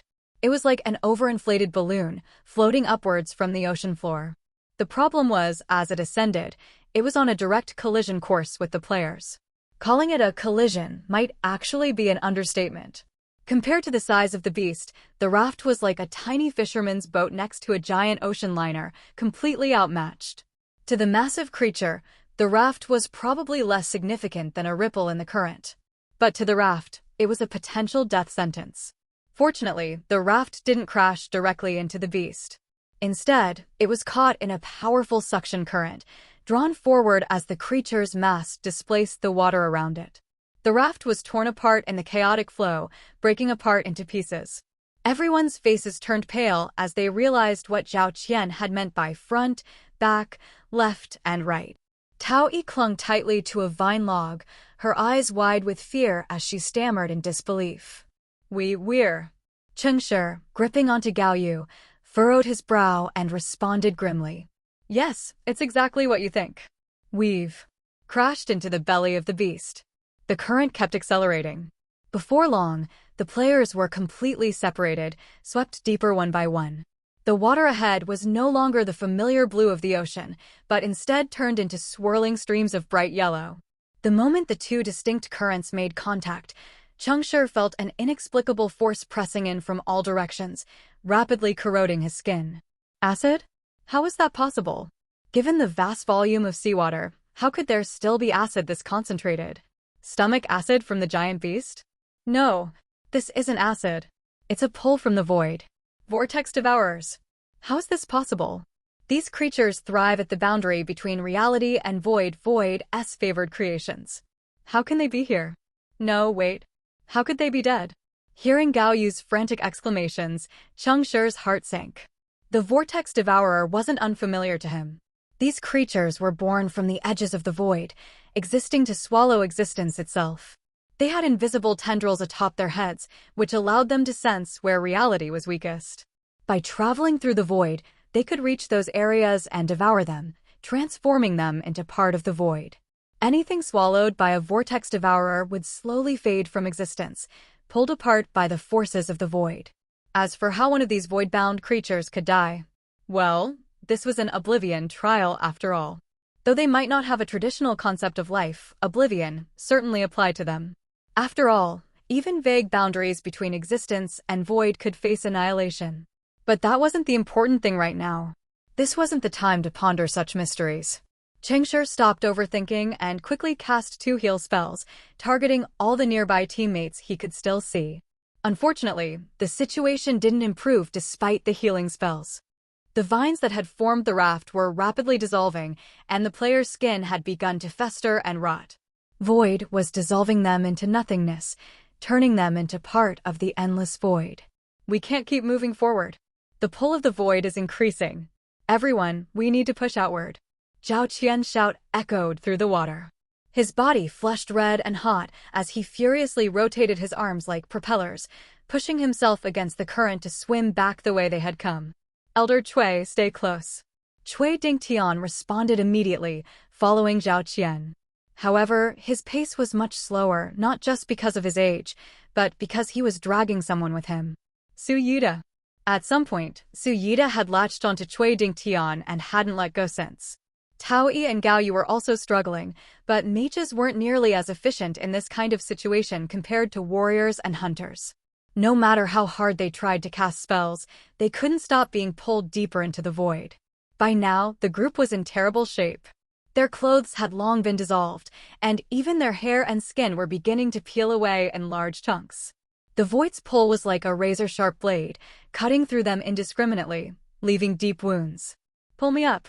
Gao Yu, panicking, yelled as he desperately pulled out a piece of metal from his bag and furiously hammered it underwater.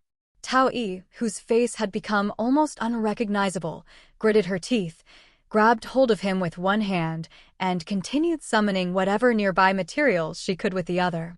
Unfortunately, everything she conjured was corroded faster than she could use it. Hurry! I can't hold on much longer. Tao Yi cried out, her voice filled with despair. Gao Yu's eyes turned bloodshot as he quickened his pace.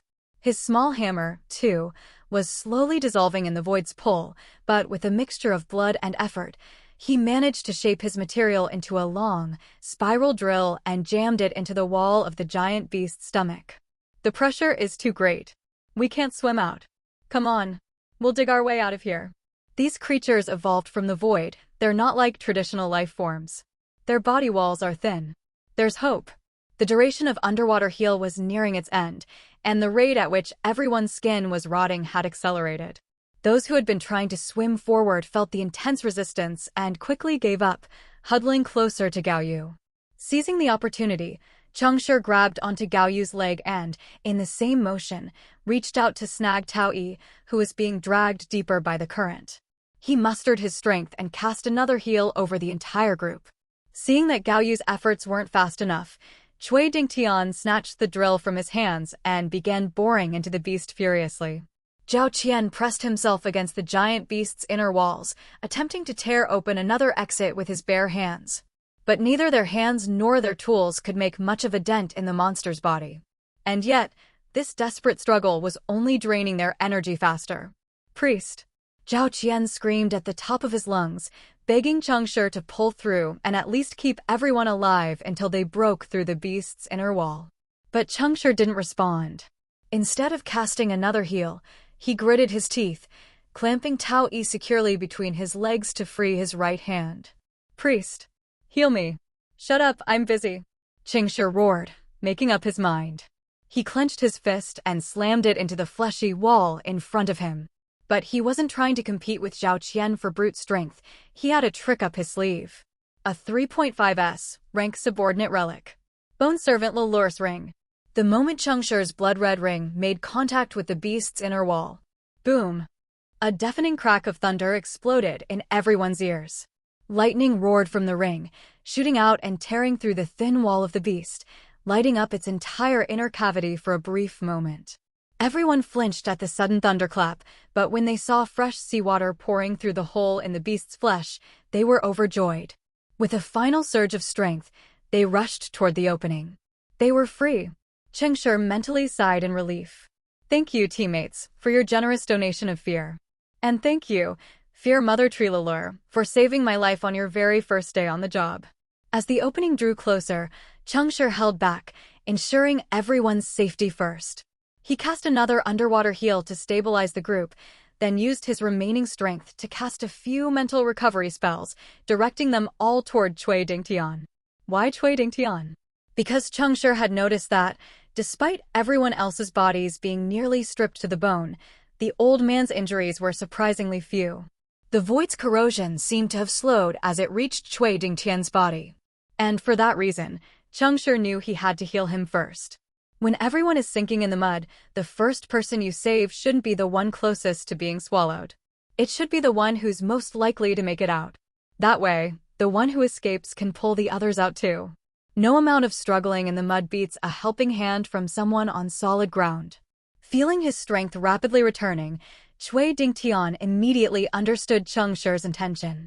Suppressing his coughs, he flicked his right hand, sending out a thin white rope through the hole in the beast's flesh. Then, with his left hand, he flicked again, sending another rope darting out to wrap around Cheng Shi, Gao Yu, and Tao Yi, binding them all together.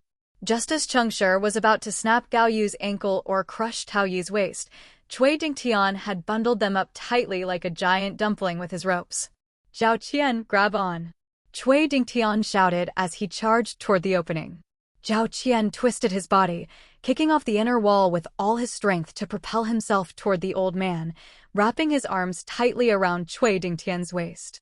But as soon as his hands touched Cui Dingtian's waist, he froze in shock. He couldn't feel any skin on Cui Dingtian's abdomen. It was as if the void had already stripped it away completely. But just moments ago, Zhao Qian had clearly seen that Cui Dingtian's body was unscathed. How could this be?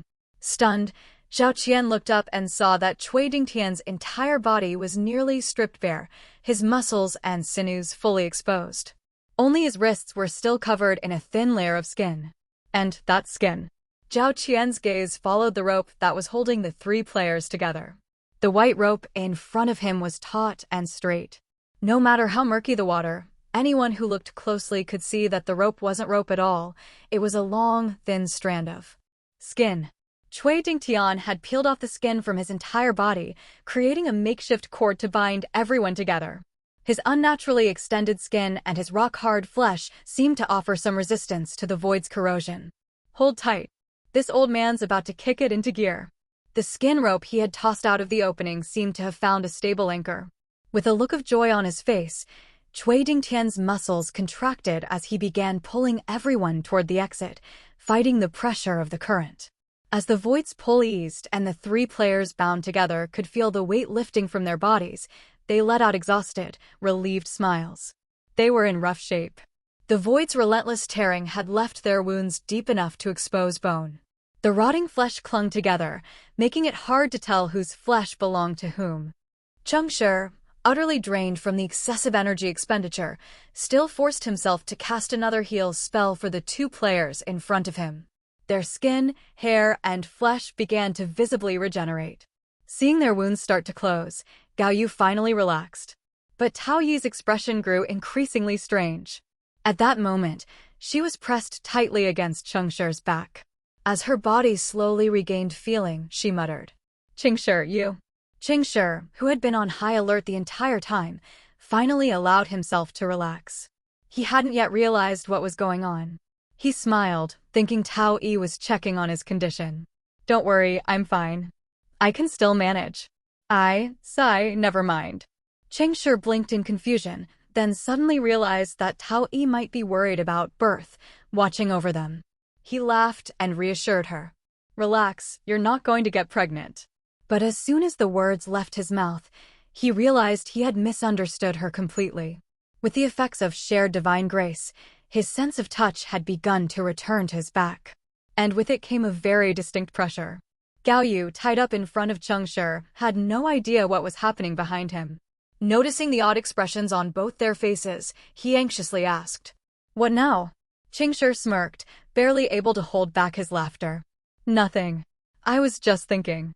Some celebrities look pretty good on TV, but in reality, it's kind of disappointing. Would you call that false advertising?" "Huh?" Gao Yu seemed confused by Cheng Shi's sudden change in topic, but Tao Yi, who had been tense moments before, felt her nerves settle thanks to the banter. She shot Cheng Shi a glare and rolled her eyes. "So, you like celebrities?" "Never followed them. Don't really care one way or the other." "Well, there you go. If someone isn't your target audience, why bother caring?" "Fair enough. Not my problem. I'm just blowing the whistle for all the fans who've been deceived. And if you're really not that celebrity, then why are you pinching me?" Gao Yu wasn't stupid. Hearing the strange conversation between Cheng Shi and Tao Yi, he started to piece things together, his face turning awkward. Just like the book said, disasters are a catalyst for romance. "You little brat, what do you know about romance?" As the trio exchanged nonsensical banter to lighten the mood, a shout came from up ahead. "Heads up, we're about to breach the surface." The corpse of the Vortex Devourer continued to rise after swallowing everyone. So, by the time the players broke free from the belly of the beast, they were already close to the surface. With Cui Dingtian's powerful swimming, it wasn't long before they were dragged out of the water. Splash. Whoa. Huff, huff. We're saved. The moment everyone's heads broke the surface, the old man immediately retracted his skin and began coughing violently, sinking back into the water. Zhao Qian, quick on his feet, grabbed hold of him. "Elder Cui." Su Yida hastily pushed himself away, afraid of sinking back down with the old man. Tao Yi frowned slightly at the sight, summoning a floating piece of wood to support Cui Dingtian under his arms. Cheng Shi wasn't paying attention to any of this. What concerned him most was that just a few hours ago, there had been a monstrous storm and massive waves, yet now there wasn't a trace of it. All that stretched out before him was a vast ocean, littered with floating debris and countless dead, unknown creatures. But there was no sign of the earlier disaster. Startled, Cheng Shi scanned the surroundings, unable to believe his eyes. "Is it over?" No one could answer him. Gao Yu, floating on a piece of driftwood, let out a deep sigh. "Well, it looks like I'll still get to celebrate my 18th birthday." Tao Yi, looking exhausted, let out a dry laugh and sank her body into the water up to her neck. By now, nearly 20 hours had passed since the trial began. The sun was hanging low in the sky, casting light and heat over the ocean, burning their skin. It took the group a good while of floating on the surface, catching their breath, to confirm that this wasn't some kind of illusion. The disaster had truly passed. At least for now. "Cheng Shi, quick, heal Elder Cui. He's not going to make it." Zhao Qian came closer, pushing a piece of driftwood with a visibly anxious expression. Cheng Shi frowned, growing more and more suspicious of Zhao Qian's attitude toward Cui Dingtian. Zhao clearly cared about the old man, but aside from lending help when it was convenient, he didn't seem too eager to go out of his way during more dangerous moments. Could it be? Let's not overthink it for now. Whatever Zhao Qian's motives, the fact that they had all survived was largely thanks to Elder Cui. Cheng Shi quickly swam over to the old man. The moment his hand touched Cui Dingtian's wrist, Cheng Shi immediately realized just how bad the old man's condition was. His heart wasn't pounding with the vigor of exertion, it was slowing down, as if the man were truly about to turn into a mummy. Was this the after effect of his divine power? Or the cost of his talent? It seemed far too severe. In this state, ordinary healing spells would only delay the inevitable, not save him. Prosperity of yesteryear might do the trick, but with their personal storage spaces sealed, there was no way to access the potion. Wait. Actually, there was a way. Gao Yu. Clutching Cui Dingtian's hand, Cheng Shi shouted toward the young mage. I need an alchemy furnace. At least 15 centimeters tall, with a grinding wheel, a mixing mechanism, and a pressure valve. It must be fire-resistant and heat-conductive. Gao Yu blinked in surprise, but quickly nodded. His toolkit had been partially lost in the belly of the giant beast, with much of it torn away by the void. However, he had managed to hold on to most of the tools and materials, because he had hidden them inside his own stomach. He had been using his own flesh to slow the decay of the tools. These tools were his only lifeline in the trial. Losing them would mean being unable to continue. Having no other choice, this crude method was the only option he had. Gritting his teeth, Gao Yu used a sharp stick to slice open his recently healed stomach and pulled out the materials, quickly hammering them together. Alchemy furnaces in the Land of Hope followed roughly the same specifications. The only differences were the materials and the internal components. Cheng Shi's request was clear, and there were just enough materials to craft a small handheld furnace, so Gao Yu swiftly completed the task. The moment Cheng Shi took hold of the furnace, a crazed gleam flashed in his eyes, one that screamed, I'm going to bet big this time. Everyone could see the mad glint in his eyes and knew that Cheng Shi was serious, but that he also had almost no confidence. As for what he wasn't sure about, it was likely the idea of crafting potions here on the spot. You know how to brew potions? Su Yida looked genuinely bewildered. Gao Yu, on the other hand, scoffed.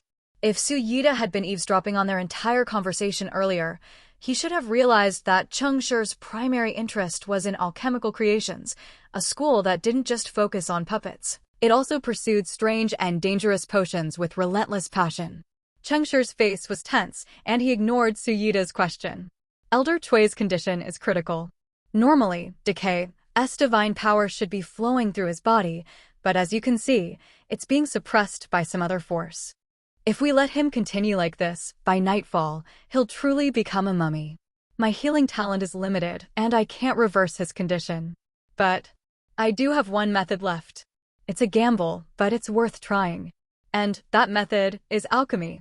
Under the shocked gazes of the other players, Cheng Shi opened the furnace. You've all heard of prosperity of yesteryear, right? It's an A-rank potion that combines the divine powers of memory and prosperity. While learning alchemy, I attempted to simulate its properties and managed to create a potion with a very similar effect. You can brew A-rank potions? Su Yida exclaimed in disbelief, immediately following up with skepticism. But there's no divinity here, is there? Once again, Cheng Shi chose to ignore him. I called it fleeting radiance. Drinking it allows the user to temporarily cast aside all pain and instantly restore their body to peak condition. But Zhao Qian, sensing something, frowned and asked. Yes, but the potion has severe side effects. After 5 days, the user will fall back into their previous condition, and the speed at which they approach death will accelerate dramatically. In other words, it's a life-draining potion. You could call it 5 days of fleeting radiance. Cheng Shi finished speaking and turned to look at Cui Dingtian. Elder Cui, I know you're searching for your son. If you survive, there may still be hope. But if you die here, Cui Dingtian, whose consciousness was barely holding on, suddenly clenched Cheng Shi's hand with surprising strength. Understood. Without hesitation, Cheng Shi tore off a piece of flesh from his own arm and tossed it into the furnace. The sight shocked everyone.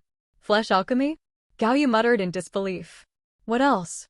Flesh is one of the best alchemical materials, and my flesh contains healing power. But my flesh alone might not be enough. Even though this potion doesn't require divinity, it still needs the combined powers of prosperity and memory. He didn't need to finish the sentence. Everyone's gaze followed Cheng Shi's, landing on Tao Yi and Su Yida. Tao Yi's eyes widened in surprise, but she quickly nodded resolutely. Despite the searing pain, she summoned a branch to scrape off a piece of skin from her arm and placed it into the furnace. After this, fearing that her prosperity power might not be enough, she prepared to cut even more skin from her other arm. In her mind, Elder Chui's current state was entirely due to his efforts to save them. From Tao Yi's perspective, whether it was to ensure the team's strength going forward or simply to repay her debt, saving him was a must. Besides, compared to the agony they had endured underwater, this pain was nothing. Tao Yi's logic was simple, but Cheng Shi stopped her just in time. Alchemy is about balance and precision. Sometimes, less is more. He then placed the furnace in front of Su Yida. Su Yida's face darkened, his expression conflicted. Truth be told, he had no inherent objection to saving Cui Dingtian. In fact, he was more than willing to help. After all, Cui Dingtian's strength and character made him an invaluable ally. But the problem was, Su Yida wasn't actually a memory follower. If Cheng Shi really could brew this potion, as he claimed, then Su Yida feared that the process might expose his true identity. While revealing his true identity might not have dire consequences, the worst-case scenario would be that the entire trial team could lose 3 key players, Cui Dingtian, Su Yida himself, and Tao Yi. That would be a disaster. Did Su Yida have these concerns? Absolutely. And Cheng Shi? Of course, he had already accounted for all of this. Because he was also lying. To be honest, before he got hold of Ardo's alchemy notes, Cheng Shi didn't even know what an alchemy furnace looked like. His potions had always been conjured out of thin air. But today was different. With his personal storage sealed, he couldn't just make things up on the fly. So, to pull this off, he needed to stage a convincing performance. His mind raced, drawing upon every bit of alchemical knowledge he had. He added as many details as he could, describing the effects of the potion to make the entire ordeal more believable. If it hadn't been for Tao Yi and Su Yida, this plan might not have gone so smoothly. But fate had a funny way of working things out. Their team just so happened to include a prosperity follower and a memory follower, even if the latter was actually a deceit follower. But that didn't matter. Let's remember the power of offering to the void when 5 others, besides the caster, acknowledge the existence of a fabricated item. The item becomes real. Undoubtedly, everyone present believed Cheng Shi could brew this potion. And besides Cheng Shi, for people believed Su Yida was a memory mage, that he truly had memory powers. Only Su Yida himself doubted whether his flesh would work for the potion. So, the biggest wager wasn't on anyone else, it was on Su Yida. Cheng Shi was betting that Su Yida could convince himself that he could make his heart believe he truly possessed memory powers, and that therefore, the potion wouldn't fail. This gamble wasn't about Cheng Shi deceiving Su Yida. It was about waiting for Su Yida to deceive himself. Sure enough, Su Yida's mind raced through countless thoughts, and in the end, he landed on a reasonable yet absurd conclusion. His memory power might be fake, but in the eyes of others, it was still memory. So, by divine will, the potion shouldn't fail. A flicker of hesitation crossed Su Yida's eyes, but with a determined grimace, he tore a piece of flesh from his arm and threw it into the furnace. Success! The moment Su Yida acted, Cheng Shi knew he had won. To hell with those 5 days of fleeting radiance. As long as they survived 3 days, there would be plenty of time to figure out how to save everyone later. If they couldn't survive those 3 days, well, it wouldn't matter anymore. Ecstatic, Cheng Shi shut the furnace and flashed a crazed smile at Zhao Qian. I need fire. There is no doubt that war loves blood and fire. But not every follower of war has an affinity for fire. Most of its followers receive only half of its blessing, brutal combat power. Only a select few lucky ones are also granted the power to control flames. And Zhao Qian was one of those select few. His control over fire was his trump card, something he kept hidden and rarely revealed, a true ace up his sleeve. which is why he was so curious about how Cheng Shi knew. You're a hunter, but when you lost your bow, you didn't seem panicked, which means you have a backup plan strong enough to handle the trial. I noticed when we were climbing the mountain, your left hand deliberately avoided the vines and only grasped the rocky edges. This indicates that your left hand's power isn't entirely under your control. It could probably damage wood-based things. And when you fought Elder Chui during the ritual, your defensive stance with your left hand was more aggressive. But every time it looked like you were about to attack, nothing happened, and your right-hand punch wasn't the follow-up. That means the original attack should have come from your left hand. You're hiding a trump card, and as a follower of war, the answer is pretty clear. Your observation skills are sharp, but what if I told you you're wrong? Zhao Qian raised an eyebrow with a smirk. Cheng Shi's eyes turned serious as he replied, "Then Elder Chui will die." Zhao Qian's gaze turned cold as he studied Cheng Shi, then glanced at the unconscious Cui Dingtian lying between two pieces of wood. A flicker of conflict crossed his face before he let out a sigh. "Fine, you're right. I do have fire." Zhao Qian raised his left hand, and as soon as it lifted, a layer of fine crimson flames ignited along his skin. As expected, he wielded the power of fire. Cheng Shi smiled knowingly and handed him the alchemy furnace. Luckily, when it didn't endanger his personal safety, Zhao Qian was willing to cooperate. It seemed that he wasn't the purely self-serving type Cheng Shi had initially suspected. Zhao Qian shook his head with a wry smile as he took the furnace in his hand.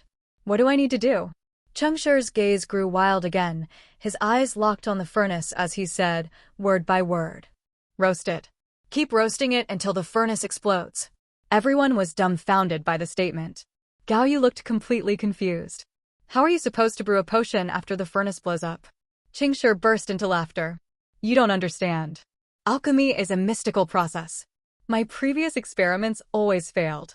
It wasn't until I experienced a furnace explosion that I realized fleeting radiance needs to be exposed to enough air pressure at the moment of release to fully form. I could never pinpoint which component of the air was the catalyst for the potion. So, the most reliable method is to blow up the furnace.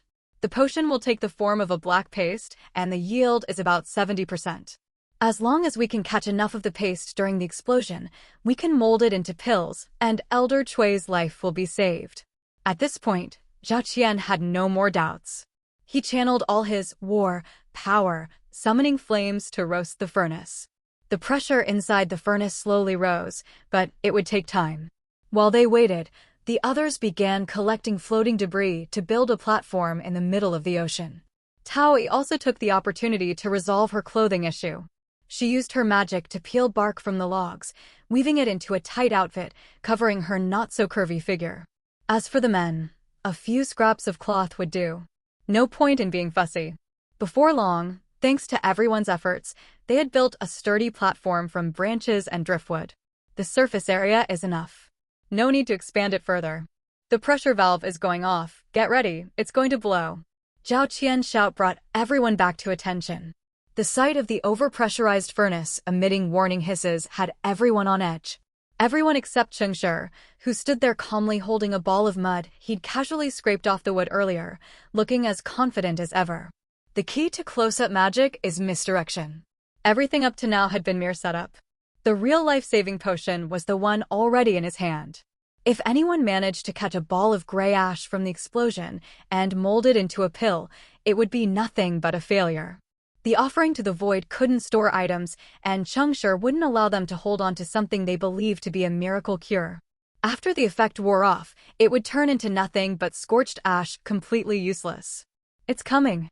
Zhao Qian roared as he tossed the furnace high into the air. Boom!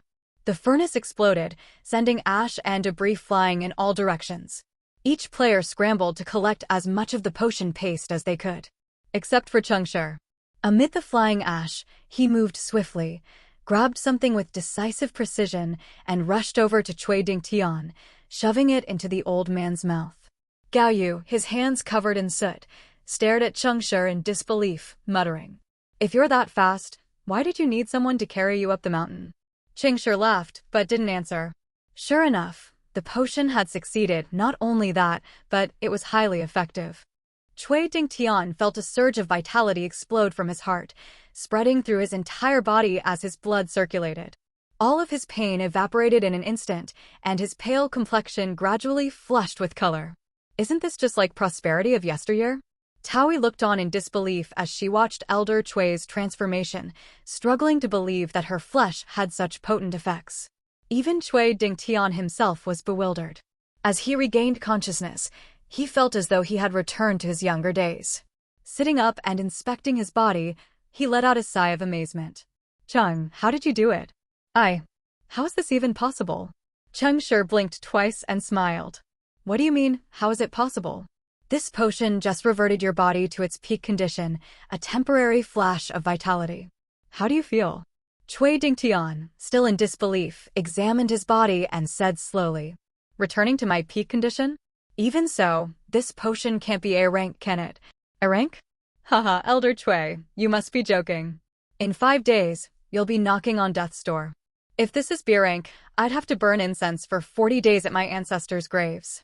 But can a B rank potion suppress the Oathbreaker's curse? What did you just say? Boom. Cheng Shi's mind erupted in shock. Did he just say Oathbreaker's curse? Elder Cui, are you an Oathbreaker? Everyone was stunned. For a brief moment, silence descended once more. Cui Dingtian nodded, his expression complex, as he looked at the utterly bewildered Cheng Shi and began telling his story. It wasn't a particularly complicated tale. Before the gods descended, Cui Dingtian had lived an ordinary, happy life with his son. But when they arrived and changed the world, the old man lost all contact with his son. Determined to find him, Cui Dingtian stepped onto the path of faith and chose prosperity as his patron god. The will of prosperity aligned perfectly with his goal, to unleash all his power before his death in order to find his son. However, despite prosperity's power, the old man was still aging. Compared to other players, he had no significant advantage. And without an advantage, he found himself struggling in the increasingly difficult trials. So, after narrowly surviving one particularly harsh trial, he made a heart-wrenching decision. He abandoned prosperity and turned to decay. Given his deteriorating health, following decay was akin to freely receiving divine power. As for the curse that came from betraying his patron, well, as always, survival came first. The rest could be dealt with later. Driven by his original obsession, he initiated the Oathbreaker's prayer. The trial was ultimately a success. He earned decay's favor, but he also received prosperity's curse. It seemed his former patron understood the old man's deepest desire, so the curse bestowed upon him was a body that would never decay.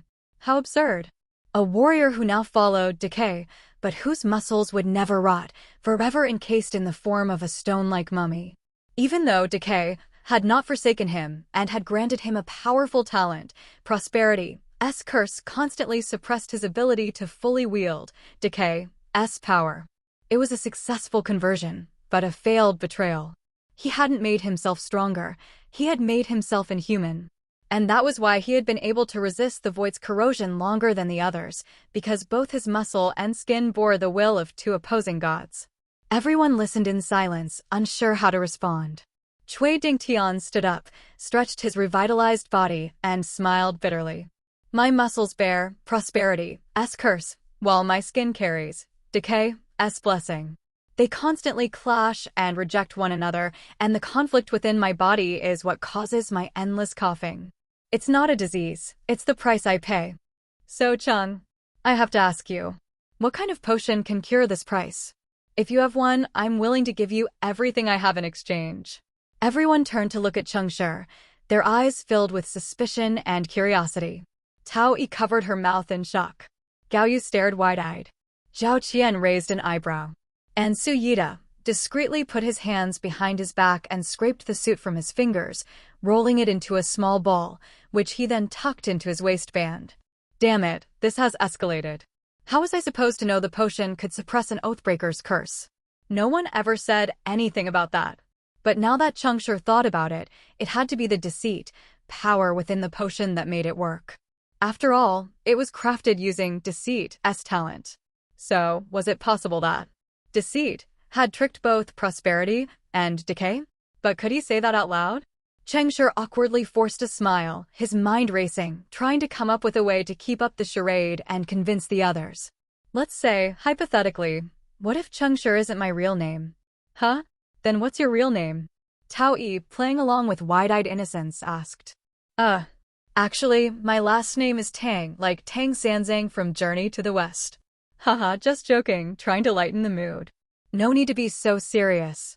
Seeing the mixed reactions from everyone, Cheng Shi scratched his head and finally confessed. All right, fine, I'll tell the truth. I may not be related to Tang Sanzang, but we do have something in common. Seeing that everyone was still unconvinced, Cheng Shi forced a laugh and continued. No, seriously, I'm telling the truth here. My body is harboring a trace of prosperity, divinity. Divinity. As soon as everyone heard that word, their expressions turned serious. The word divinity was one that, although commonly mentioned, was rarely truly encountered. In the faith game, players of every rank had some understanding of what divinity was, but if you asked them to explain it in detail, 99% of mid to low-level players wouldn't be able to answer, let alone having seen divinity with their own eyes. All they knew was that it was something incredibly powerful. As for how or why it was so powerful, who cared? That was the gist of it. Only players with scores above 2,000, or those who had unlocked at least an S-rank talent, could say they had barely glimpsed the doorway to divinity. By the time a player reached 2,400 points and possessed SS-rank talents, they had likely pierced through the metaphorical veil and seen divinity for what it truly was. It was the most mysterious and enigmatic force in the faith game, a concentrated form of belief and a source of immense power. From a player's perspective, divinity could be measured in terms of talent. A single piece of divinity was equivalent to an S-rank faith talent. An SS-rank faith talent, on the other hand, required 10 pieces of divinity. As for the so-called SSS-rank semi-divine artifacts, relics of such power had already transcended the usual units of measurement. To put it into perspective, the power of such an artifact could be equivalent to 1 piece of divinity, or even 10,000 pieces. This was because the divinity within a semi-divine relic wasn't fragmented like scattered pieces of divinity. It was part of a divinity that was already solidified on the path to godhood. To use a metaphor involving building blocks, this kind of divinity was like carefully dismantling a fully constructed model into countless pieces, where each piece could still be reassembled into the original God. On the other hand, scattered divinity was like unassembled fragments, yet to be pieced together. These pieces could stem from minor beliefs, burst forth from the void, or be tiny gifts granted to followers by the gods themselves. But one undeniable truth remained. No matter what form it took, divinity was the foundation of a god, even if players didn't possess a way to put them together. Suyita, who clearly understood the importance, widened his eyes in shock and hastily asked, "Are they scattered fragments or pieces from a dismantled whole?" Although prosperity still existed as a deity, there were fragments of divinity that circulated within the game. This was because each god could have multiple complete forms and their divinity was always in excess. Cheng Shi was surprised by Suyita's reaction, and after a brief moment of contemplation, he answered meaningfully. "Scattered fragments, but quite a lot. How did you get them?" Suyita stepped closer, unable to suppress his eagerness. Cheng Shi took a half step back, casting a careful glance at his overly eager fellow. He seems really interested in divinity. Could he be part of that organization? Only they would care so much about divinity. If that's the case, then maybe. Cheng Shi smiled faintly and explained. "A long time ago, in one of my trials, I encountered a player who had joined the Logic Association. He was obsessed with divinity. During that trial, we stumbled upon a large amount of scattered prosperity divinity. To test his theories, he turned the rest of us into his experiments. He sealed a trace of divinity inside each of us. But having divinity isn't always a good thing. Ordinary people can't handle it. Take me, for example. You might have noticed that, as a birth priest, I've never successfully made anyone pregnant. That's because the prosperity divinity in my body is constantly eroding my birth power." Saying this, Cheng Shi turned to look at Cui Dingtian. "Elder Cui, in many ways, we're the same. Silence once again fell over the group. It was difficult to imagine that this brief respite in their trial had turned into a venting session for everyone's grievances. That explains a lot, Cui Dingtian said, nodding in realization. Only divinity, from prosperity, could suppress prosperity's curse. The others nodded in agreement, but Su Yida's gaze remained skeptical. All 5 of you were together, and none of you could resist him? Cheng Shi smiled bitterly. He was too powerful. He was already a follower of prosperity, and in prosperity's domain, we couldn't resist. Su Yida frowned and pressed further. What was his name? He didn't give his real name, but his ID was Bald Gaius's Pantene. Taoi gasped, covering her mouth in shock. The group turned to her, and she nodded with wide eyes. I've seen that ID on the ladder of ascent. He was once a prosperity, chosen one. His score only dropped a few days ago. Suddenly, everything made sense. No wonder. Fighting a chosen one was a death sentence. It would be smarter to just lie down and let them do whatever they wanted.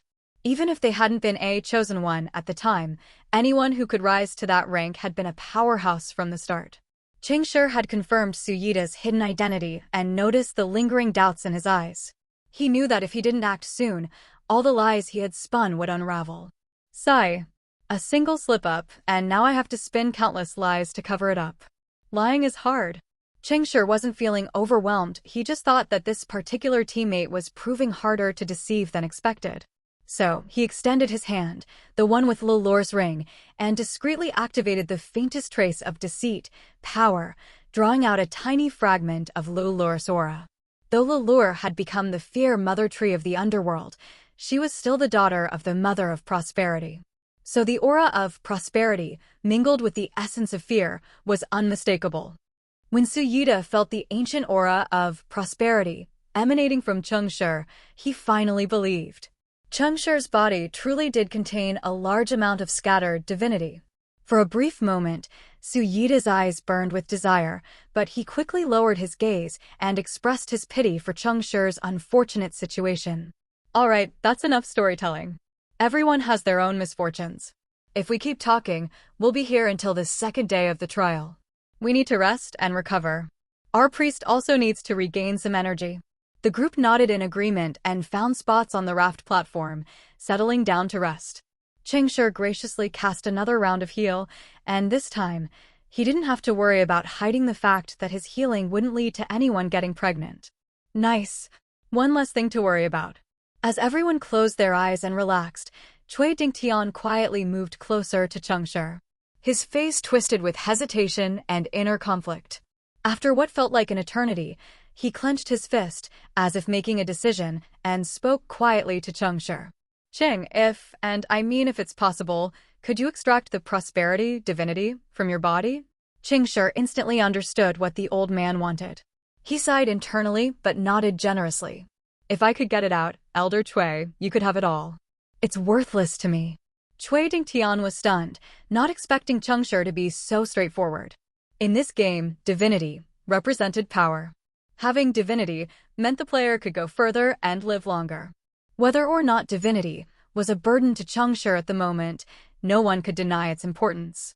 Of course, it was possible Cheng Shi knew that extracting divinity was impossible, and that's why he was so quick to offer. But the fact that he was willing to say it at all proved one thing. He wasn't a bad person. At the very least, he wasn't the kind of person who would refuse a dying old man's request. No, Cheng, I already owe you my life. That divinity is yours. I wouldn't dare ask for all of it. Just a little, enough to keep this old man hanging on. Cheng Shi didn't know how to respond, so he just smiled and gave a small nod. Tears welled up in Cui Dingtian's eyes. He grasped Cheng Shi's hand tightly, his voice trembling. Thank you. Cheng, thank you. Cheng Shi looked at the old man's reddened eyes, and a wave of conflicting emotions washed over him. Damn it, I'm such a fraud. After 24 hours of constant tension and a brush with death, everyone's bodies were utterly exhausted. Especially the pink-haired girl, a follower of prosperity. Without any food to sustain her, she had been maintaining her divine powers for far too long, and her mental strength was completely drained. So after their brief rest, the group immediately set out to search for food. Zhao Qian proposed that they search together for safety's sake.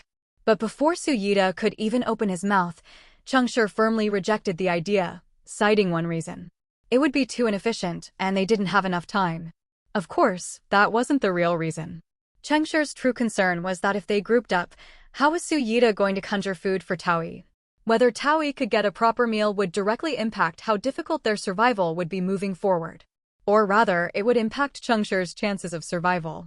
After all, she was one of the only 3 people who could potentially help him out. The other 2 were Little Master Gao and the old man, Elder Cui. At the moment, the pink-haired girl seemed reliable, both in utility and trustworthiness. Given that Cheng Shi had indeed saved everyone earlier, his words carried weight. Zhao Qian, looking conflicted, reluctantly agreed with his suggestion, but still advised everyone not to stray too far, urging them to stay within each other's line of sight. Su Yida shot Cheng Shi a brief, knowing glance before diving into the water. Sure enough, it wasn't long before Su Yida returned with the most abundant haul. He had found an edible tree branch, spent a lot of effort peeling some bread-like fruit, and even discovered a few unidentified bird eggs. Cheng Shi, staring at all the things he couldn't see, felt tired just imagining it. How many brain cells had Su Yida burned trying to make it all seem real? Had he spent those 2 hours underwater, coming up with suitable reasons and explanations? It must have been exhausting. As for Cheng Shi, since he couldn't partake in the imaginary feast, he settled for something he was used to. The sea was littered with the floating carcasses of unknown giant creatures. Apart from the body of the vortex devourer, which was still steeped in void energy and thus impossible to approach, the others were relatively easy targets. You just had to slice off some meat from the open wounds, and voila, dinner. The rest of the group had thought about harvesting the giant beast meat, but the taste. Well, let's just say it left a lot to be desired.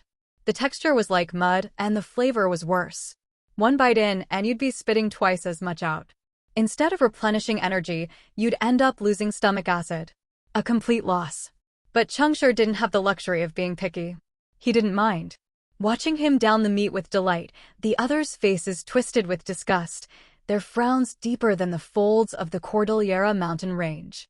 His strange eating habits became the topic of conversation once again, and Su Yida, holding his fancy food, sat down next to him and struck up a conversation about the nature of taste and the essence of fine dining.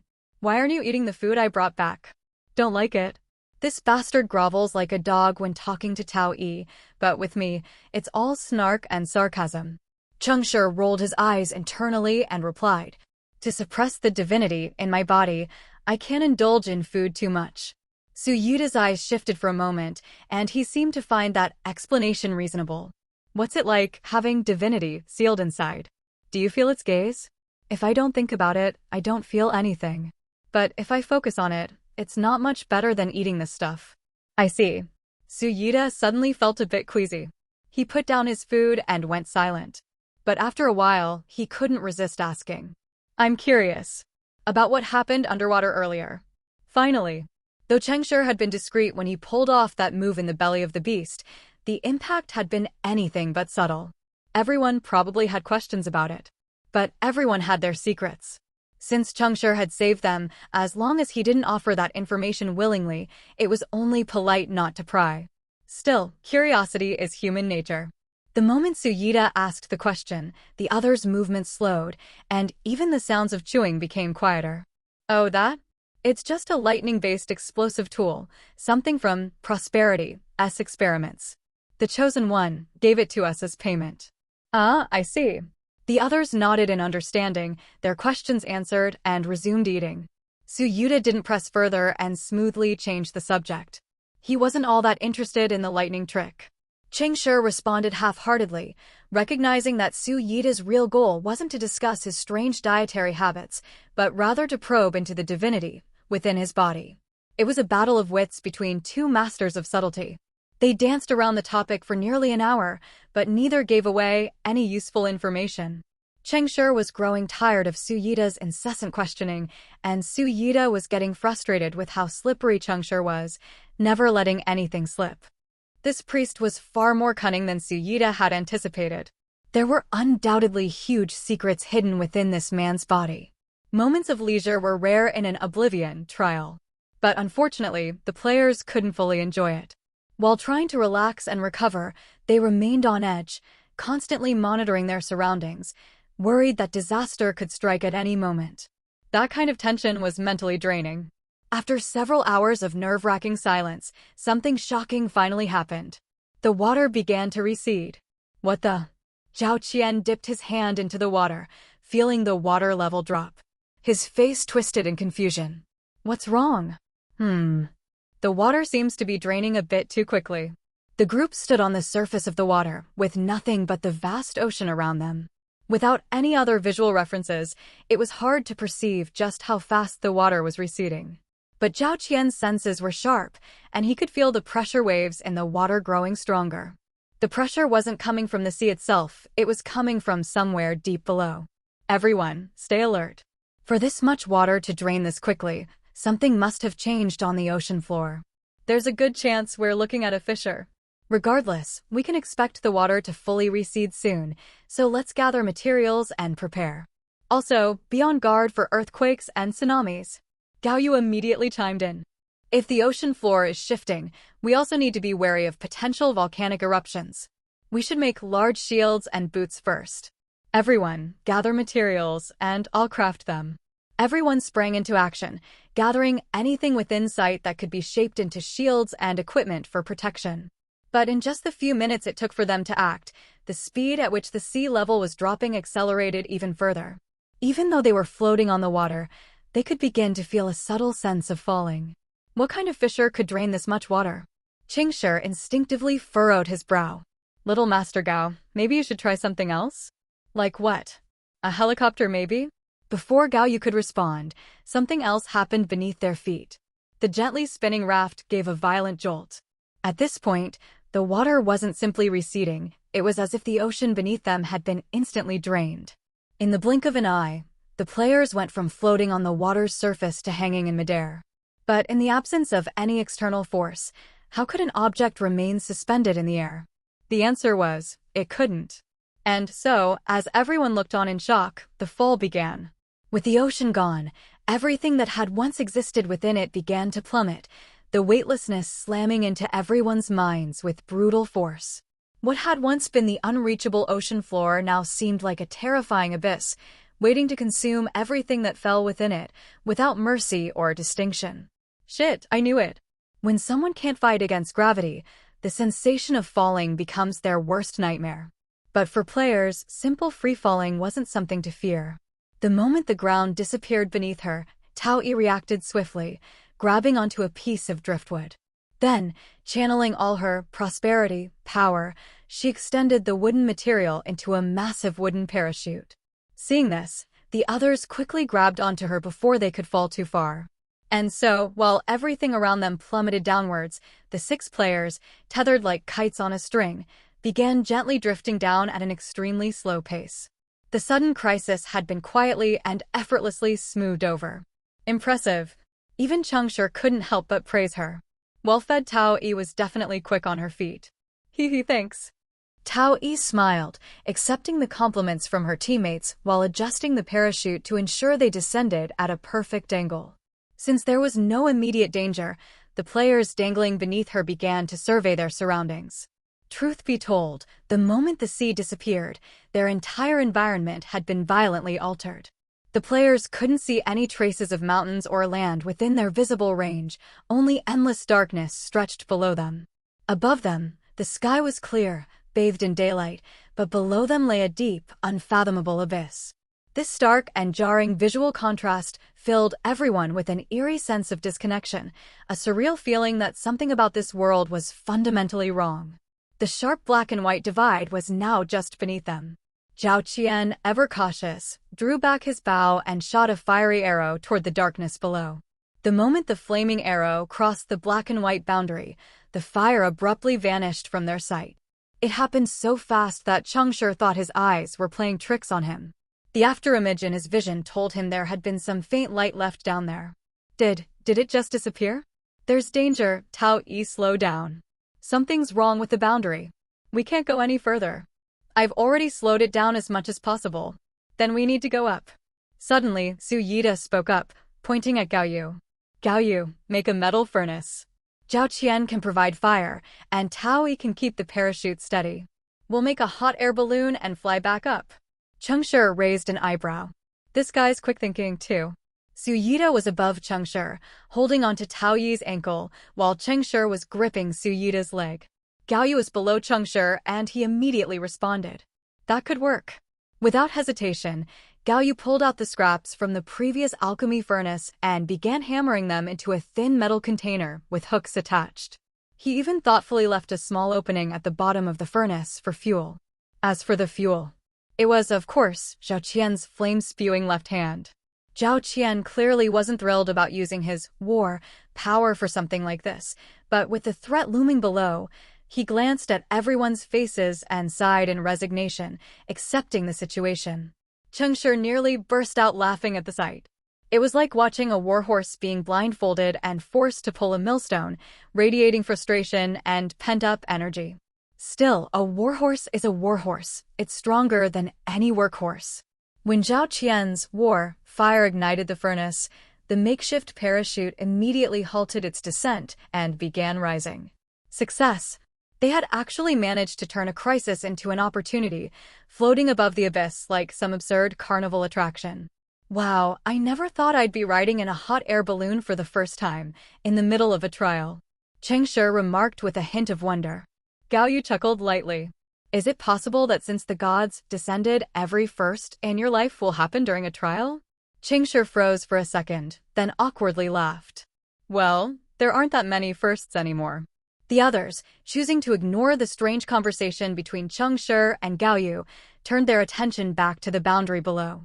Su Yida frowned, deep in thought about what might lie beneath. Was it a darkness that devoured everything, or a rule that punished those who dared cross it? Thinking won't help. You need to test it to know.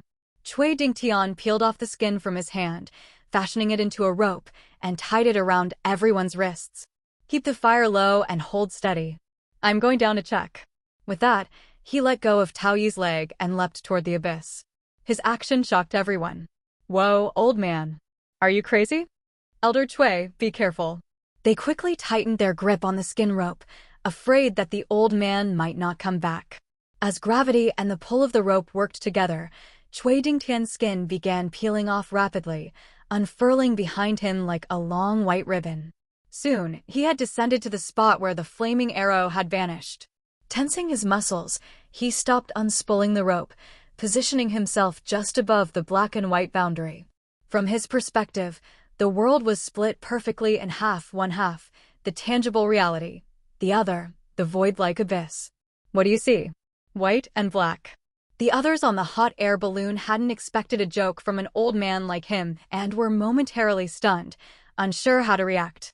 Was this some ancient dad joke? Way too cold. But Cui Dingtian didn't leave them in awkward silence for long. He took a handful of small wood chips that he had prepared earlier and flicked them toward the black and white boundary. The moment the wood chips crossed the line, the same thing that had happened with the flame happened again. The wood chips disappeared. Despite being so close, Cui Dingtian couldn't see what had happened. His expression darkened. What did you see? Zhao Qian asked again, noticing the old man's grim look. Cheng Shi helpfully added. Other than just black and white. They vanished. Completely vanished. Huh? What vanished? The wood chips. A whole handful of wood chips. They all disappeared. Wood chips. Such small objects. Maybe something was off? The rest of the group shared the same thought and began gathering anything throwable they had left. They tossed it toward the boundary below. Zhao Qian sent another flaming arrow, Su Yida tossed away some food, Gao Yu kicked off one of his crafted shoes, and Cheng Shi spat. If he hadn't caught Tao Yi glaring at him when he reached for the torn cloth around his waist, he would have gladly provided more test liquid. All their makeshift projectiles fell past the old man toward the boundary. And one by one, they disappeared the moment they crossed the line, just like before. This time, none of the players could laugh. Everything had vanished, which meant they had no way of crossing the boundary. Even worse. Although Tao Yi's wooden parachute could technically last indefinitely once it was created, and while Gao Yu's thin furnace could keep burning as long as it wasn't remolded, the other key element of the hot air balloon, fire, was running out. Think of something. My mental strength is almost drained. Zhao Qian's face had turned pale, and his body looked as though it had been completely sapped of energy. Without hesitation, Cheng Shi cast a mental restoration spell his way. "Don't worry, I've got you." While the words should have been reassuring, Cheng Shi's sly look made it seem like he was saying, "It's okay if the workhorse is slacking off, just whip it a few times, and it'll move again." If disappearance signifies annihilation, then what is the true significance of this boundary? The players found themselves in what seemed to be an unsolvable situation. Once Zhao Qian and Cheng Shi exhausted their mental strength, the group would inevitably plummet and disappear beneath the boundary line. But the trial had to have an answer, it always did. The question was, where was the answer? In truth, the answer wasn't difficult to deduce. In fact, every one of the 6 players had already thought of it. The answer most likely lay beneath the boundary. Perhaps the boundary wasn't a line of annihilation, but a gateway to survival. But then came the next question. How could they verify if their theory was correct? As Cui Dingtian had said earlier, truth comes from practice. Someone would have to take the risk and verify what lay beyond the boundary. And that was the hardest part. Who would go? In their last trial, there was a reckless assassin who had charged ahead, even if she had dragged everyone into trouble. At least she had been at the forefront. But in this trial, they had the old, the weak, and the young, but no one with the guts to charge ahead. In terms of both faith and personality, Zhao Qian seemed like the type who would charge headfirst into danger without hesitation. But in this critical moment, he remained silent. As for Su Yida, well, that wasn't even worth considering. For a moment, the group fell into a tense silence. And, because their cooperation had gone smoothly up until now, this silence was even harder to break. No one could come up with a good enough excuse to ask a seemingly decent teammate to risk their life for the group. Cui Dingtian quietly reeled in his skin rope and returned to the hot air balloon. He looked at the worried faces of his teammates, hesitated for a long time, and finally sighed. "Sigh, let this old man do it. I'm old. I don't have many days left." As Cheng Shi said, "Even if we get past this, I'll at most have 3 days left anyway. You're all still young, you have hope ahead of you. I've already made it farther than I ever thought I would." Just as he was about to release his grip on the rope and drop down again, Zhao Qian hooked his leg around him, his face full of inner conflict as he said, "Elder Cui, are you really giving up on finding Qiushi?" Qiushi. Such a familiar way to refer to him. So Zhao Qian does know him. Cui Dingtian didn't seem to catch the underlying meaning in Zhao's words. His face darkened at first, but then he burst out laughing. "No need to find him anymore. Qiushi's a good kid. He's independent. For all I know, he's already living a better life than I am, haha. I taught him from a young age to be upright and stand tall, just like his grandfather taught me. That's where my name comes from, Cui Dingtian, standing tall. You're all still young, with long roads ahead of you. I'm old and can't see the path forward anymore. Besides, in this game, warriors are supposed to charge ahead, right? So," before he could finish speaking, Cui Dingtian forcibly knocked Zhao Qian's leg aside and let himself fall backward, plunging toward the abyss before anyone could react. "Elder Cui." "Old man." Cheng Shi was quick to react, but even his outstretched hand only brushed against Cui Dingtian as he fell. Frowning, Cheng Shi considered casting a calming spell to stop the old man, but someone acted even faster. Zhao Qian, who had been sluggish and slow earlier, suddenly kicked into high gear. Flames erupted in the furnace, blasting out intense heat and forcing the hot air balloon to rise rapidly. Cui Dingtian's descent slowed slightly, and a small smile appeared on his face. But it wasn't enough, he was still falling. There has to be another way. There's no way this trial is completely devoid of clues. But what is it? Cheng Shi furrowed his brow, his mind racing. Oblivion, disappearance, reality, abyss, boundary. Countless sparks of inspiration flashed and faded in his mind, colliding and merging into a mental storm that rivaled the flames Zhao Qian was directing into the furnace. But while Cheng Shi could keep calm, Zhao Qian couldn't hold out any longer. "Priest, boost my mental strength." Zhao Qian called out to Cheng Shi for help. And at that very moment, all of Cheng Shi's thoughts froze. The scattered puzzle pieces in his mind coalesced, forming a picture from memory. Suddenly, he recalled a conversation in the trade channel.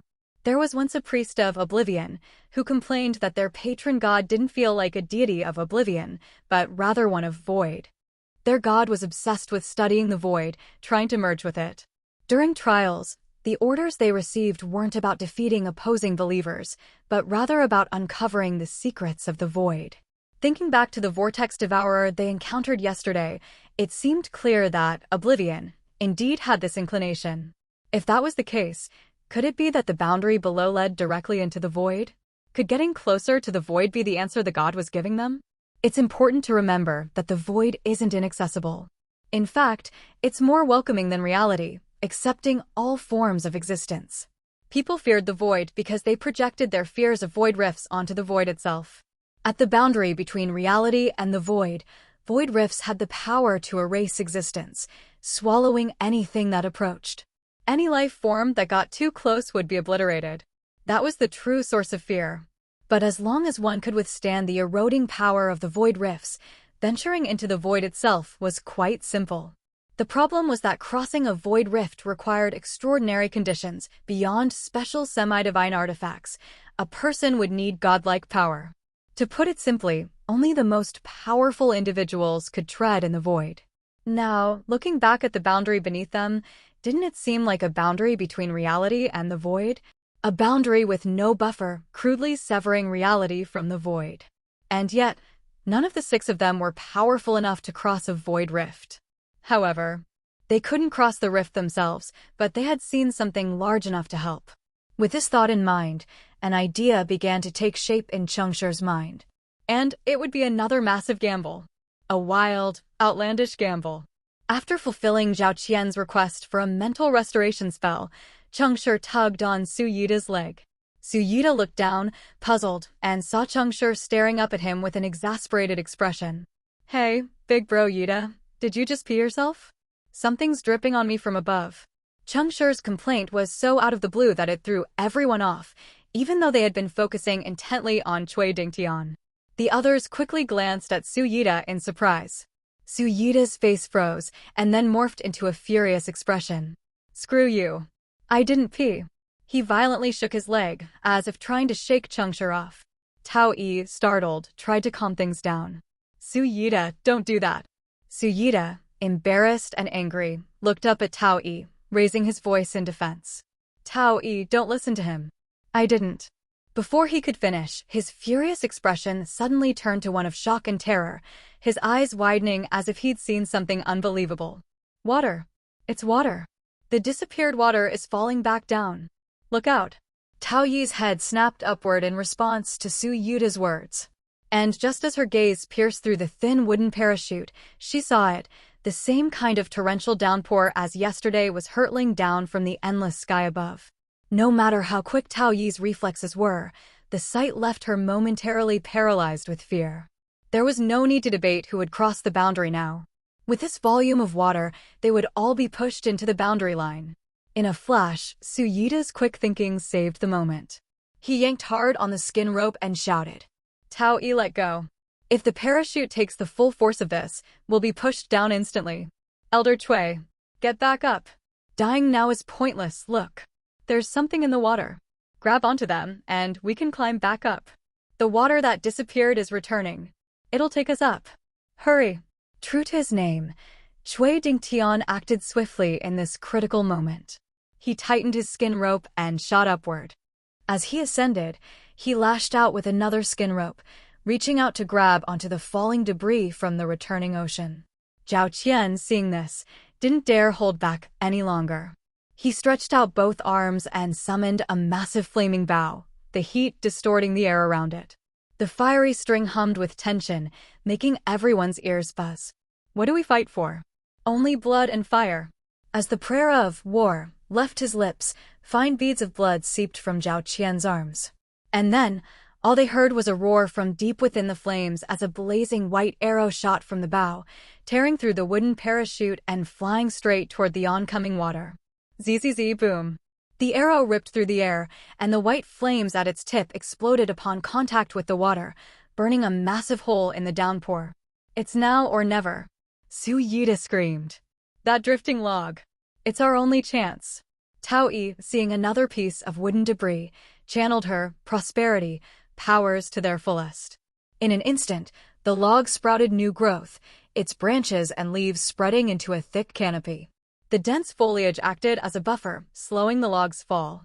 Cui Dingtian, now reinvigorated, wasted no time in bundling up his teammates like a pack of dumplings. Then, with a swift motion, he used his skin rope to swing them through the falling water and onto the log. Suyita, playing the role of the group's eyes, spotted another piece of debris in the air and shouted, "For a clock, up and to the right. Zhao Qian, keep going." But Zhao Qian was spent. His breathing was labored, and it was clear he had nothing left to give. At that moment, Cheng Shi spoke up. "This isn't going to work. We can't keep up with the speed of the falling water." "You."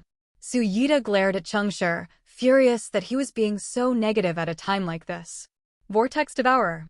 Cheng Shi's expression was confident as he continued, "If we want to cross that boundary, we need to find the corpse of a Vortex Devourer." Vortex Devourer? What did the pet of the void have to do with this? Before anyone could fully grasp what Cheng Shi meant, Suyita's face suddenly lit up with realization. He pointed excitedly to a spot above and shouted, "There! Elder Cui! Zhao Qian! Look over there! There's a Vortex Devourer's corpse." Zhao Qian turned to look and, sure enough, spotted the massive creature falling through the water. How had such a large object gone unnoticed until just now? Cui Dingtian wasn't entirely sure how the Vortex Devourer related to the boundary, but it didn't matter. He didn't hesitate. In a flash, he swung his bundled-up teammates toward the creature's body. As the water pressure increased, he used the remaining skin rope to pull himself to the falling corpse. The group made contact with the Vortex Devourer's thick hide without incident. Cheng Shi, wasting no time, stuck his right hand out of his mummy wrap and punched the creature's belly. Perhaps due to the pressure of the moment or the constraints of being wrapped up, his punch missed the mark. But the thunderclap judgment was powerful enough. Even a misfire was more than enough to achieve Cheng Shi's goal. Boom! The scene from the previous day replayed itself, only this time, they were striking the creature's exterior rather than its interior. A massive bolt of lightning tore through the sky and blasted a charred hole into the Vortex Devourer's stomach. "Get in! Quickly!" This time, Cheng Shi didn't charge in first. Instead, he grabbed onto Tao Yi. Tao Yi didn't think too much about it, assuming Cheng Shi had overexerted himself. She held onto him tightly and jumped into the beast's stomach. The others followed swiftly behind. And just as Cui Dingtian was the last to leap into the creature's belly, the colossal corpse reached the boundary. The body vanished. And so did everyone inside. Void had no concept of time.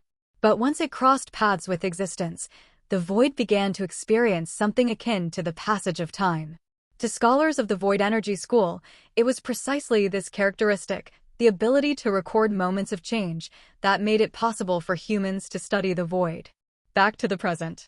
Time certainly flowed in the void, but how much had passed, no one could say.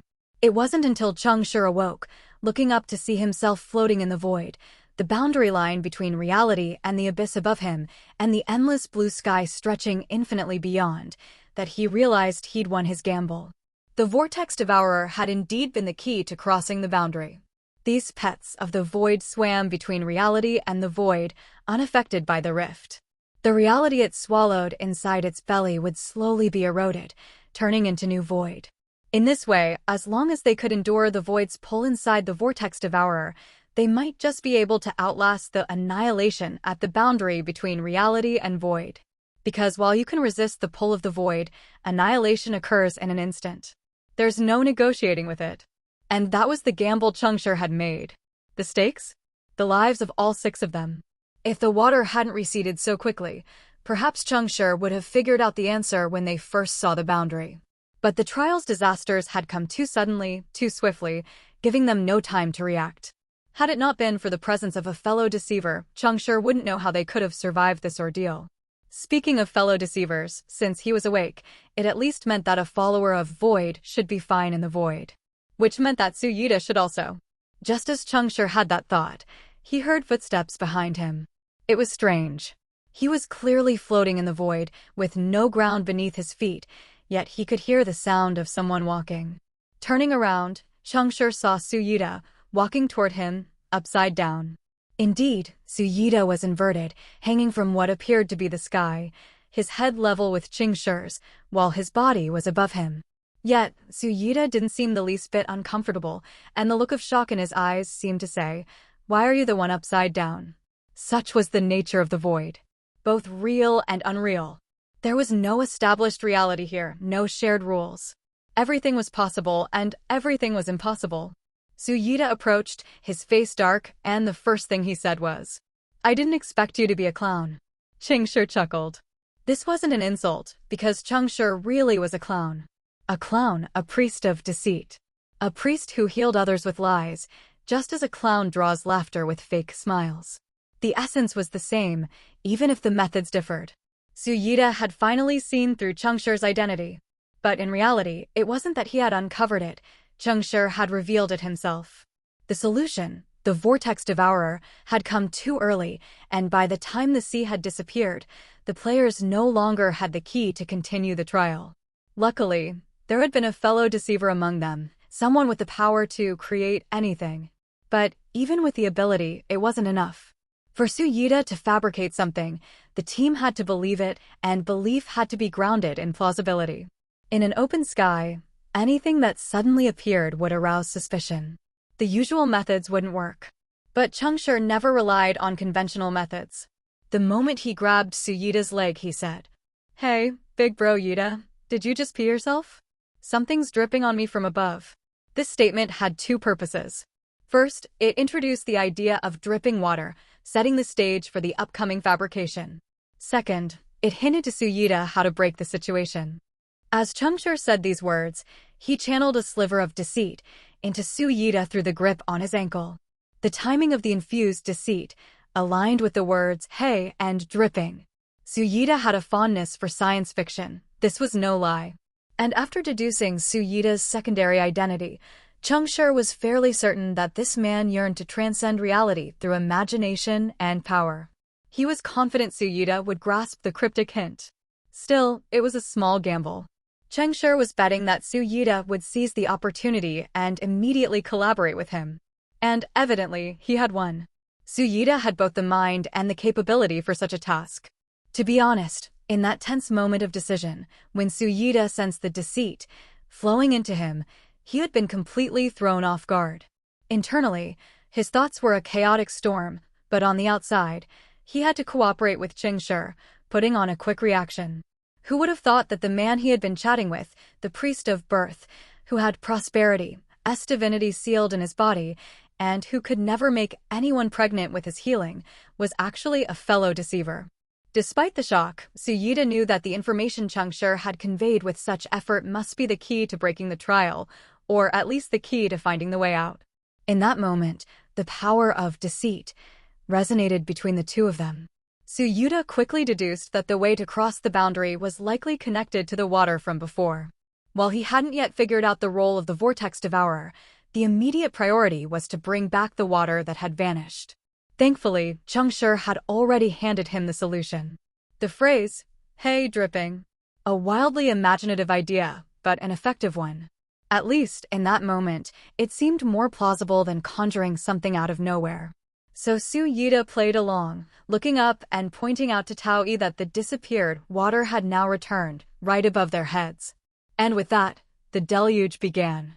At that moment, the catastrophe ceased to be part of the gods' trial and became a stage for two followers of deceit to showcase their elaborate lies. The others finally found a way to cross the boundary. But since Cheng Shi had already known Suyita's identity, he couldn't see any of it. All he could do was perform alongside the others, going through the motions until the final moment when he used the same method to break open the belly of the beast. Unfortunately, the perfect performance had one small flaw. He couldn't see the beast, so he missed with his punch. But he hadn't blown it completely. The vortex devourer still took the full force of his thunderclap judgment. After that, to ensure he could hide inside the non-existent belly of the beast, Cheng Shi closed his eyes and ears, clinging tightly to Taoyi. He couldn't see it, but he could still be brought in by someone who could. The so-called mirage in the rift between reality and illusion was all about blurring the line between falsehood and truth, the deceit of self and the reality of Cheng Shi. Suyuta couldn't help but admire Cheng Shi's bold thinking. To find the answer in such a moment and come up with such an outlandish plan to break the trial was truly impressive. Seeing Suyita's complex expression, as though he had something to say but couldn't find the words, Cheng Shi couldn't help but laugh out loud. How does it feel? Walking by the river long enough, you're bound to get wet. Doesn't feel great to be deceived, does it? Suyita's face twisted in frustration. Was the prosperity, divinity in your body fake too? Of course, even at a time like this, all he cared about was the divinity. How interesting. So you really did join them, Cheng Shi replied with a smile. That's not important. What matters is the divinity in your body. Sigh, the players in the Logic Association have long since abandoned reason in their quest for godhood. Suyita, wake up. Consider this a friendly reminder from one professional to another. Whether you like it or not, I'm not saying this twice. Cheng Shi sighed as though he pitied his fellow deceiver, who wasn't entirely terrible but had clearly gone down a dangerous path. But Suyita didn't change the subject. The divinity in your body. It really happened. I only lied about my identity. Hearing that, Suyita finally seemed relieved. Cheng Shi could see the subtle relaxation in his body, and he couldn't help but feel amused. I lied to hide Lalor's aura. What are you hiding? After a brief pause, Suyita spoke more earnestly. I'll be honest. Yes, I did join the Logic Association. And with their help, I obtained a fragment of scattered divinity. I'm currently studying how to preserve it. If you're carrying a fragment of divinity, then that means I can serve as a vessel for divinity as well. Despite his sincerity, he was lying. But what was the point of lying now? Cheng Shi raised an intrigued eyebrow, signaling for him to continue. But what Suyita said next caught him completely off guard. I see now. Your talent must be deception master. No wonder I never suspected you from the start. A priest of birth, who can't make people pregnant. Now that's ridiculous. It all makes sense now. Cheng Shi, you're quite something. So, what's your score? Let's have an honest talk. Cheng Shi burst out laughing. He wasn't too concerned about being found out by a fellow deceiver, as these things had happened before. After all, who understands a liar better than another liar? Still, Cheng Shi was curious. There hadn't been anything obvious in their conversation that would have tipped Suyita off, so he asked with a smile. How'd you figure it out? Suyita shrugged. Didn't figure it out. Just a lucky guess. I threw it out there, and it happened to be right. Talking to a fellow deceiver who knows all your tricks is incredibly annoying. Cheng Shi shook his head and chuckled, putting an end to the conversation. Fine, you win this round. Let me reintroduce myself. Cheng Shi, the clown, 2401. Huh, what a coincidence. Suyita, trickster, 2401. Cheng Shi's face lit up in surprise. It was still a lie, but clearly, it wasn't the score that was lying. But why lie about the score? Suyita, do you really not trust me? I'm being honest here. Alright, let's stop wasting time testing each other. The trial isn't over yet. This calm is only temporary. We should figure out how to get out of here. Suyita laughed softly, turned, and began walking deeper into the void. Coming. Cheng Shi watched his unguarded back, and a mischievous thought crossed his mind. He picked his nose and flicked a booger in Suyita's direction. Just as the booger was about to hit him, Suyita spun around and caught it between his fingers. His expression was playful, as if he had anticipated Cheng Shi's move all along. Cheng Shi gave him a "you're amazing" look, then casually walked off in the opposite direction. Let's split up and cover more ground. After Cheng Shi left, Suyita looked at the projectile in his hand. You son of a... In the end, the two liars stuck together. Why? Simple fear of death. At their level of play, it was rare for players to have direct contact with the void. Meeting gods didn't count. To ensure their safety, the two decided to stick together. Of course, whether sticking together made them safer or put them in more danger was still up for debate. They wandered through the void for what felt like a long time, exploring in every direction, only to discover that they were inside a spherical pocket of the void, surrounded by void rifts. The good news: the void rifts were expanding outward. As long as they didn't make any reckless moves, their space wouldn't be immediately crushed. The bad news: the only way out seemed to be through the void rifts. The worst news: apart from the two of them, their other teammates were nowhere to be found within this sizable void. Had they been scattered into other void spaces, or had they already been annihilated, their trials abruptly ended? No one could answer that question. Perhaps they'd only find out if they managed to escape this place. As for why they had to leave this seemingly safe space, though time did pass in the void, it didn't flow the same as in reality. Here, 1,000 years might pass while only a moment slips by in the real world. So waiting in the void was utterly pointless. Clown, think of something. I'm working on it, big bro Yida. Stop rushing me, Cheng Shi muttered irritably. He was getting sick of Su Yida's incessant chatter.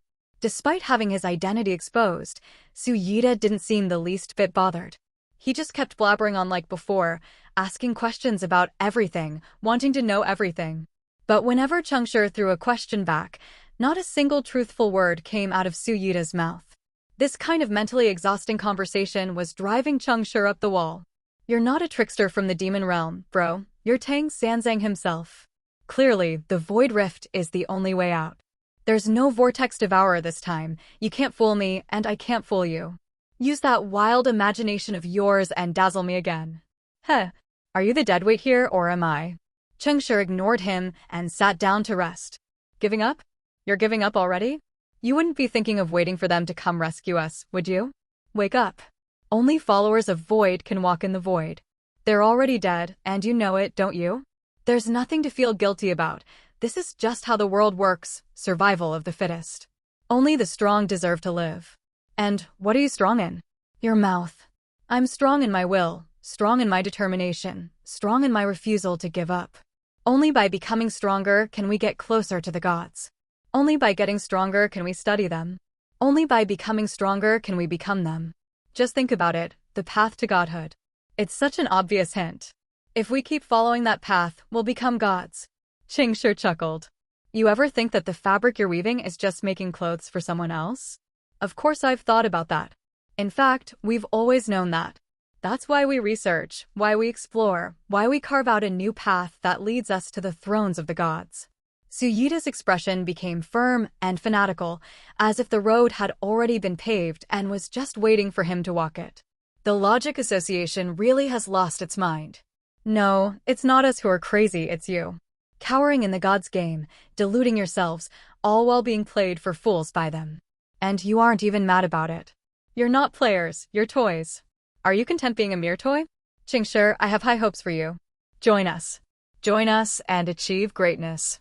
Perhaps one day, like me, you'll sit on those thrones and look down upon all creation. Cheng Shi didn't respond. He wasn't considering joining the Logic Association. He was wondering if he had some kind of attraction to organizations like these. Why did every group want him to join? Still, Su Yida's offer was surprisingly sincere, with not a trace of deception. It gave Cheng Shi a deeper understanding of the mentality of the Logic Association members, and more importantly, it gave him an idea for how to break their current predicament. Although the plan was a bit underhanded, it might just be a mutually beneficial solution. The situation was simple enough. It was a repeat of what had happened above the boundary line, with the only difference being that the number of people who needed to make a decision had gone from 6 to 2. Someone had to test what lay beyond the Void Rift. Cheng Shi had no intention of going, so naturally, that meant Su Yida had to. But Su Yida wasn't going to volunteer, so Cheng Shi would need to give him a little push. Do you want to know how the divinity within my body was sealed? Su Yida wasn't dumb. The reason he still believed that Cheng Shi carried a sealed fragment of prosperity, divinity, even after discovering Cheng Shi's real identity, was because of the faint trace of Lulur's ancient aura that Cheng Shi had revealed. That ancient aura of prosperity couldn't be faked. Such a thing was incredibly difficult to fabricate with any known talents, and Su Yida had never encountered an deceit, talent capable of simulating divinity.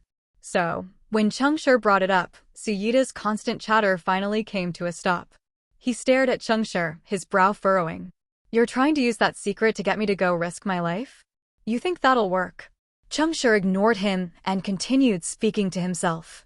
That chosen one of prosperity. We didn't know he was a chosen one back then. He had something that looked a lot like a semi-divine relic. He used that thing to cut open the void, then threw us and the divinity inside. Under the grinding forces of the Void Rift, the divinity was forced into our bodies. Su Yida was stunned at first, but then his face darkened. He understood. Cheng Shi was baiting him to go test the void rift. How laughable. Does he really think I'm that stupid? Su Yida let out a cold laugh. You might want to make that story a little more believable. Even without being a deception master, I can hear the holes in your story. The void accepts everything. Why wouldn't the divinity simply dissipate into the void instead of getting forced into your body? Come on, do you believe your own story? Cheng Shi shook his head and smiled. I'm just stating the facts. Whether you believe it or not, that's up to you. Su Yida frowned again, clearly deep in thought. Cheng Shi lowered his head slightly, a subtle smirk tugging at his lips. So, he was telling the truth earlier.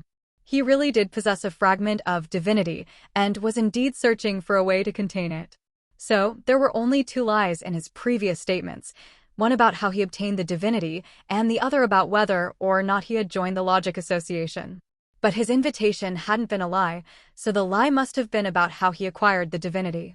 As expected, if someone had a method to obtain divinity, the crazy scholars at the Tower of Logic wouldn't share it with anyone. I should have realized sooner. Su Yida has his own method of obtaining divinity. What he really wants is the fragment of prosperity's divinity inside me.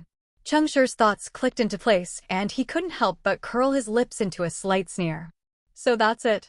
This bastard had been intentionally feeding him a mix of misinformation, trying to keep Cheng Shi's attention focused on the Logic Association. It was all just a way to lay the groundwork for a future lie, or perhaps to make Cheng Shi misjudge the situation, so that Su Yida could later claim the divinity for himself. Good thing the divinity is fake and I didn't move too late. Now, it's my turn to play the offense. But it looks like the bait as it stands isn't quite tempting enough. You heard the history Gao Yu shared earlier, didn't you? Even though you walked away, I know you were listening. Su Yida didn't confirm or deny it, so Cheng Shi smiled and continued. He likes to wander through the void, that much is clear. Whether it's to get closer to existence, or for his own amusement, there's no denying that he keeps a close eye on everything in the void. So, don't you think there's a chance that right now he's watching us? There was no question about it. Cheng Shi was referring to their patron, Deceit. And what he was implying was this. Why, when someone and a fragment of divinity both end up in the void rift, doesn't the divinity simply dissipate into the void? Could it be that this was the will of their god? The trickster god's love for chaos and amusement was the most well-known fact among all of his followers. So, Su Yida understood. What Cheng Shi was trying to convey was that the reason divinity had sealed itself into Cheng Shi's body, and the reason they were being watched now, was because it was all part of their god's will. In other words, if Su Yida dared to step into the void rift, he might become just like Cheng Shi, with a fragment of divinity sealed within him. As for the side effects, since Cheng Shi's claim to be a follower of birth was a lie, naturally, the side effects were fabricated as well. Regardless, obtaining divinity would be an incredible opportunity for studying its properties. Even if Su Yida wasn't part of the Logic Association, no one interested in godhood could resist such temptation. Su Yida looked at Cheng Shi with a mixture of complicated emotions, finally understanding his intentions. This wasn't a scam. It was a bold, open-ended plot. A scheme specifically targeting someone like Su Yida, a player with ambitions of sitting on a god's throne. His gaze grew heavy, his face conflicted. After much deliberation, Su Yida made his choice and decided to believe. He had no other option. The temptation of containing divinity within himself was simply too great. You win, Cheng Shi. With that, Su Yida turned and walked straight toward the nearest void rift. Meanwhile, on the other side, Zhao Qian and Gao Yu stood before the rift between reality and the void, their faces heavy with concern. When they had awakened, they found only each other, none of the others were anywhere to be seen. After searching for a long time, they finally confirmed. In this space, the only thing that could be considered an exit was the rift before them. The rest of the area was filled with endless void. The difficult choice that lay before Cheng Shi and Su Yida was the same one that now faced Zhao Qian and Gao Yu. Zhao appeared deep in thought, his head bowed, but in truth, his gaze was on Gao Yu. A 1,700-point scholar of knowledge. Young, inexperienced, not deeply scheming. He didn't resist the faith game, even seemed to enjoy it, just like one of those internet-addicted teenagers before the gods descended. There were many players like him, but no matter how many there were, they couldn't change anything. Similarly, losing one or two wouldn't affect the larger picture. Zhao Qian clenched his fists, still not having made up his mind. Gao Yu, oblivious to Zhao's internal struggle, continued to think of ways to resist the pull of the rift using the materials he had on hand. Most of his tools were gone, and the most reliable solution was still Zhao Qian's firebow. If the flames could form a ring in the rift, blocking the void's erosion, there might be a chance to slip through. But it was still an experiment that required a life to test. In Gao Yu's mind, if Zhao provided the fire, the life at stake would likely have to be his own. As for other possibilities, Gao Yu did have some special materials hidden in his body, but they were embedded in him to protect his heart, meant to be used as a last-ditch life-saving measure. Without a priest or sufficient medical resources available, he couldn't guarantee he'd survive after extracting them. So, either way, it was a gamble with his life. Gao Yu pursed his lips, silently trying to muster his courage. He began to convince himself, by the logic that every trial had an answer, the exit must lie in the rift.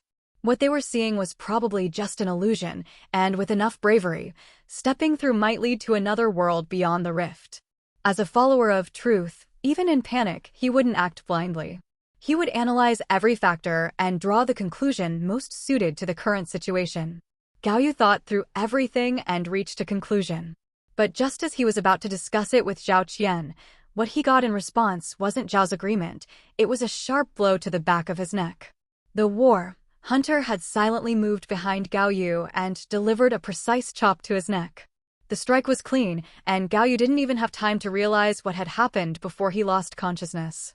"I'm sorry, Gao Yu. I have to survive."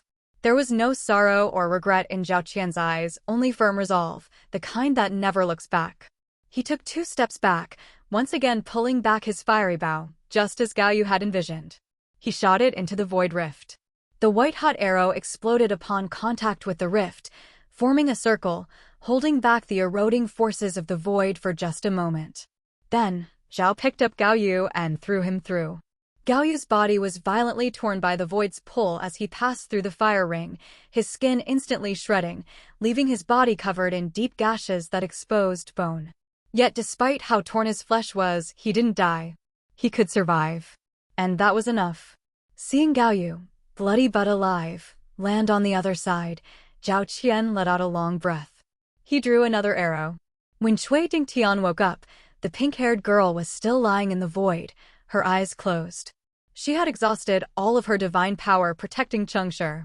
Now she was covered in wounds, weak beyond words. The old man didn't wake her. Instead, he explored the entire void space alone. Upon discovering that every path was blocked by void rifts, leaving no other way out, he returned to Tao Yi's side, his expression complicated as he stared at the young woman before him. Just moments ago, he had received a decay's decree. Have the follower of prosperity embrace decay. Completing the decree would earn him an extra reward, perhaps additional points on the ladder of ascent, or maybe something material. His god had taken notice of this place, and that meant even with only 5 days left to live, as long as he completed the decree, his god would not let him die. And now was the perfect opportunity. Tao Yi lay there quietly, her breathing faint, unmoving. With his strength, one punch was all it would take, and the unconscious celebrity would never wake again. But she's about the same age as Qiushi, Cui Dingtian sighed, removing the last bit of cloth from his body and draping it over Tao Yi. Then he turned and walked toward the rift. If someone has to decay, let it be me. To live with integrity, that's what my father taught me, and it's what I taught Qiushi. Those are the words I've lived by my entire life. And now that I've reached this age, I can't disgrace the Cui family, nor can I disgrace Qiushi. He muttered to himself, resolutely stepping into the rift. Indeed, his skin carried decay's blessing, and his body bore prosperity's curse. He shouldn't have feared the grinding erosion of the void.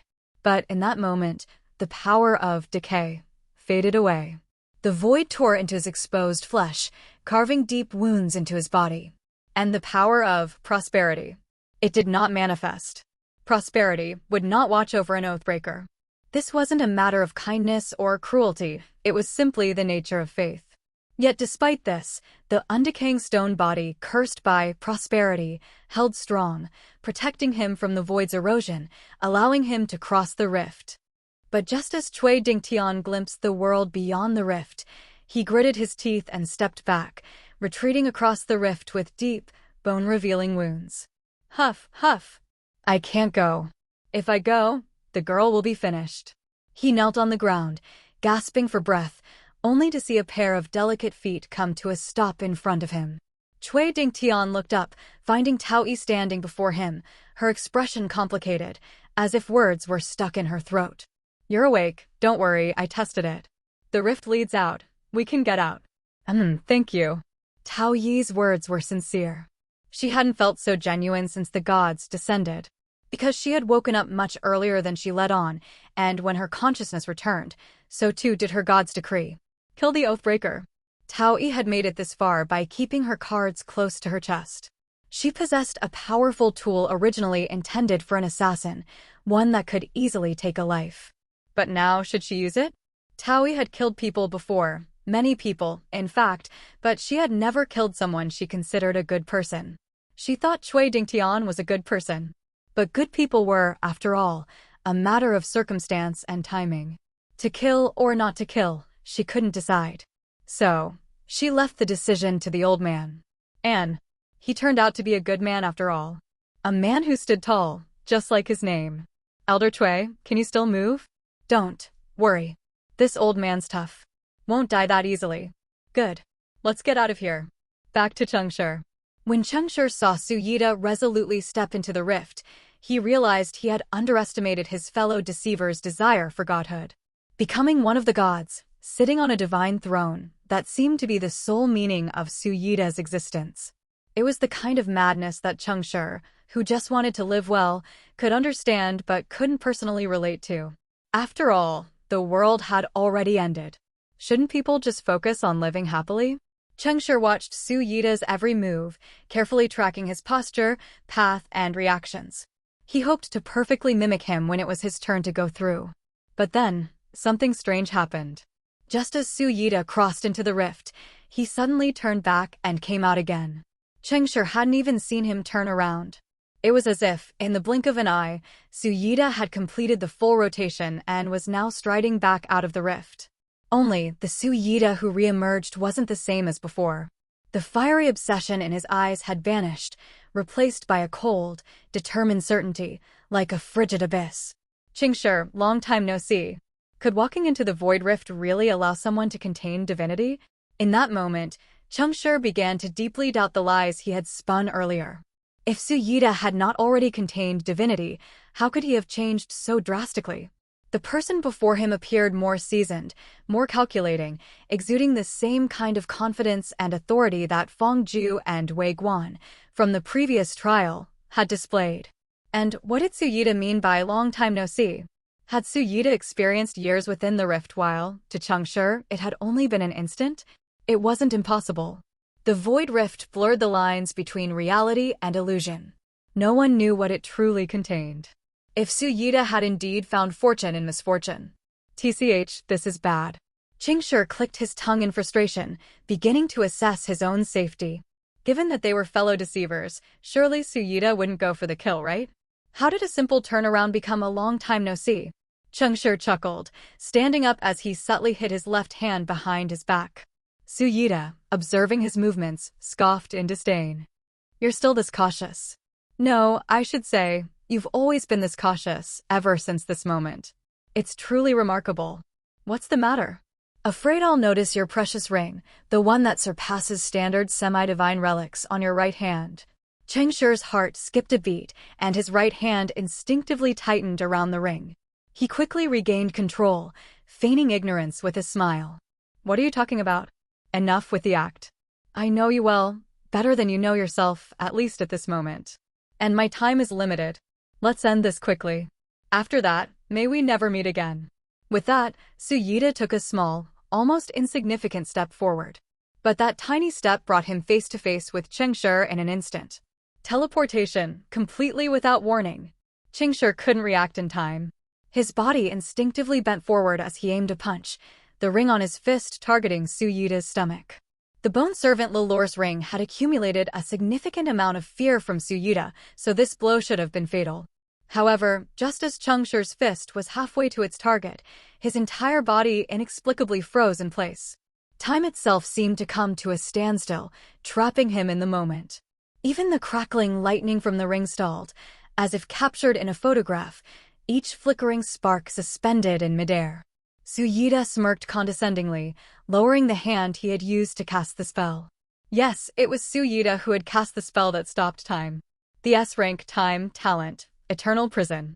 Back in the day, Ming had been trapped by Fong Shiqing's eternal prison, waiting for Cheng Shi's judgment. Now, the situation had reversed. Cheng Shi had gone from judge to judged, while the new judge was none other than Suyita, who, not long ago, had been forced to yield to Cheng Shi's clever schemes. Thump, thump, thump, thump. Cheng Shi's heart began to race uncontrollably. Why time? How could it be time? Where did he get time?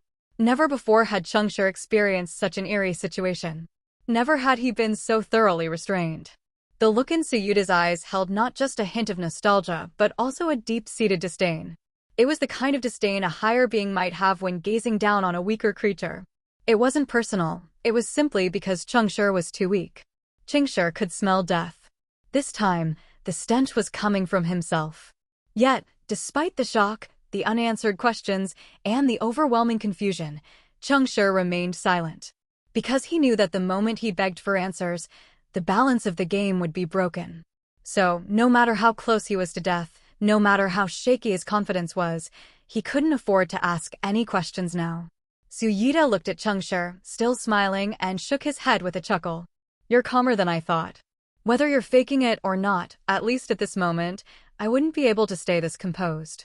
I never believed the rumors about who you were. Now I'm curious, what took you to such heights? Could it have been this ring with the mark of death?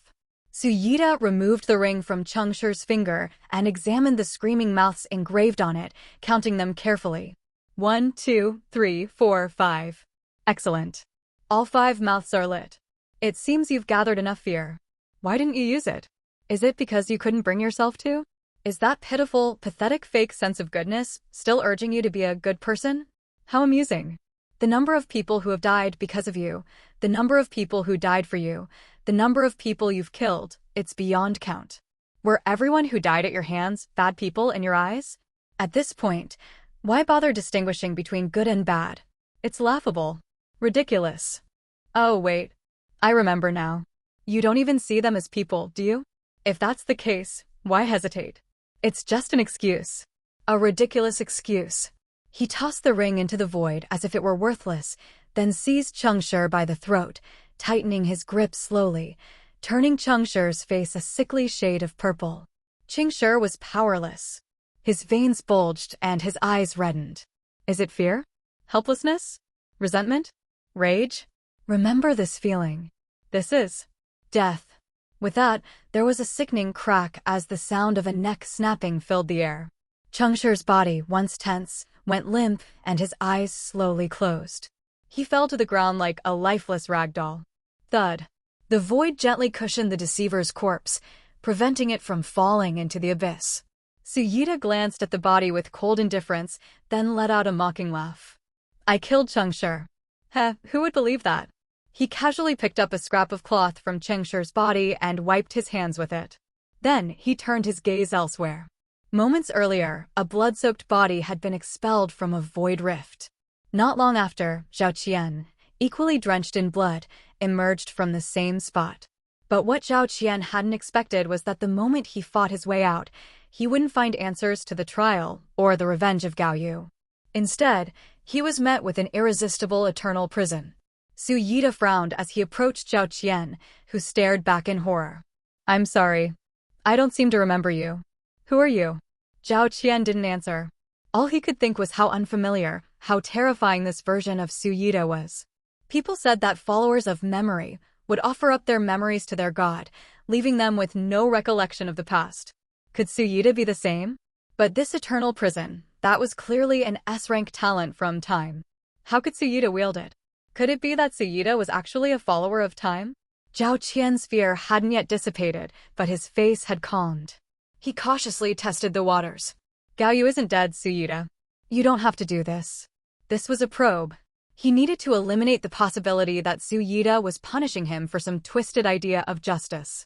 Suyita frowned and glanced at the unconscious young man on the ground. Gaoyu? This kid? No memory of him. I was asking about you. Who are you? Zhao Qian. You really don't remember? I'm your teammate. Just now, we worked together to cross the boundary between reality and the void, arriving here. We? Cooperation? This is. Oh? You're a follower of patience? Interesting.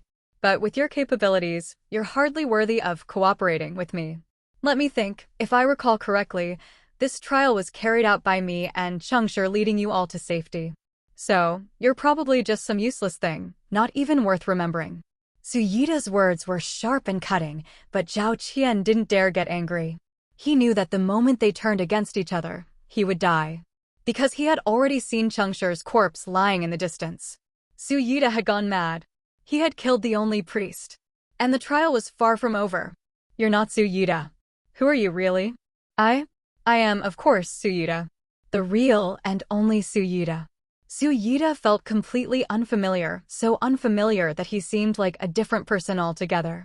And yet, his appearance and voice were nearly identical to the Suyita they had met before. Could it be that something from the void had possessed Suyita's body, replacing his consciousness? Or perhaps, what had he just said? He and Cheng Shi had led them out of the trial? Out of the trial? How could that be? The trial wasn't over yet, so how could they have exited? Zhao Qian suddenly froze, but in the next instant, an absurd thought began to form in his mind. His eyes widened even further, and his expression grew even more shocked. It seems, you figured it out? No, it's impossible. The powers of memory aren't supposed to affect past trials. That's a known fact, a rule. You can't possibly be. There's no such thing as impossible. The only reason you think something is impossible is because you're not strong enough. Perhaps because killing Cheng Shi had put him in a good mood, Suyita's tone was lighter, more talkative. Smiling, he extended his hand. A swirling, mesmerizing blue energy, memory, appeared in his palm, flowing and wrapping itself around his fingers like something alive. Self from the past. You've probably never heard of this talent before. Of course, it hasn't been officially added to the memory roster yet. It's one of the rare demigod-level talents, allowing you to return to the past and find yourself. Zhao Qian's pupils shrank as he gasped in disbelief. You really are.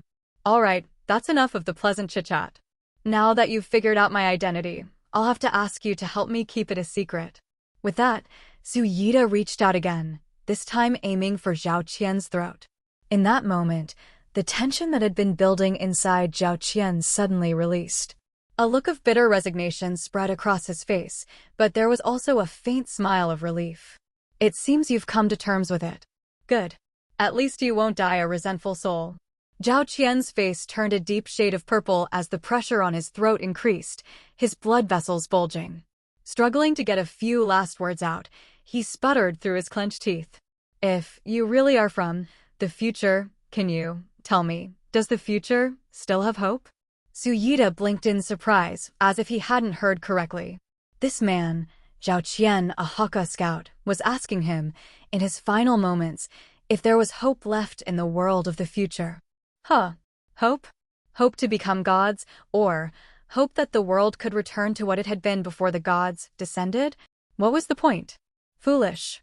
Suyita let out a cold, mocking laugh. What nonsense. But then, he released his grip. His expression suddenly shifted, growing strange. Watching Zhao Qian gasp for air, Suyita nodded slowly, as though a realization had dawned on him. So that's it. So you're one of them. Zhao Qian froze, his muscles tensing as his head remained bowed, saying nothing. There's no need to hide it, oh great torchbearer. I know about your kind, just like I knew about Cheng Shi. Zhao Qian jerked his head up, his eyes, previously filled with despair, now burning with hate and anger. For an outsider to know about the torchbearers, that would be the torchbearers' greatest downfall. And this had already happened to them once before. He couldn't allow it to happen again. Angry? Don't worry, I'm not like some people who'd reveal your existence to the gods. Honestly, you people are admirable, and I'm not heartless. However, judging by the way you use this, Truth, follower as a test subject, it seems you're a fortress builder. Suyita eyed Zhao Qian with interest, stroking his chin. To borrow power from the gods and build a new nation. Heh, what a stirring slogan. Who would have thought that the people behind such a passionate battle cry would turn out to be nothing but cold-blooded lunatics? Even in your aim to save the world, you can't let go of that elitist mentality. Fortress builders, huh? It's a shame your god-making plan nearly failed. Oh, I forgot, at this point in time, the god-making plan probably hasn't even started yet. It's probably just an idea in its infancy. Knowing so much about the future from my mouth, are you intrigued, Mr. Fortress Builder? Zhao Qian remained silent, his thoughts racing. As he processed this shocking information about the future, he pondered his own fate. The god-making plan. It sounded like a beautiful plan. Finally, they had reached that pivotal moment.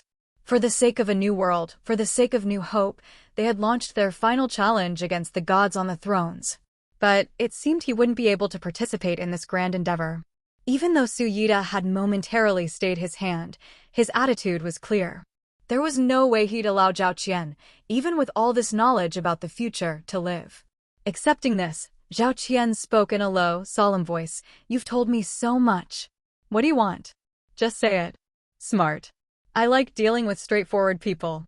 Even though you're part of the fortress builders, I still respect you.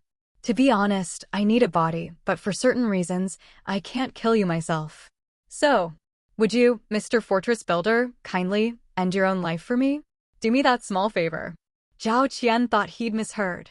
He let out a sarcastic laugh. Are you really trying to mock me right now? What's the point? This isn't a joke, Zhao. Oh right, Zhao Qian. It seems you don't believe me. Fine, I'll give you a reason to die. Suyita's face lit up with a radiant smile as he stared into Zhao Qian's furious, defiant eyes, speaking each word with deliberate weight. Don't get mad. After you hear this, you won't just willingly die, you'll be deeply grateful to me for it. The soft murmur of Suyita's voice drifted through the void. Though it was barely more than a whisper, each word hit Zhao Qian's soul like a hammer, pounding at his very core. Zhao Qian listened in silence, and when Suyita finished speaking, he closed his eyes with a peaceful smile. Borrow power from the gods and build a new nation. For the continuation of humanity. For a new world. Goodbye, cruel world. The flames of war blazed in the eyes of the war follower, but beyond the fire, the light of hope burned even brighter, far more intense than any flame. Tears mixed with white-hot fire flowed down his cheeks, spreading across his body until they consumed him entirely. The blood of war trickled down and, in the final moments, extinguished the indomitable flame. There, blood and fire became his liberation. Suyita watched as Zhao Qian self-sacrificed, his expression complicated. When it was over, he bowed deeply. To the most honorable torchbearers. He hoisted Zhao Qian's charred body over his shoulder, his face returning to its cold, indifferent state, and without looking back, he stepped once more into the void rift. My head, it hurts. The pain was sharp, like the aftermath of a hangover, yet also like countless needles stirring inside his skull. Too painful. Cheng Shi woke up from the pain. But even though the pain was overwhelming, he didn't dare frown or open his eyes. He didn't know if Suyita was still nearby, and he wasn't sure if the surroundings were safe. When someone is unconscious, their breathing is noticeably different from when they're awake. Most people probably wouldn't notice the difference, but Tao Yi would because she was a master at playing unconscious herself. You're awake. It was the voice of the famous star? Cheng Shi's heart skipped a beat, but he still didn't reply. Tao Yi could feel the revival of energy coursing through Cheng Shi's body. She chuckled softly. It's all right, open your eyes. It's safe now. We made it out. Out? Out of where? Where have we ended up? After carefully considering it, Cheng Shi slowly opened his eyes. The sight of pink hair falling against her shoulders greeted him. It really was Tao Yi. No one was disguising themselves. You've been unconscious for 12 hours. Quite the feat. Do you know how we managed to survive without a priest during those hours? 12 hours? Cheng Shi felt his body chill. He hugged his arms around himself, and in doing so, stealthily checked for the ring on his fingers. 1, 2, 3, 4. All 4 were still there. He was shocked but kept his expression weak as he asked, "What happened?" Tao Yi's face was filled with anxiety as she pointed upward. The freezing cold. After we came out of the void rift, we landed in an ice field. The wind outside is howling, the world is frozen solid. If you hadn't woken up, the four of us probably would have succumbed to the cold by now. 4. Tao Yi's face darkened as she nodded. Yes, Zhao Qian, he's dead. There wasn't even a body left, just a pile of ash. Zhao Qian? Dead? The war follower who wielded blood and fire, dead? Who killed him? Suyida? Where was Suyida? Cheng Shi's mind, still foggy from near death, was brimming with unanswered questions. But now wasn't the time to sit and think. He needed to know what had happened during the time he had been dead. So, he made a bold move. He reached out and grabbed Tao Yi's hand. Tao Yi blinked in surprise, but then smiled and let him hold it. We've run out of firewood. It's all burned away. If you're cold, you can hold on to me instead. Cheng Shi's expression didn't soften at her gesture of warmth. Instead, he looked at her intently and asked, "Can I trust you?" Tao Yi wasn't expecting such a direct question. Her eyes widened, and she furrowed her brow. How much trust are we talking about? Complete, heart-to-heart trust. She looked into his eyes, and her gaze flickered for a brief moment. Whose follower are you, really? Cheng Shi didn't flinch. His gaze was steady and sincere. Death. I am a follower of death. Tao Yi's lips parted in surprise, her face filled with shock. I should have known you were a gravekeeper. But after you've lied to me this whole time, do you really expect me to be honest with you? Can I trust you? 50%. When you're not lying to me, you can trust me. Cheng Shi finally allowed himself a small smile. In a low, quick voice, he said, "Tell me everything that happened. I need to know it all. Where should I start?" "Start from when you found me. Let's go back to the beginning of the trial." As soon as Cheng Shi had confirmed the lineup, he had already planned which god's follower he would pretend to be for the trial. Order. Clearly, in a trial where fellow deceivers were present, order priest could perhaps constrain the actions of his fellow deceiver and prevent him from causing too much chaos. But just before making the proclamation, Cheng Shi had a bolder idea. Since his lies of yesterday were all about deception and false faith, what if he tricked a god into believing him? After all, his power came from deceit, and that god had already acknowledged his previous deceptions. So Cheng Shi made another bold attempt.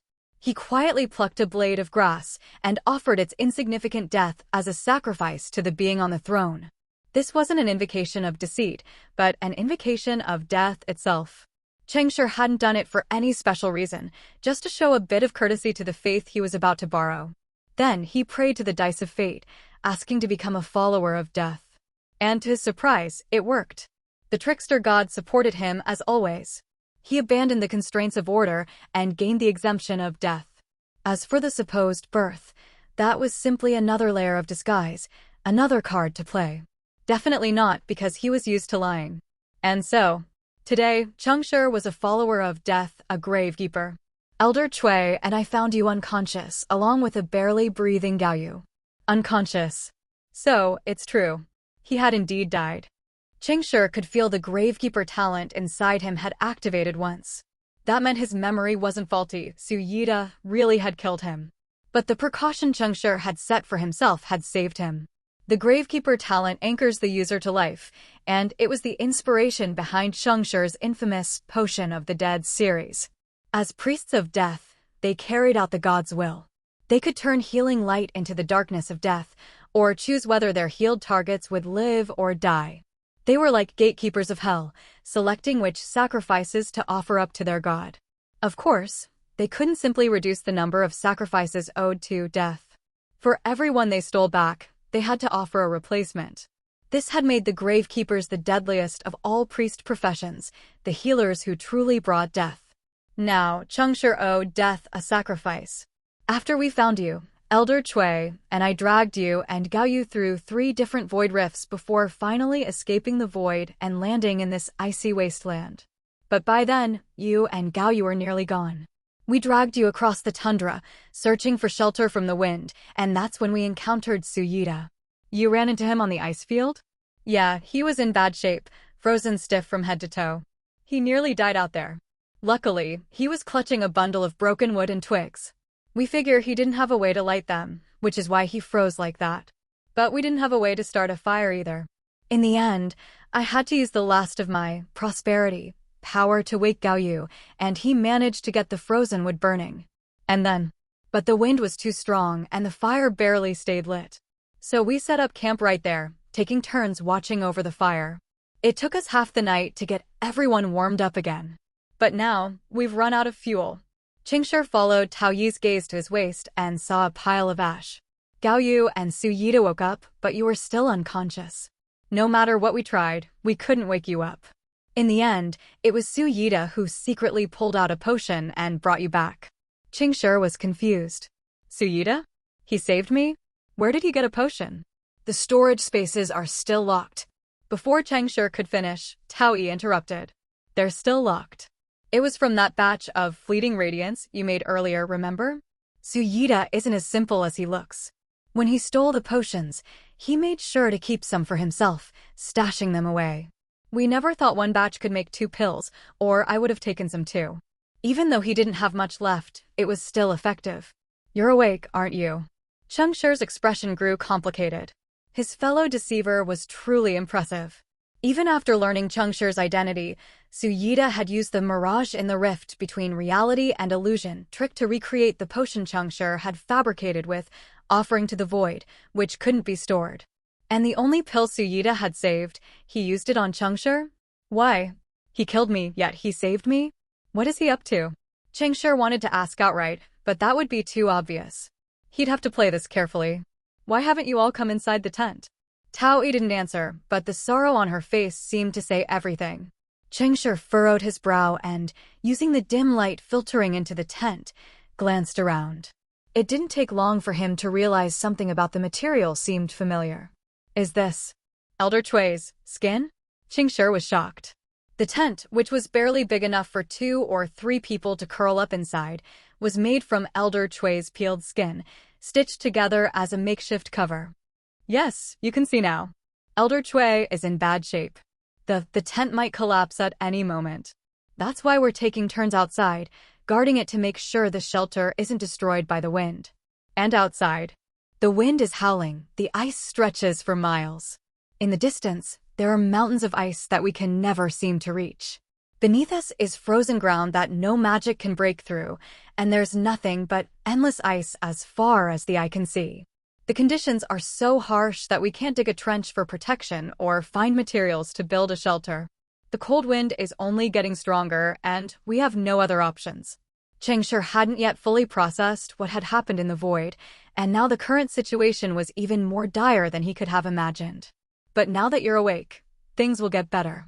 Quick, Cheng Shi, cast a healing spell. They can't hold out much longer. Just as she finished speaking, Cheng Shi felt a sharp gust of freezing wind seep into the tent at his feet. Su Yida stiffly crawled into the tent from outside, not even lifting his head as he spoke to Tao Yi. It's your turn. Quickly move this half-dead meat sack out of here. Then, with a jolt of realization, his eyes widened as they locked onto Cheng Shi's cold gaze. You're awake. There wasn't a hint of guilt or regret in Su Yida's eyes for having killed Cheng Shi. In fact, it seemed as though he had completely forgotten what had happened. Instead, his voice was laced with mockery as he sneered. So, it turns out we do have a priest in our team. Lucky us. I was starting to think you were just Tao Yi's emergency food stash. Tao Yi didn't respond to his words. As a follower of prosperity, she knew well that without food, her divine powers would diminish quickly. Had Cheng Shi not woken up, it wasn't impossible that he might have become just that, a backup food source. The only reason they had kept watch over him for so long in silence was because his identity as a priest offered them a shred of hope. Cheng Shi understood this and, despite his weakness, struggled to cast heal. He didn't target Su Yida. Instead, the healing went to Tao Yi. However, the shared divine grace effect meant Su Yida still felt a brief moment of warmth from the healing. Another one. I'm freezing out here. Cheng Shi sneered inwardly, completely ignoring Su Yida's demand. As he attempted to sit up, his body gave out, causing him to fall into Su Yida's arms. Surprisingly, Su Yida didn't avoid him. He caught Cheng Shi and supported him. I know you're weak, but everyone's weak right now. So your little act won't work. If you want to survive, it's time to take your turn guarding the camp. Cheng Shi used Su Yida's arm to steady himself and then asked, Was it you who saved me? If by fleeting radiance you mean that potion, then no. You should thank yourself for keeping yourself alive for 5 more days. Suyita chuckled, but there was something sinister behind his smile. What did you see in the void rift? Suyita's smile faded instantly, his expression turning cold. I saw death and lies. Some people tell grand stories, but it's all just fiction. Cheng Shi raised an eyebrow, confirming one important fact. The Suyita who had killed him wasn't the Suyita standing before him now. Interesting. What kind of entity had emerged from the void, impersonating Suyita to kill him? Or perhaps it hadn't been an impersonation at all. In that moment, Cheng Shi's mind circled back to the same thought Zhao Qian had once had. An individual who knew everything about him, someone who had greeted him with long time no see, was it possible? They had come from the future? But that theory clashed with Cheng Shi's understanding. All power related to time manipulation was believed to be unable to affect past trials. This was an established rule. It shouldn't be something players alone could break. Wait a minute. If players couldn't break the rules, could it mean that something else had intervened? A spark of realization flashed through Cheng Shi's mind. He thought he finally understood. At some point in the future, a special entity had sent that version of Suyita back to the present to kill him. And then, after committing the murder, the killer had returned to their proper future. However, there was still a flaw in this theory. Why hadn't Cheng Shi died? If the Suyita who killed him had really come from the future, Cheng Shi knew, as a follower of deceit, that Suyita wouldn't have simply stopped after strangling him. If Cheng Shi had been the one sent back in time to kill someone, he would have made sure to leave no chance for survival. A clean, undeniable death would have justified the journey. So, why? Are you not afraid of death? Cheng Shi suddenly asked, his eyes locking onto Suyita's smirk. Suyita raised an eyebrow, assuming Cheng Shi was referring to his earlier act of stepping into the void rift. He replied calmly, I am, but I'm more afraid of walking away empty-handed. You really are crazy. Cheng Shi patted him on the shoulder, pushing himself past Suyita and out of the tent. Tao Yi, who had been silent the whole time, quietly followed him. Suyita turned to look at the two of them slipping out of the tent, his expression unreadable. As soon as Cheng Shi stepped outside, he realized that his expectations of a freezing, windy landscape didn't even begin to compare to the reality of the situation. The cold struck him like a physical force, immediately raising goosebumps all over his body. His joints began to stiffen noticeably, and the air he breathed in seemed to freeze his nasal passages and throat. So cold? What kind of ice field is this? Cheng Shi shivered uncontrollably as he cast a cold resistance spell on himself and then shared the buff with his teammates. Except for Suyita. Elder Chui's face brightened slightly upon seeing Cheng Shi awake, but as he remembered that Cheng Shi, like himself, only had 5 days left to live, his smile turned bittersweet. Gao Yu, too, seemed relieved, though the warmth that had previously marked their relationship was gone. His concern now was more like the care one would show to any teammate, nothing more. Cheng Shi keenly noticed the change in Gao Yu's demeanor. Without saying a word, he nodded in acknowledgement to both men and then, like Tao Yi, quietly took his place outside the tent. When the wind ripped through a hole in the tent, Cheng Shi rushed to cover it with his body, using Elder Chui's skin to patch the gap. When Tao Yi's feet froze to the ground, preventing her from moving, Cheng Shi channeled the last of his energy to let a sliver of healing spill from his fingertips, easing her discomfort enough for her to move. The wind continued to howl furiously, and the temperature kept plummeting. After an hour or so, Cheng Shi felt like every part of his body had been frozen solid, save for the faint beating of his heart. Is it time? Tao Yi could barely move her head to nod. Her face was covered in frost, and she was crawling on the ground, inching her way back toward the tent. Cheng Shi followed close behind. Every step felt like crossing a frozen abyss, each movement a battle against the bitter cold. But before they could crawl into the tent, Suyita emerged, a little earlier than his scheduled shift. He helped Tao Yi inside and then rubbed his arms, trying to warm himself as he stared at Cheng Shi. Cheng Shi's face was so frozen that he couldn't even muster a smile. He staggered closer to Suyita and, with a trembling voice, whispered into his ear. I don't care what point in the future you've come from, nor what your purpose is. End this now or we'll die together. Suyita looked puzzled. Are you freezing mad, Cheng Shi? What are you talking about? I don't care what point in the future you've come from, nor what your purpose is. End this now, or we'll die together. I won't repeat myself a third time. With that, Cheng Shi raised his hand, mimicking the gesture of removing a mask, and forced his frozen muscles to twist into something resembling a smile. At that moment, Su Yida's face darkened instantly. His eyes flickered with uncertainty. His face tensed, and in the span of just a few seconds, countless thoughts raced through his mind. But in the end, he didn't dare gamble that Cheng Shi was bluffing. He must have a backup plan. Of course, he would have a backup plan. Otherwise, there's no way this man could have made it so far through trials as brutal as this. Damn. I underestimated just one thing. Cheng Shi is just as much of a madman as I am. No, he's crazier. This mutual destruction is pointless. But I can't die yet. And so, Su Yida relented. He raised his hand and gave a slight wave. The howling winds reversed, the endlessly frozen earth began to melt, and the temperature around them rapidly rose. Even in the distance, trees began to sprout from the once barren mountainsides. Time. It was the power of time. With a mere wave of his hand, Su Yida had reversed time, transforming the ice field back to what it had been before the freeze. Cheng Shi felt the stiffness in his body melting away. His legs gave out, and he collapsed to the ground. Su Yida looked down at Cheng Shi's weakened form, his face now dark as ink. When did you figure it out? Cheng Shi smiled. In truth, he hadn't been completely sure. But when they had made contact earlier in the tent, he had noticed one glaring detail. Su Yida, who had always been obsessed with the divinity in Cheng Shi's body, hadn't made a single move for it. That detail alone had made Cheng Shi suspicious of his identity. But there was no way he was going to tell Su Yida that. He was going to enjoy this little victory. Even though his body was drained, Cheng Shi still mustered enough strength to shrug. I didn't figure it out. I was just bluffing. Ha ha. Ha ha, so it was you. It really was you. You really are one. Cheng Shi forced out a deep, wheezing laugh. A complete and utter madman. You bluffed me.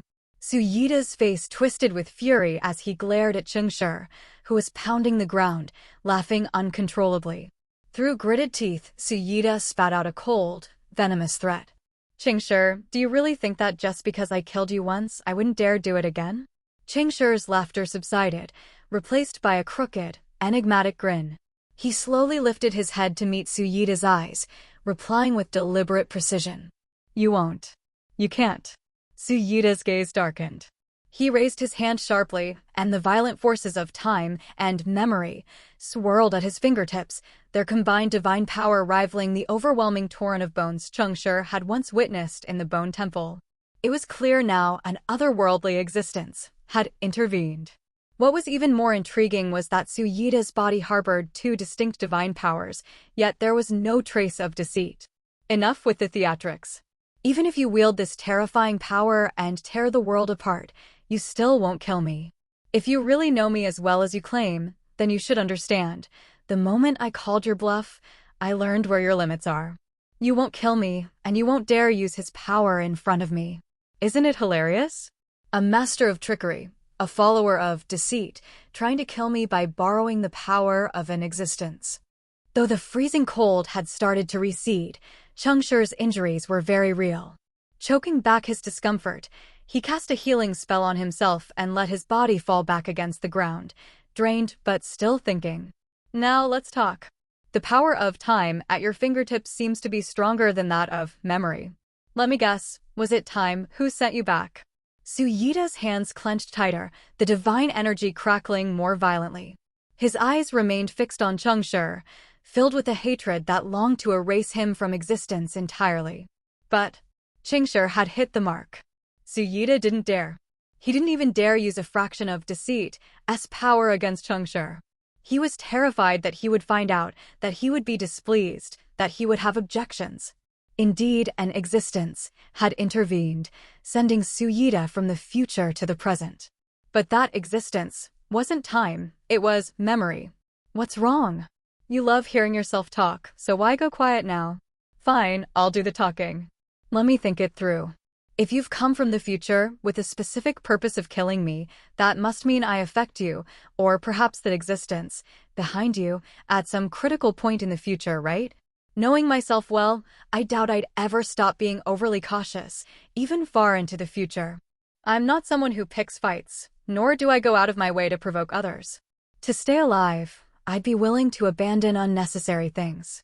So, anything that I'd be willing to throw myself into, well, those things no longer exist. If everything I've just said is true, but I still somehow disrupt you or that existence, then it must be that our paths crossed, and my steps obstructed someone. Yes, that sounds about right. You said earlier, what brought you to such heights? Now, I'm curious, just how far did I go in the future? For you to bear such murderous intent, so much so that you had to come back to the present to eliminate me? That kind of effort must have come at a high cost, right? One that doesn't allow for a second chance? Wait, no, something doesn't add up here.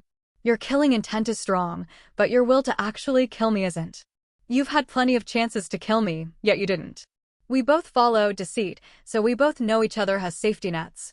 But what's strangest is that after you killed me, you didn't check if my safety net had worked. You didn't even bother confirming whether I was truly dead. If you knew about the gift I received from death, you would have known that I'm a grave keeper in this game. Why didn't you check? Ah, right. Zhao Qian is dead. And most likely, you killed him, didn't you? Let me think, why did he die? That existence sent you back to kill me, but for some reason, you spared me. But you still have to report back, so you killed Zhao Qian instead, offering him up as a replacement? Ha ha ha ha, your face is turning pale. Looks like I was right. Su Yida, you're quite the character. You're a follower of deceit, and yet, when it comes time to kill, you're too afraid to use his power. But afterward, you try using his power to fool an existence? What were you thinking? Did you really think you could deceive them? Wait, no. You knew you could deceive him, didn't you? Oh, now I get it. It wasn't him who sent you back, was it? It was someone else? Another existence? Or maybe a player?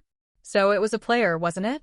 Looks like someone who doesn't like me set this whole thing up, borrowing the power of an existence to send future you back here.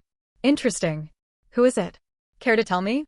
Since you're not planning to return anyway, why not satisfy my curiosity? Cheng Shi rambled on, Su Yida standing silently and listening. The more he heard, the more alarmed he became. The more he listened, the more his expression darkened.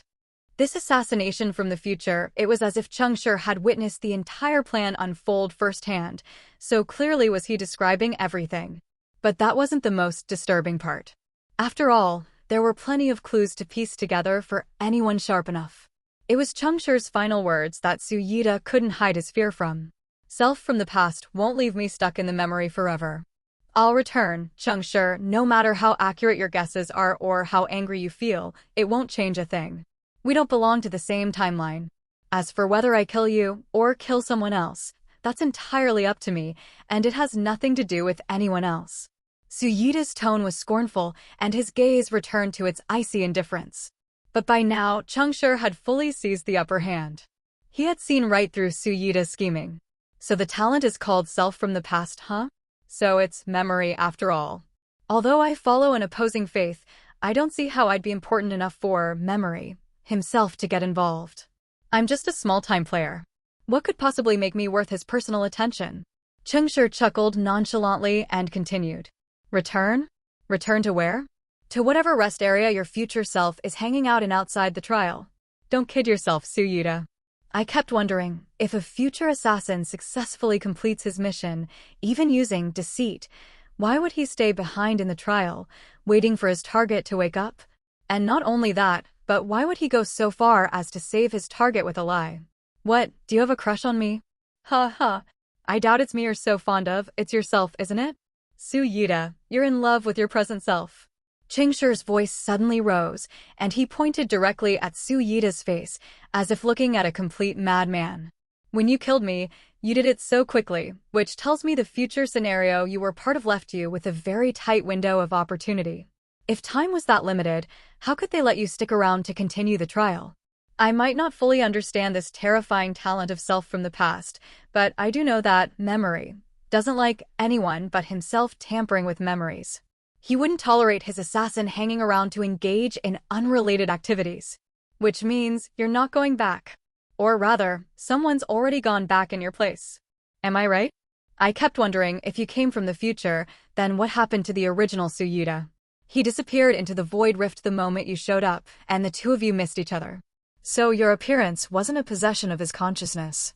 Sure, it's possible that your arrival caused his complete erasure, but still, that begs the question.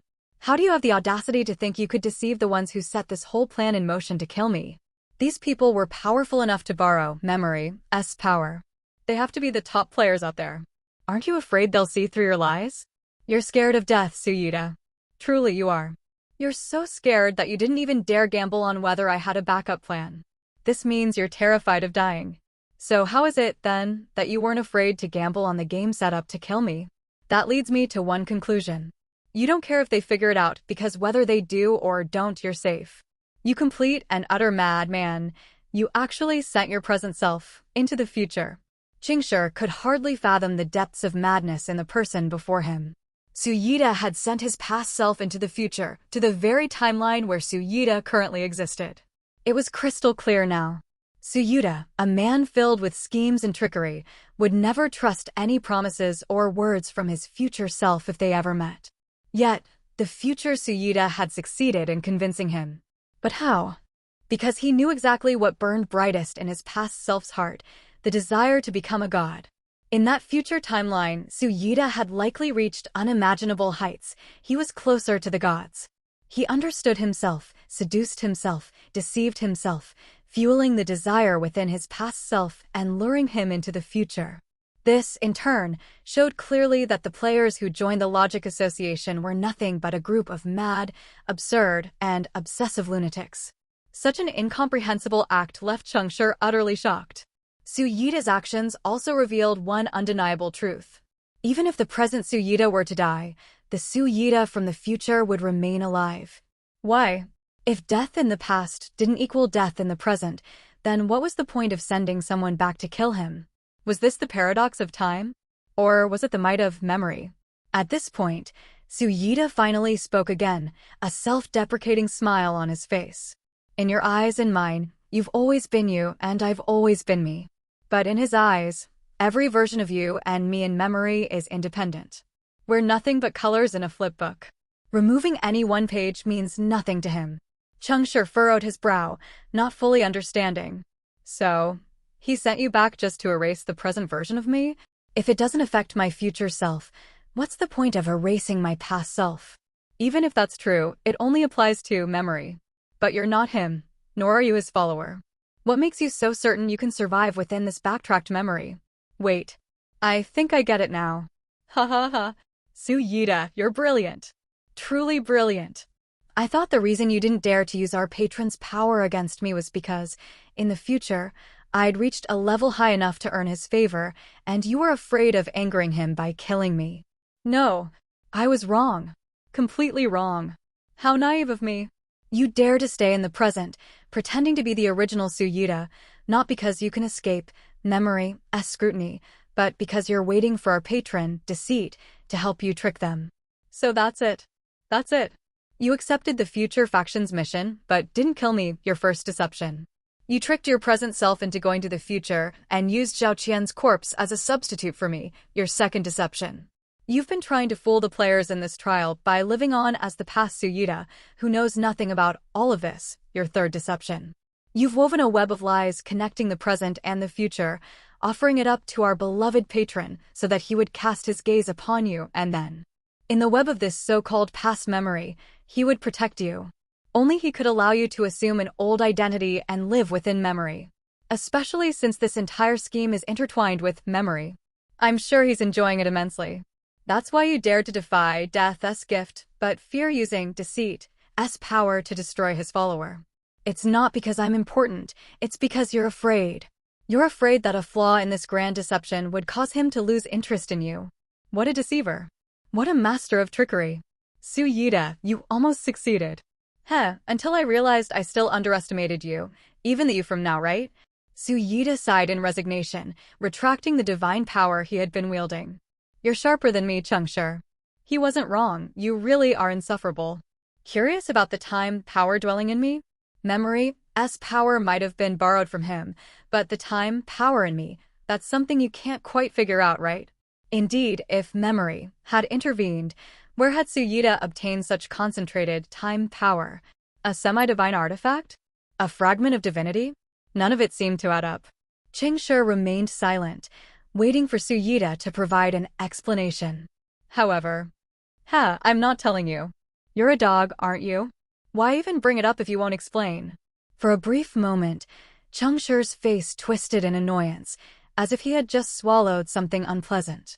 Having been thoroughly exposed, Suyita finally decided to just give up. He collapsed onto the ground beside Cheng Shi, watching as the frozen landscape around them rapidly melted away. He exhaled heavily, as if a great weight had been lifted. From the moment I was matched with them, I've been walking a tightrope, calculating every move, every second, but the pressure was suffocating like a mountain on my chest. Finally, I found a way to escape. He trailed off, but Cheng Shi could tell that when Suyita spoke of escaping, he wasn't referring to the future trial but rather that era. But so, what if you guessed correctly? My offering is already complete, and I've received his protection. Cheng Shi shot up, disbelief written all over his face. He's acknowledged your identity? Soon. By the time the trial ends, I'll become me. You. And what about the original Suyita? He's gone to the future and he's going to die, isn't he? There's no way they'll let a deceiver like him off the hook. You killed him, didn't you? I killed him? No. He went willingly. Just like you laid out an inescapable scheme for him, I told him everything, didn't hide a single detail. And yet he still chose to go. Cheng Shi could clearly hear the self-mockery in Suyita's voice. The current Suyita had thrown everything away in his quest for godhood, even believing that he could deceive the most powerful players in the future. Meanwhile, the future Suyita seemed to have lost the fire that once drove him. What had he been through? What had happened in the future? Suyita would never answer those questions, but there was one thing Cheng Shi had to know. Why Zhao Qian? Suyita looked genuinely surprised that Cheng Shi would care about a dead man. Why? Bad luck, he was the one I saw. Do you really believe that half-baked excuse? With such an intricate scheme, Zhao Qian couldn't have been a random variable. Why him? His build wasn't similar to mine. You could have just chosen Gao Yu. Wait, Gao Yu? Right. What about the other teammates? Cheng Shi looked toward the tent, only to realize that time seemed to be frozen around it. Only now you think about the others? Was my story that captivating? Did it lower your guard? You sure do love using time as power. Stop fishing for answers. I'm not telling. Suyita stretched out lazily, hands behind his head, chuckling. I just told Zhao a story, and he killed himself. Killed himself. Cheng Shi could tell that Suyita wasn't lying. Zhao Qian committed suicide? But why? Wanna know? Suyita teased, falling back on his old tricks. What do you think? Cheng Shi, knowing better, didn't take the bait. Oh, feeling sorry for his death? Why bother? You should be more worried about yourself. So, have you decided yet? Are you going to kill me or not? After coming to terms with the reality of the situation, Suyita seemed to regain some of his composure. His tone turned sarcastic and mocking, as if he was certain that Cheng Shi wouldn't dare to kill him. And Cheng Shi, in fact, didn't.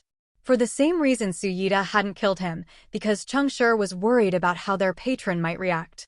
Perhaps the one currently watching them was not appreciative of Suyita being killed. Cheng Shi never considered himself the favored player of any particular god. If Deceit was particularly interested in Suyita, then killing him might very well bore the god enough to withdraw his attention from Cheng Shi. Cheng Shi dared to pressure Suyita into submission, but that didn't mean he was confident enough to gamble on the indifference of Deceit. Some grudges aren't so easily settled. Otherwise, that saying wouldn't exist. A gentleman's revenge is never too late, even after 10 years. But Cheng Shi wasn't a gentleman. Aside from the trickster god, he couldn't tolerate anyone else. Even if he couldn't exact his revenge right now, he would at least collect some interest. As he studied Suyita's sneering face, Cheng Shi's expression turned playful. You think I can't do anything to you? Suyita didn't even blink. Keep talking, I'm listening. I need something from you. Give it to me, and I won't kill you today, Cheng Shi said directly, putting his cards on the table. Kill me? Kill me? Cheng Shi, you know what I'm afraid of, and I know what you're afraid of. You think you can still fool me with this routine? Come on, show me. How do you plan to kill me? That's exactly what I was waiting for. Cheng Shi's face twisted into a mischievous grin. Once again, he placed his hand over his face, his fingers digging into the skin on his cheek, and then he began to peel away a layer. Then, laughing maniacally, he sneered. "Well, you'd better watch closely." With that, he violently ripped his own face apart. Yes, he was about to tear his own mouth open. The fool's lips, a mask that had mysteriously disappeared from the start of his journey on the path of faith, had somehow reappeared, manifesting in a way Cheng Shi could barely comprehend.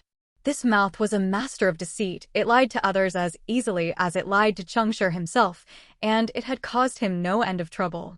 He had tried to remove it before, but every time he did, it brought about catastrophic changes. Over time, Cheng Shi had given up on the idea and instead treated it as one final trump card. Now it was time for Su Yide to witness its power. As for whether the mouth's wrath would bring about its own destruction or provoke the wrath of their patron, Cheng Shi didn't care anymore. His goal was clear. If Su Yide didn't cough something up today, then, well, they could die together. Since death was on the table, why fear the wrath of their patron? The moment Cheng Shi's blood-soaked fingers touched his own lips, a violent surge of energy erupted from the void, blowing both men backward. Immediately, an indescribable and terrifying pressure radiated from every corner of the space. The sheer force of it twisted Su Yide's skin and flesh. Damn it. You've lost your mind. You'll kill yourself too. Stop. Cheng Shi. Stop this right now, you madman. Cheng Shi didn't care that the immense pressure was causing blood to seep from every pore of his body. Despite the weight that was nearly breaking his spine, he howled. Will you give it up or not? You're insane. You're a goddamn lunatic. You absolute madman. Fine. I'll give it to you. What do you want? I'll give it to you. Heh. Victory. He's scared. Cheng Shi let out a grim smile, releasing his grip on his torn face, and collapsed to the ground with a thud. The terrifying pressure vanished instantly. Su Yide, now gasping for breath and coughing up blood, fell to his knees, his body trembling. He was terrified. If he had delayed even a second longer, he genuinely believed he would have found himself face to face with death. You maniac. You utter lunatic. Just tell me what you want, for God's sake. As long as it's not my life, you can have it. Damn it, after this, we're even. After I give you what you want, we're even. Barely able to move, Cheng Shi weakly pointed toward the tent, a faint smile still on his lips. The divinity. Prosperity, divinity. Extract the prosperity divinity from my body, and give it to the old man. Su Yide was stunned for a moment, thinking he must have misheard. What was Cheng Shi asking for? Divinity? For the old man? Su Yide's expression shifted from confusion to growing rage. His veins bulged as he gritted his teeth and slowly stood up, pointing a trembling finger at Cheng Shi as he screamed hysterically. Cheng Shi, have you lost your mind? Damn it. Damn it all. You nearly killed me over a dying old man. You're willing to throw away your own life for some old man who's going to die anyway. Cheng Shi, screw you. Cheng Shi rolled his eyes, barely able to speak. I don't have a mother. Why? You nearly killed me over an old man who has nothing to do with you. Do you know how long I've waited for this moment? Do you know how hard it was to get this opportunity? I've been plotting and scheming for so long, and I nearly had it all ruined by you, all because of some goddamn old man who's already doomed. Why? Why the hell did you do it? Su Yide had finally lost it. He couldn't comprehend what was happening. A player who, in his time, had reached such heights had nearly thrown everything away for a decay follower he barely knew. Was this a joke? Was it worth it? Was this old man even worth the trouble? Cheng Shi's blurry vision watched as Su Yide slammed his fists into the ground, venting the fear that had been gripping his heart. With a smile of satisfaction, he muttered, Seeing you so scared makes me so happy, really. Why? Why the hell did you do it? Damn it. Tell me. Because I... Cheng Shi lay motionless on the ground, staring blankly at the sky. His thoughts suddenly drifted to the old man at home, so much like Cui Dingtian. Old man, look at this. Cui's still out here, even in his old age, looking for his son. And you, where did you go? I don't expect you to come looking for me, but at least give me the chance to find you. Tears of longing welled up in his eyes, and a faint smile of nostalgia crept onto his lips. No amount of tears could wash away the blood, and no amount of blood could dye over the bitterness in those tears. Cheng Shi laughed and cried, his voice hoarse as he whispered, "Because I never lie." From the moment Cheng Shi set foot on the path of faith, he had abandoned his identity as a mere human. He had accepted the blessings of the gods, playing the role of a liar who was full of deceit, surviving alone in this world where neither gods nor demons held sway. He rarely looked forward, nor did he want to. But when he turned to look behind him, all he saw was the void. He had tried to discard everything noble that the old man had taught him, using any means necessary to stay alive, because that was the old man's one wish, for him to survive. But he still admired those silent few who upheld the basic moral values of humanity as they walked through the trials. Those people were rare, but Elder Chui was certainly one of them. Cheng Shi had once vowed that if given the chance, he would give the divinity inside him to Elder Chui. Now he had fulfilled that promise. Even if the divinity had been fake all along, no matter. The promise was real. You're insane. That's divinity. Don't you know whether or not you even have divinity sealed inside you? Where am I supposed to find prosperity's divinity for you? If it's you right now, I wouldn't ask for it. But the future you will figure it out. With those words, Cheng Shi, who was terrified Su Yide might go back on his word, raised his hand weakly and touched his face once again. This time, Su Yide jumped back in fear. He was genuinely scared now. You can't reason with a madman. You're a goddamn lunatic. No, you're a goddamn idiot. A complete, clueless idiot. Su Yide roared in frustration as he extended his hand, plunging it into his own chest and pulling out a fistful of glowing green light from within his bloodied flesh. Divinity. Prosperity's divinity. I knew it. I knew it, ha ha ha. Cheng Shi laughed. He had always suspected that someone like Su Yide, over the course of a long future, would have amassed a considerable amount of divinity. And he had been right, neither of them would die here on this frozen plain. It had been a game Cheng Shi couldn't lose. The price of entry was the gaze of their patron and the stakes. Cheng Shi's deep understanding of human nature. He knew exactly what Su Yide feared, which was why he could confidently keep his promise. If you're going to live, you have to live for something, right? Ha ha ha ha ha. So it's true. The rift really can contain divinity. We're even. Su Yide's expression was conflicted as he tossed the divinity into the human skin tent. Then, with a look of disgust, he cast one last glance at Cheng Shi before staggering away, desperate to distance himself from the madman. He had to get away from him. Even if he died, it couldn't be with this lunatic right next to him. Cheng Shi watched Su Yide's figure grow smaller and smaller as he ran off. Finally, his strength gave out, and he slipped into unconsciousness. When Cheng Shi opened his eyes again, he spotted Su Yide nearby. This chatty Su Yide was enthusiastically trying to cozy up to Tao Yi, but judging by Tao Yi's expression, his efforts weren't yielding much success. Gao Yu, who was sitting to the side, noticed Cheng Shi's awakening first. Seeing the confusion in his eyes, he whispered softly, "You're finally awake. The trial has ended. But this time, it's different. Instead of directly transporting us out, we were sent to this strange place. The space seal has been lifted. The blanket covering you, it's from Tao Yi. How do you feel?" Cheng Shi nodded weakly, not saying a word.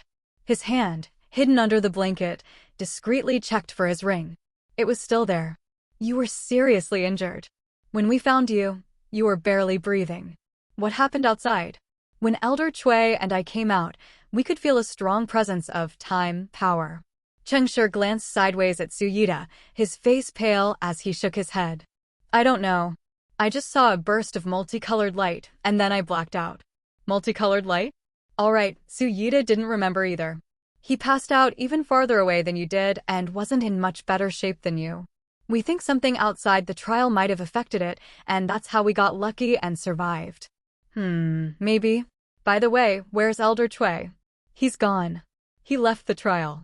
Seeing Cheng Shi's surprised expression, Gao Yu sighed with a hint of admiration. "I've never met anyone like Elder Chui. Don't you feel any different?" Different? Cheng Shi quickly checked his internal state. The next second, his expression froze. Divinity. Prosperity's divinity. His body was now brimming with prosperity's divinity, forcefully stuffed into him. During the chaos, it seems the divinity inside your body was extracted. When we escaped the time rift, The entire ice field was filled with the scent of divinity. Elder Chui could have taken it all and left. But instead, he tied up Tao Yi and me and stuffed the divinity back into you. Though his method was pretty rough, it's probably not the same as how you were sealed before. Cheng Shi was stunned, his mind blank, unsure of what to think. He had schemed to get Elder Chui the real divinity, only for the old man to return it to him. And what's more, he had even bound Gao Yu and Tao Yi in the process. Despite knowing how complicated human nature could be, the old man had still done this. Cheng Shi's shocked gaze flicked over to Su Yida. Though Su Yida was wearing his usual fake smile, the dark shadow in his eyes was impossible to hide. Su Yida was probably thinking that all of this had been part of Cheng Shi's plan. Of course, who would risk their life for someone else's gain? But if it was for himself, then it made sense. Su Yida, with his calculating nature, was now somewhat fearful of Cheng Shi's ability to manipulate people's hearts so skillfully. But Cheng Shi didn't know, nor did he care, what went on in Su Yida's mind. All he could think about was how Elder Chui Dingtian had lived up to his name. As Cheng Shi was lost in thought, Tao Yi noticed the shift in the atmosphere and happily slipped away from Su Yida's awkward advances and headed over to them. Su Yida shot a sideways glance at Cheng Shi but didn't follow. "How are you feeling?" Elder Chui's method was too crude, so I helped you organize the stuff inside your body. Talking about this openly feels a little unsettling. Thank you. There was genuine sincerity in Cheng Shi's gratitude. To be honest, aside from using his gravekeeper talent on himself before passing out, he hadn't taken any additional precautions. If more than one unexpected event had occurred during his unconsciousness, it would have been his own fault. Although he had anticipated Elder Chui protecting him once he saw the divinity, he had never expected the old man to go as far as he did. What are you thinking? Wondering why Elder Chui left? Haha, let me tell you, he was afraid that if he didn't leave soon, he might be tempted to take the divinity from your body. He's a good man. Yeah, he is a good man. Thank you all for staying with me. I should be thanking you for saving us, Tao Yi said sincerely, though it was unclear which time she was referring to. Thank you. Gao Yu's expression was noticeably friendlier than before, but there was still an undeniable sense of distance between them.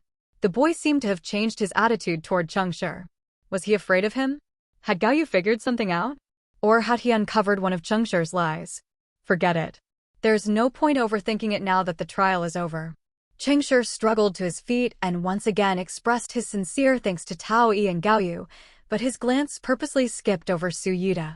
He hated sharing the same space with an enemy he couldn't kill, especially when he now carried interest he'd extracted from that very enemy. Just as Cheng Shi was preparing to leave the trial, his gaze was inexplicably drawn to a single blade of grass not far away.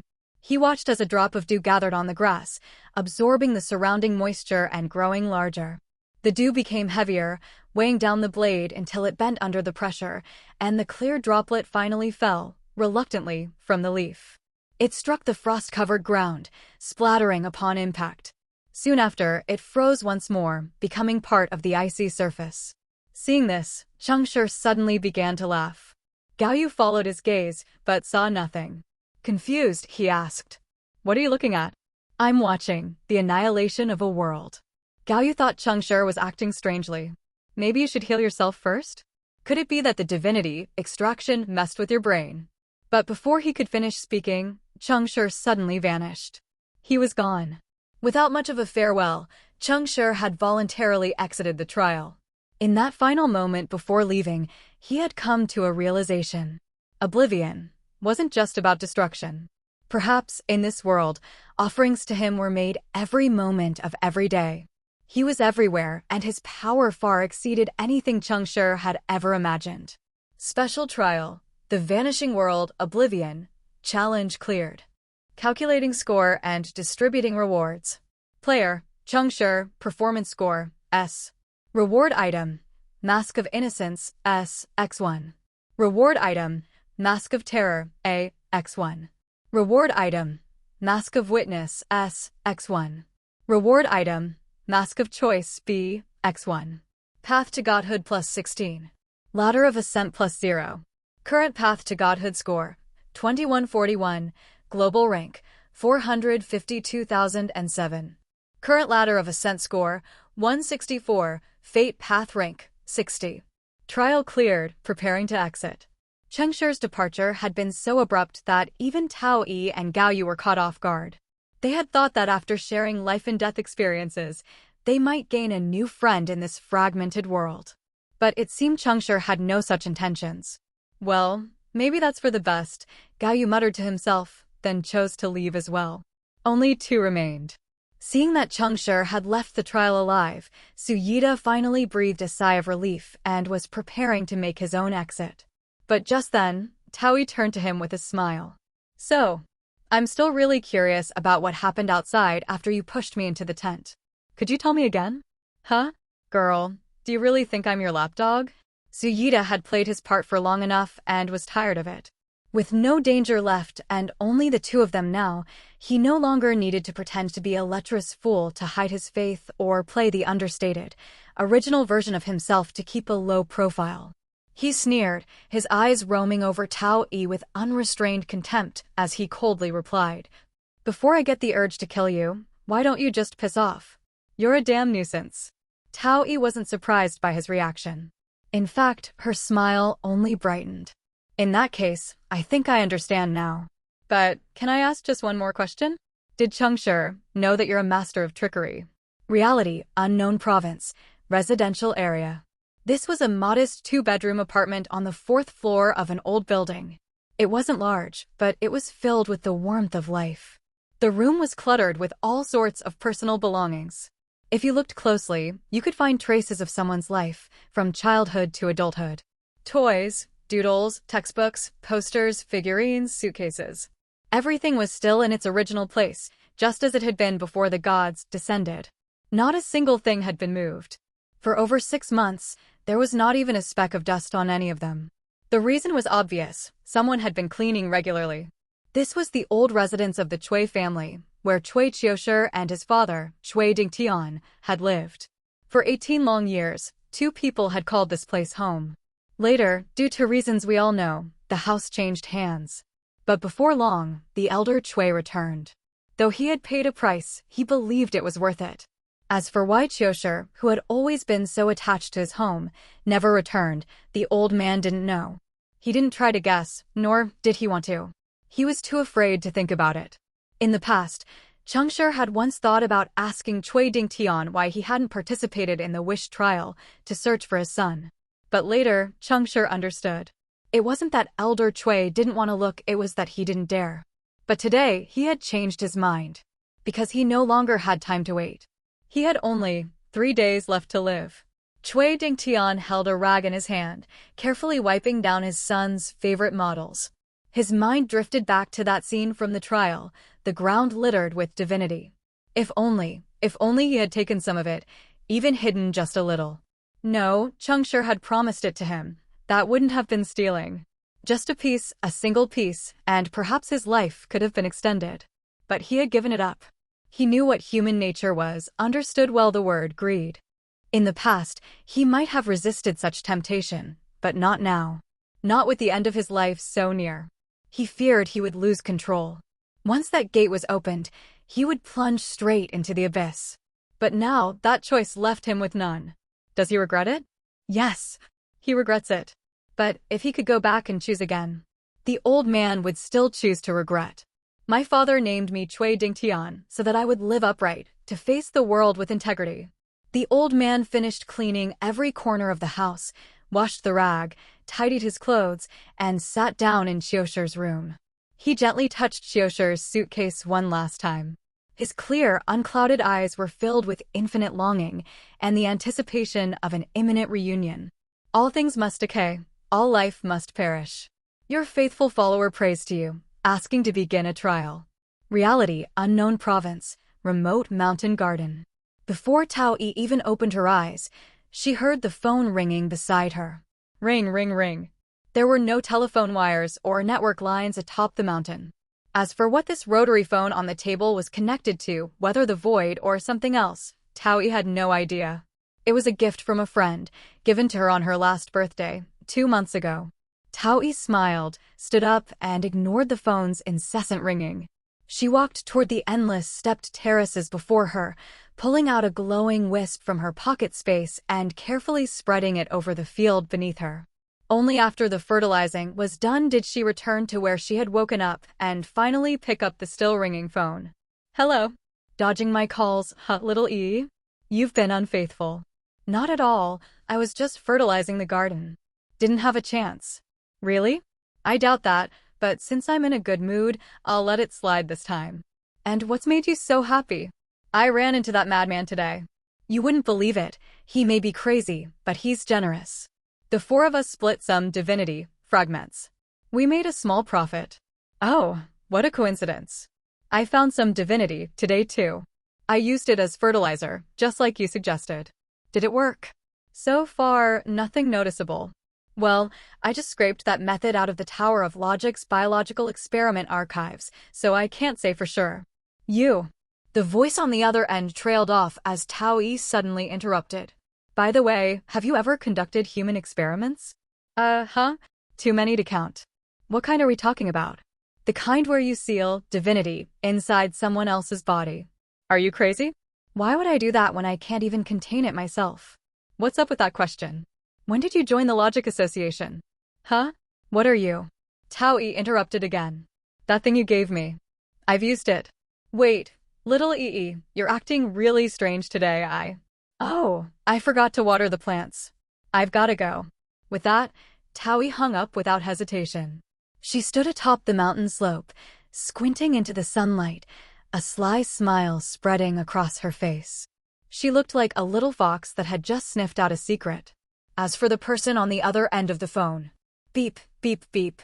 Reality, unknown province, apartment. Gaoyu stood outside the hallway, taking a few deep breaths. He adjusted his clothes, put on a new backpack, and knocked on the door. Knock, knock. "Who is it?" "Coming." A man's voice came from inside, and shortly after, the door opened. A middle-aged man with a receding hairline stood in the doorway, hastily putting out his cigarette and offering a sheepish smile. "Xiaoyu, how come you're home so early?" "I just had one cigarette, really. You just caught me at the worst time." The man awkwardly tried to explain, but seeing the lie was going nowhere, he quickly tossed the cigarette but outside the door. Gaoyu gave the man a quick glance and walked inside. "Cut back on the smoking, Dad. I don't smoke that much. It's just that your mom." "What? What now? What did I do to stress you out so badly that you need to smoke, huh?" A loud voice thundered from the kitchen, causing the man to shrink back, pointing toward the kitchen as he whispered to Gaoyu.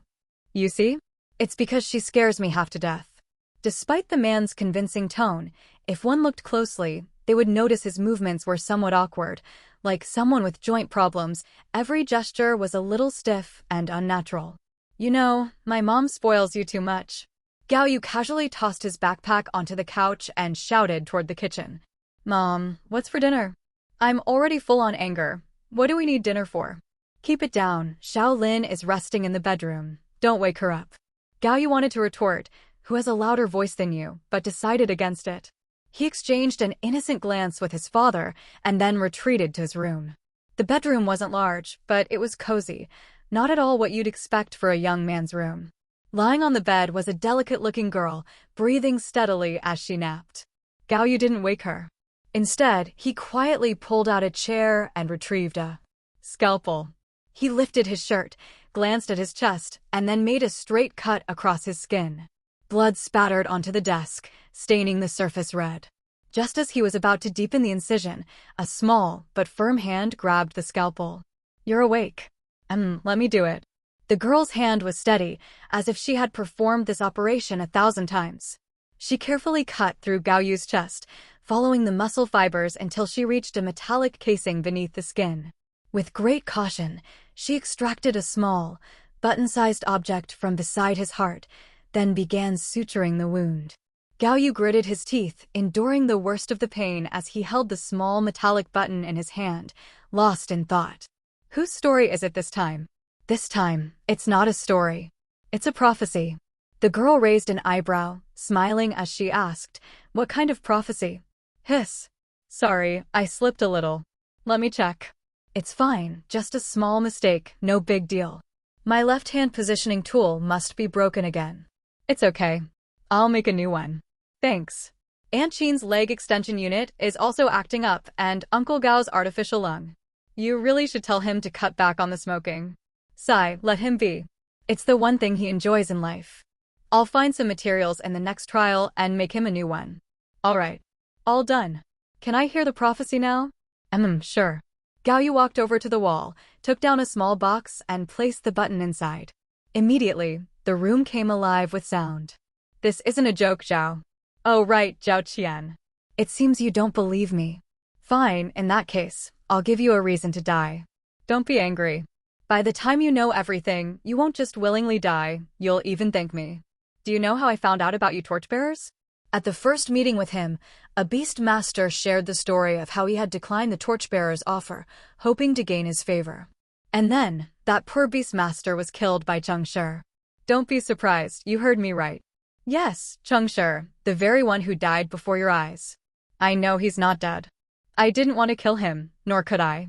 At that time, he was ranked 10th on the ladder of ascent, barely holding on, but when he acted, it was with such decisiveness, like he was a torchbearer himself. Are you curious about his identity now? Sadly, he's not one of you. He told us that the reason the gods don't know about the torchbearers is because he is helping to hide you. Ha ha, Zhao Qian, I love the look on your face right now. This isn't a lie, even though Cheng Shi and I both follow him. I was shocked too back then. And from that moment on, everyone present made it a point to forget everything they had heard. Because exposing you would displease him. He's taken a liking to you. No, perhaps it's more accurate to say he's taken a liking to the grand performance that's about to unfold, and his followers, to ensure the show goes on, had no choice but to keep it a secret. Much later, we learned, well, never mind, it's not a history to be proud of. So, the point is, if I don't bring a corpse back today, Cheng Shi will still die. He'll continue to be hunted by those who sent me back. But if he truly dies, the fate of the torchbearers. It's obvious, isn't it? So, what do you think, Mr. Fortress Builder? To borrow power from the gods and build a new nation. For the continuation of mankind. For a new world. Goodbye, cruel world. Boom. The last sound was that of flames roaring. What is? The girl's usually calm eyes didn't show much shock, but her body's subtle movements betrayed her mind's temporary shutdown. A piece of history that should have been buried in the past, but is actually about the future. Gao Yu placed the button back into the case and carefully set it on the shelf. As he looked up, he saw the wall was filled with hundreds of identical metal buttons, each one meticulously arranged. History is only known to future generations because there are always devout recorders. Unknown space, unknown time, unknown location. Click. A hand pushed open an ordinary wooden door. Outside, 4 people opened their eyes in response, each with a different expression as they looked at the man dragging a charred corpse into the room. Upon sensing the faint flicker of extinguished flames on the body, their faces all revealed a change. The man on the far left side. Seems like bad news. The woman on the far right scoffed and immediately turned to leave. The 2 in the middle stared at the man who had entered, then spoke in unison. Who's handling it? You. The man on the left chuckled again. I'll do it. I'll take care of it. The 2 in the middle nodded and disappeared in an instant. The man who had dragged in the charred corpse had been so overwhelmed by the oppressive atmosphere from the moment he entered that he hadn't managed to say a single word. He hadn't even had a chance to deliver his carefully rehearsed explanation before his vision began to darken as a giant hand reached for him. In the final moment of his life, he saw that the hand was wrapped in 2 intertwining forces of faith, their contrasting currents flowing together in a dazzling, mesmerizing dance. Unfortunately, he never had the chance to admire it for long. What a shame. I knew he wouldn't die, Sai. But brother, you're really something. Why'd you bring back a torchbearer? Damn, I should have never taken on this mess. Now how are we supposed to play? The man casually tossed the 2 bodies off the tall building, whistling as he walked away from the scene. Cheng Shi woke up in his storage room, feeling an overwhelming hunger. He grabbed 2 cans of drink and quickly downed them both. Burp. That hit the spot. His mind finally clear, he began reviewing the trial he had just completed. In reality, there wasn't much to review. The trial itself wasn't very complicated. What was complex were the people involved. A hunter who was being hunted. A liar. A precocious child. An honest old man. And a seemingly simple and innocent celebrity. Cheng Shi reflected for a long time, but his thoughts kept circling back to his fellow deceiver, Su Yida. It was Su Yida who had introduced all the complications. Those players in future trials, the ones who tried to backtrack and hunt him, who were they? At least one of them was a follower of memory, that much was certain. And what about time? Where had Su Yida's time power come from? Why had Zhao Qian been chosen? And most importantly, why hadn't his score on the ladder of ascent gone up after the trial? To Cheng Shi, this was clearly a signal that his patron was displeased with him. But I didn't even do anything. Cheng Shi thought to himself, aggrieved. Didn't he? All he did was expose Su Yida's schemes and ask him for something in return. And that something wasn't even for himself, it was for someone else. Even though it ended up benefiting him in the end, heavens no, his intention was to get it for someone else. Well, at least it wasn't a negative score. It meant his patron wasn't that angry. And better yet, despite not getting any points, his ranking had actually increased. TSK, looks like my patron really is in a bad mood these days. It's probably best not to provoke him further right now. Keeping a low profile would be wise. Cheng Shi took out the dice of fate and carefully placed it on a shelf in his storage room. He also removed his ring and inspected it closely to see if it had been scratched. Strangely, the screaming mouths on the ring had lost all their charge after leaving the trial. In hindsight, that was a huge loss. Lalore had consumed 5 portions of fear and only spat out 2 bolts of lightning. If you round it off, I just lost $1 billion. Ugh, I should have fried that dog Su Yida when I had the chance. As this thought flashed through his mind, a void ripple surged on the rooftop above him. Crap. I didn't even do anything. Can't I just think about it? Before Cheng Shi could react, his vision was once again plunged into darkness. The same familiar starry sky. The same familiar gaze. The spiraling whites of the eyes remained still, but the stars in the pupils flickered rapidly. Just one glance at that gaze, and cold sweat began pouring down Cheng Shi's back. This was bad. His performance got AD, and now his boss was calling him in for a talk. There was no time to sit and take the blow. He had to make the first move. No, he had to make the first move against a god. Praise the great god of deceit. Your divine light illuminates the world, making every lie flawless and every truth fade into obscurity. It is a tremendous honor to be summoned by you once again. Your humblest, most devout follower, Cheng Shi, greets you. As he spoke, Cheng Shi even gave a graceful bow. The stars in the eyes twinkled more rapidly, and after staring at Cheng Shi for a moment, the spirals in the sclera suddenly spun in reverse. Then, from the infinite void, a hollow voice echoed out. Crap, is he really mad? I didn't do anything to upset him. Cheng Shi hadn't expected his internal thoughts to be broadcasted so loudly. Panicking, he quickly began reciting his earlier praises in his mind, but to his shock, the void wasn't reflecting those surface thoughts. Instead, it was broadcasting his deeper subconscious. You sneaky motherfucker, playing dirty, this isn't how it went last time. Now Cheng Shi was sweating bullets. He was desperate. Waving his hands frantically, he tried to explain. My dear patron, please let me explain. In our culture, mother is a symbol of kindness, gentleness, greatness, and forgiveness, representing all the good things in the world. So, what I meant was that you nurture us, just like a mother cares for her children, and we are eternally grateful for your boundless grace. The gaze remained unmoved, but the void was bursting with noise. Is this working? Will he still be mad? Please stop broadcasting. I'm begging you. If you keep broadcasting, I'm going to file a lawsuit for copyright infringement. Oh wait, I mean, you don't need permission, my dear patron. Not at all. Sigh, please just say something. I'm sweating buckets here. Hello? Are you even listening? Cheng Shi gave up on struggling. He shut his mouth and began communicating with his patron through the void. After rambling on like Su Yida for what felt like an eternity, Deceit finally responded. You're afraid. Interesting. Why? Before Cheng Shi could answer, the voice from the void cut in again. Afraid to die. Cheng Shi sighed in exasperation. All right, let me be honest. What you're doing right now is very undeceitful. Oh? Are you questioning me? The gaze blinked, and the corners of its eyes lifted slightly. Of course not. This is just the most sincere suggestion from your most humble follower, Cheng Shi tried to explain, though he desperately wanted to deflect. But the void wouldn't let him. It bluntly spat out. Yes! Damn it. Just end me already. The gaze twinkled with amusement, as if smiling.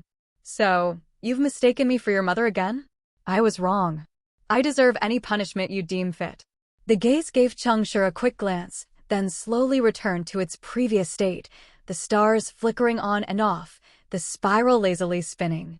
When Deceit spoke again, there was a teasing tone in the voice. When I sensed that he stole a fragment of my authority, I was indeed furious. But I will not punish you for that. What? Wait, what? What the hell just happened? Who stole Deceit as authority? Death? Wait, are you saying he stole from my own patron? Oh crap, does that mean I've become a double agent? Eating from my boss's hand while helping another blow up his vault? So, this wasn't about the Suyita incident? Of course, compared to divine authority, Suyita is nothing. But this mess, is way too big for me to handle. Can I even bear the weight of this? Cheng Shi felt like his brain was about to explode. Thankfully, at some point, Deceit had withdrawn his power, and the void was no longer broadcasting his inner thoughts. Cheng Shi was drenched in sweat. He was really on the verge of dehydration now. The gaze watched Cheng Shi's performance with mild interest, the corners of its eyes subtly lifting. Relax. I said I wouldn't punish you, and I won't. Yes. You are magnanimous beyond measure. The stomach of a prime minister could hold a ship. I was merely trying to extol your greatness in front of that other god, who could have guessed that he would harbor such thoughts. So, you dare curse me but not him? But that was death. If I curse you, you'll just laugh it off. But if I curse him, I might end up squashed under his butt. Cheng Shi desperately wanted to reaffirm his loyalty, but words at this point felt hollow. Boring. The gaze spun lazily for a while before continuing. I'm not here to assign blame. On the contrary, you did quite well. Thanks to your meddling, they've finally started scheming against each other. Huh? Scheming? What did I mess with? I thought about messing with Suyita's mother, but... Wait a second, dear patron. Am I even supposed to be hearing this? I'm just a lowly worker making $3,000 a month. Do I really have clearance for these boardroom secrets? Although I lost some authority, memory lost even more. Hee. The previously tense atmosphere dissipated in an instant as Deceit giggled. The moment he laughed, everything about him seemed to become more vibrant in Cheng Shi's eyes. In that split second, even the pitch-black void seemed to be filled with dazzling, kaleidoscopic colors. Memory was stolen from two. Death pulled off a 2-for-1 heist. Damn, that's impressive. Even though my own side took a hit, knowing the other side took a bigger one really makes me feel a lot better. Cheng Shi couldn't help but grin, lowering his head to stifle his laughter. He's furious, so you've probably already felt it. Cheng Shi's laughter froze in an instant.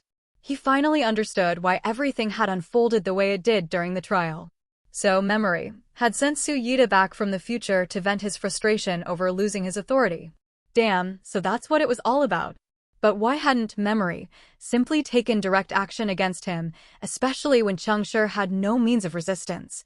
Of course his patron was involved. At that thought, Cheng Shi quickly bowed deeply toward Deceit.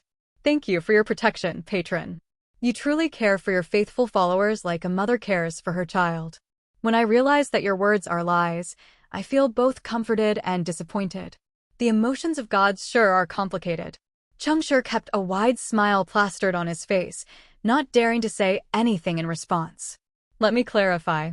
I didn't stop Memory from acting, it was the covenant that prevented him. Though this is something you aren't supposed to know about, so let's pretend you didn't hear that. While wandering through the existence, Memory found an opportunity to bypass the covenant and erase you. So, he lent a bit of his power to his follower. Just as I thought. There was a follower of Memory involved in that future trial. Damn it. Let me find out who you are, and I'll write your name down in my little black book. Revenge will come, sooner or later. Thank you again for your protection, patron. Flattery never fails. No matter who stopped Memory from acting directly, it's always wise to thank the boss. I told you I didn't stop him. Surely, patron, you had your own considerations. Under your guidance, I safely survived this ordeal. It seems that you've become much more talkative. Maybe I've just picked up the habit from someone. But you're not wrong. If he can act, so can I. As a return favor, the memory chosen who entered my trial didn't have an easy time either. Just hearing that made all of Cheng Shi's suffering worth it. Serves you right. I'm ranked in the 60s and you mess with me? Well, your #1 player just got hammered by my boss. Let's see who comes out worse off. Cheng Shi was thoroughly pleased, but he still had a lot of questions. Sensing that the audience with his patron was going well and that Deceit was in a good mood, he cautiously asked, "Patron, I have a small question." The upward lilt in the tone made Cheng Shi realize that today was indeed a good day for asking. He quickly continued, "If memory lent his power to his followers in the future, does that mean the future of the players is already determined and tied to existence?" Cheng Shi had been puzzling over this issue for a while. He couldn't quite grasp how, if memory could be altered and the future backtracked, what exactly were the players who walked between these moments supposed to be? The gaze clearly hadn't expected Cheng Shi to ask this. Deceit chuckled heartily. What humanity calls the past, present, and future are merely scattered pieces of existence, in his eyes. Time enjoys making deductions. He labels the states that are too similar, and so you mortals conceive of time. Memory loves to collect. He selects the pieces of existence. He fancies and redraws them into his memory, so you mortals remember the past. Though he cannot infinitely evolve existence, like time, he can steal time as authority and hop on the evolution train, turning what you call the future into memory. For your part, pondering matters like these is pointless. You are a favorite of the void. You need not concern yourself with existence. Scattered states of existence? Cheng Shi didn't fully grasp it, but suddenly, it felt like he had gained some insight. Not about that topic, though. It turns out that the gods just love stealing from each other. Whether or not they follow the same path, if they can steal something, they will. Maybe that's the true nature of the gods. Then, in the eyes of our void, what do the past and future represent? Oh, an interesting question. From my perspective, the past is the future and the future is the past. From his perspective, the past may have never had a future, and when fate writes its full stop, the future will already have become the past. I have no idea what that means. Forget it. Let's stop asking abstract questions and focus on something more practical. After considering for a moment, Cheng Shi carefully asked, "One more thing, patron. Do you happen to know what's happened to Suyita?" The gaze paused for a moment, then blinked before responding. "Who is that?" Cheng Shi froze, stunned, and then suddenly felt like laughing. Suyita had schemed so thoroughly, weaving his deceptions across both past and future trials, all to present a grand performance to Deceit, in the hope of earning his attention. And yet, Deceit didn't even know who Suyita was. No, perhaps he knew that Suyita was one of his followers, but he had never truly noticed him. In this light, Cheng Shi realized he really was the favored one. Yet, even with this realization, Cheng Shi's smile carried a trace of bittersweetness. He felt like he had just discovered something else about the nature of the gods. The devout faith that humans hold so dear might mean absolutely nothing in the eyes of the gods. Because, in the end, they don't care. Still, that dog Suyita did manage to deceive me. He wasn't even being watched by Deceit, yet he used his trickery to win his life. Damn, I really should have killed him when I had the chance. Sensing the mix of anger and frustration coursing through Cheng Shi, the spiral in the gaze began to spin faster. In an instant, the entire void seemed to warp with an inverted distortion. After a moment, it seemed that Deceit had gleaned the whole truth. Cheng Shi chuckled darkly. So, in a way, he did earn your attention after all, didn't he? May I ask, patron, did Suyita succeed? Which one are you asking about? Cheng Shi hesitated for a moment. Both of them. They're dead. Cheng Shi's eyes widened in shock as he asked, "Which one are you talking about?" The gaze remained emotionless, as eternal as the cosmos. Both of them. Both Suyitas were dead? It wasn't a surprise that future Suyita had died at the hands of future players, but how had the present Suyita died? Who had killed him? The gaze seemed to pierce through time and space, observing a distant scene as Deceit casually commented on what had transpired. His performance may have been impressive, but in any unscripted play, there are always extraneous elements. He shouldn't have coveted death as gift, even though he eventually realized this and returned it to you. But death is petty. And so, my poor follower was punished. You borrowed from his faith, but you still owe him a sacrifice. Someone has paid that debt for you. Cheng Shi's mouth hung open in disbelief. His mind raced back through the trial, but he couldn't recall any sign of death's presence. As far as he knew, aside from himself, there hadn't been any other players following death in the trial. Could it be that someone else had lied? Or had someone used one of his relics? Just as Cheng Shi's mind spun furiously, the spiral in the gaze began to twist even faster, until eventually the entire eye squinted shut. Interesting, so interesting. I should have looked more closely at you from the start. Who would have thought, aside from death, there was another one of them involved in all this? Cheng Shi was shocked once again. What is this, some sort of divine poker game? How did another god get involved? May I ask, which one? The gaze spun a few more times, and Deceit spoke cryptically. You've overstepped. I don't have weaklings like you who are so easily broken. But since I'm in a good mood today, I'll forgive you. The other one isn't in existence, but rather a fellow void. In other words, the one you like to call the bitch. The way Deceit said the bitch was so mischievous that it made the void seem to tremble, as if there were unseen beings laughing uproariously in the background. Hee. All right, that's enough for now. The rest of this isn't for you to know. I'm off to go mock them. Today's audience was quite enjoyable. You're dismissed. With that, Cheng Shi felt himself get smacked out of the void, spiraling back to his rooftop. Staring at the brilliant sun on the horizon, Cheng Shi's mind buzzed with the words his patron had just spoken. The one you like to call the bitch. That's the second time I've heard a god use that term. Cheng Shi scratched his head, completely bewildered. Have I somehow led the gods astray in their behavior? Forget it. Better to focus on more pressing matters. Patron, your poor follower still has this "for days left to live" debuff hanging over his head. Did you not notice, or are you just not planning to help? Didn't you say you wouldn't punish me?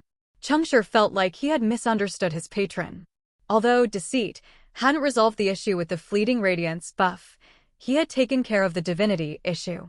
Now, the prosperity divinity was truly sealed inside Cheng Shi's body, exactly as he had lied about before. Great, now he really was like a walking treasure trove, just like the monk Tang Sanzang. But at least, the prosperity aura wasn't leaking out. With his patron's methods, perhaps none of the other gods would notice.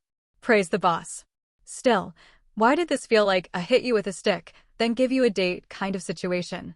The trial had ended an entire day ago, and as evening approached, Cheng Shi still hadn't seen anyone appear on the rooftop across from his. Where had that little spitfire gone? He had been looking forward to Xia Yang bringing him some new and interesting stuff, but ever since that guy hit it off with Fantingting, he hadn't even shown his face. So much for neighborly friendship, huh? Turns out, I'm the clown after all. Cheng Shi sat on the edge of his rooftop, enjoying his usual dinner until he finished the last bite of food. It was only then that he finally spotted Xia Yang emerging onto the rooftop. However, his face looked a bit grim. Cheng Shi's mood instantly lifted. Hey, hit a rough patch? Come on, share it with me. I mean, let me help you out. Xia Yang plopped down next to Cheng Shi in a huff, spitting on the ground as he grumbled. Finally, after I'd thought I got things settled with Tingting, even got our shared space connected, and then... Wait, what? Hold on a second. Cheng Shi was dumbfounded. He quickly did the math on his fingers. You guys have only known each other for 1, 2, 3 days, right? And you're already living together. Damn, no wonder I haven't seen you around. If I did, that'd be the real miracle. Sulu tried for 3 months and still didn't succeed, but Fantingting managed to get together with him in just 3 days? Xia Yang didn't seem to care much about the timeline. He corrected Cheng Shi with great precision. To be exact, 2 days and 18 hours. I thought I'd found the love of my life, but it turns out she was just. At this point, Xia Yang's expression twisted with bitter indignation. Go on, spit it out already. Cheng Shi's legs dangled off the edge of the building, kicking excitedly. His expectant expression looked so twisted and eager, he resembled a mischievous baboon in heat. It turns out she's a follower of an opposing faith. Xia Yang had finally reached his breaking point, shouting angrily. She didn't love me at all. She was trying to lure me in to kill me. She loves her faith more than anything. She's a liar. A big fat liar. She tarnished pure love. Huh? Wait, what? That's how this went down? Cheng Shi was stunned. In his mind, a ridiculous soap opera-like scenario began to form. Fan Tingting was a follower of silence. She recognized Xia Yang's faith when he first approached her and decided to use herself as bait to lure him in, planning to kill him as an opposing believer. But in the end, she was the one deceived by Xia Yang, who only seemed like a doting fool on the surface. As entertaining as this mental image was, only a fool would think Xia Yang was actually an idiot. He wasn't dumb at all. In fact, he was pretty sharp. The fact that, after connecting their shared space, Xia Yang could still come up to the rooftop to complain about it was proof enough that he had won some kind of battle in this clash of opposing faiths. As for how he won, Cheng Shi grinned and clicked his tongue in admiration. So, you killed her? I didn't kill her. I just purified my love. Oh, right. Love can't be defiled. You had to remove the stain. Cheng Shi nodded vigorously, then casually asked, if you don't mind my asking, is her body still intact? It was rare for people to keep their enemies' bodies in real life. But in this hidden conflict, Xia Yang was a follower of war. Followers of war were notorious for what they did with their enemies' corpses. Whether it was turning human skin into banners or creating bone monuments, followers always found ways to make their enemies' bodies serve a purpose after death. Cheng Shi's guess was right. Fan Tingting's body had indeed been hung up on Xia Yang's wall, a tribute to his brief 2-day and 18-hour romance. Xia Yang scowled when Cheng Shi asked about the body. What do you want with it? I've recently developed a passion. Next, he pulled out the ring, bone servant Lord. That's right. Cheng Shi planned to get in touch with the esteemed lord beneath the throne. He needed to deal with this fleeting radiance buff that he had made up, and there was no way to get rid of it without another wish trial. It wasn't that Cheng Shi didn't want to fight. If it came down to survival, he would do whatever it took. But if there was a way to avoid fighting, he'd gladly take it. Besides, he had completed the task his patron assigned. It was time to report back, wasn't it? Just because it was for a part-time boss didn't mean the boss was any less important. And so, Cheng Shi, feeling fully justified, used the special effect of bone servant beneath the throne on the corpse. With just a slight wave of his hand, pure death energy flowed from the ring, enveloping the body. Within moments, the flesh turned to ash, leaving behind only a crude skeleton. Now the figure before him looked exactly like Cheng Shi had when he met death. But it wasn't over yet. The death energy continued to swirl around the skeleton. A green glow passed over each bone, causing them to twitch as if they had a will of their own. Each bone separated from the skeleton, hopping off to the side, where they assembled into a small door made entirely of bones. The doorway was just large enough for a skull to fit through. Death sure did love skulls. Once the bones had fully disassembled, the death energy finally dissipated. The skull's jaw clacked twice as if trying to speak, but the sound was unlike the one Cheng Shi had heard in the bone temple. This time, it was a crisp and clear male voice. Speak. Quickly. I need to return. He's waiting for me. The tone was identical to the one before, but the voice itself must have belonged to the original owner of the body. Cheng Shi felt a chill run down his spine. He watched the skull, which was bouncing in place, and crouched down to ask in a low voice. Do you have a name? Li Ji. My name is Li Ji. Hurry, say something. I need to get back. Oh wow, so this skull still had a fragment of its original consciousness? Cheng Shi's curiosity was piqued. He took a moment to gather his thoughts, then asked, is Xia Yang a follower of war? Who's Xia Yang? Never heard of him. Say something else. Quickly. Faster. It seemed the skull only retained a limited amount of awareness. Cheng Shi was tempted to rephrase his question, perhaps ask who Li Ji followed in life, but then he swallowed his words. It didn't matter who he had worshipped in life. Now he served as a bone servant under death. Ahem, listen carefully. I have a message to deliver. Honorable Lord. Once again, I've completed a special trial. Thanks to your great creation, I managed to survive. Praise be to you. During this trial, Lulur also dutifully served as your workhorse.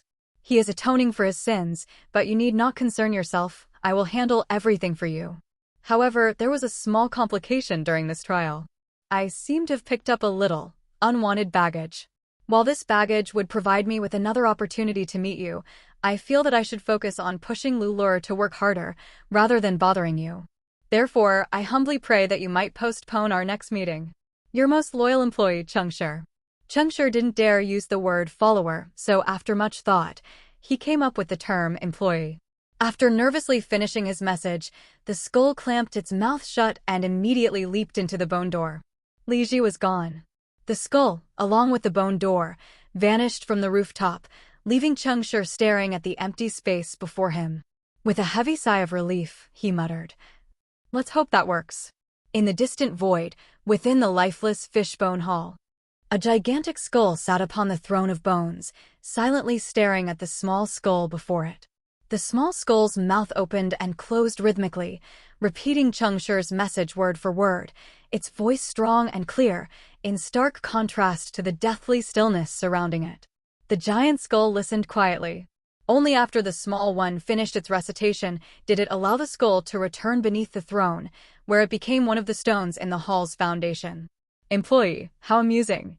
As the giant skull uttered these words, the entire fishbone hall, along with the throne of bones, let out a sharp, mournful wail. "He's coming back. Stand still. He's coming back. Don't run." Run? Who would run? The skull on the throne suddenly adopted a playful tone, turning its attention to the hall's grand doors, laughing happily.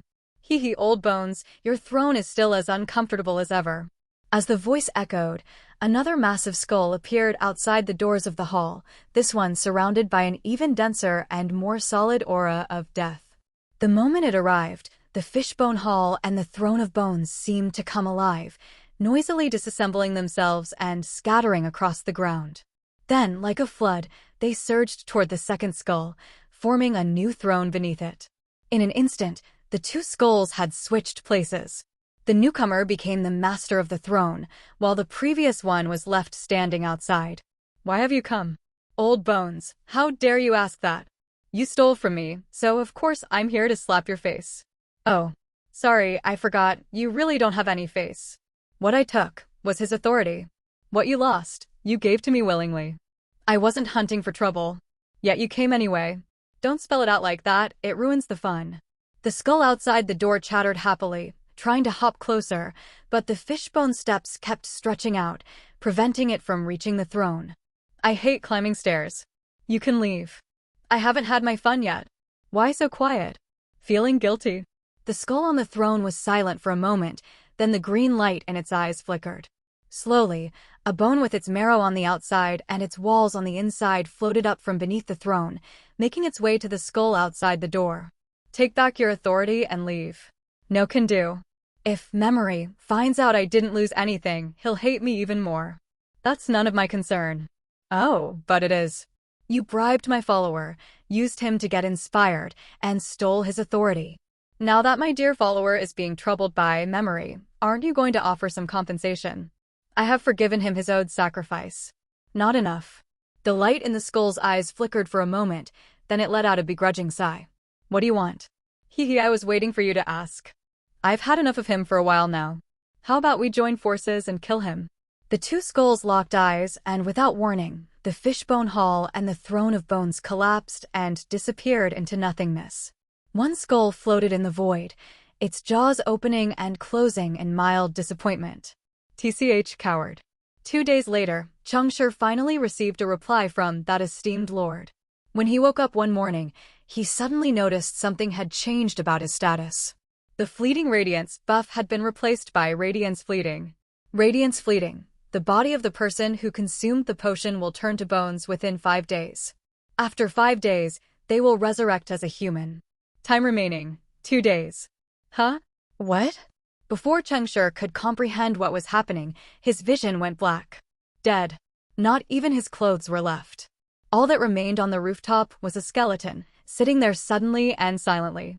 When his consciousness returned, 2 days had passed, and the buff was gone. It seemed like the issue had been resolved. But the way it was handled felt more like someone venting their frustrations. Across the way, Xia Yang saw Cheng Shi appear and waved excitedly. "Hey man, I thought you were dead. 2 days without a sign of you. Where the heck did you go?" Cheng Shi scratched his head, bewildered. How was he supposed to explain this? "You're spot on. I got lost in my studies." Didn't have time to come out. Found anything interesting? Death is scary. Xia Yang blinked, thinking he had misheard. You holed up in your room for 2 days and that's it? Heh, you're a funny guy, you know that? You're not so bad yourself. Cheng Shi gave a mock salute and didn't bother continuing the conversation with his neighbor. Instead, he began preparing for the next trial. Just then, the end-of-month settlement for the path to godhood began. According to the rules of the faith game, at the end of every month, the path to godhood undergoes an additional settlement. Players ranked at different tiers receive different rewards. With Cheng Shi's score of 2,141, he fell into the 2,000 to 2,400 range, which meant there was a chance to get S-rank talents or items, but not many. The closer one's score was to 2,400, the higher the chances. Still, the rewards were good, and it was one of the few things players could look forward to without having to risk their lives. Cheng Shi's vision flickered, and large words appeared in front of him. Path to Godhood monthly settlement beginning. Current number of global followers, 5,197,421,853. Calculating rank and generating rewards. Cheng Shi, male, 22 years old. Fate, void. Faith, deceit. Class, priest. Path to Godhood score, 2141. Global rank, 452,007. Ladder of Ascent score, 164. Fate path rank, 60. Reward talent, Expression Watcher, A. Deceit faith talent. Every change in facial expression within your field of vision, even those at the edge or in your peripheral vision, will be noticed. Reward talent, Heal Thyself, A. Priest talent. When your healing effects take place, you also receive 100% of the healing. Reward item, Frost Canyon Lizard Toe, A. Edible delicacy. Tough texture, rich flavor, has invigorating effects, and can be used as medicine. X100. Reward item, Faith Dropper, A. Truth faith item. Can extract faith from a target and inject it into another. The injected faith will override the original faith for 2 hours. Please select your reward. It was obvious that not all rewards were given at once. It was a matter of picking one. Looking at these lackluster choices, Cheng Shi sighed and casually selected the lizard toe. He had tried this before and found it quite tasty, with a flavor reminiscent of sauerkraut. Great with rice. As for the talents, forget it. Talent slots were limited, and until he rolled an SS rank talent, he wasn't about to swap anything out. Just as Cheng Shi was wallowing in self-pity over another wasted month, the space behind his rooftop storage suddenly warped.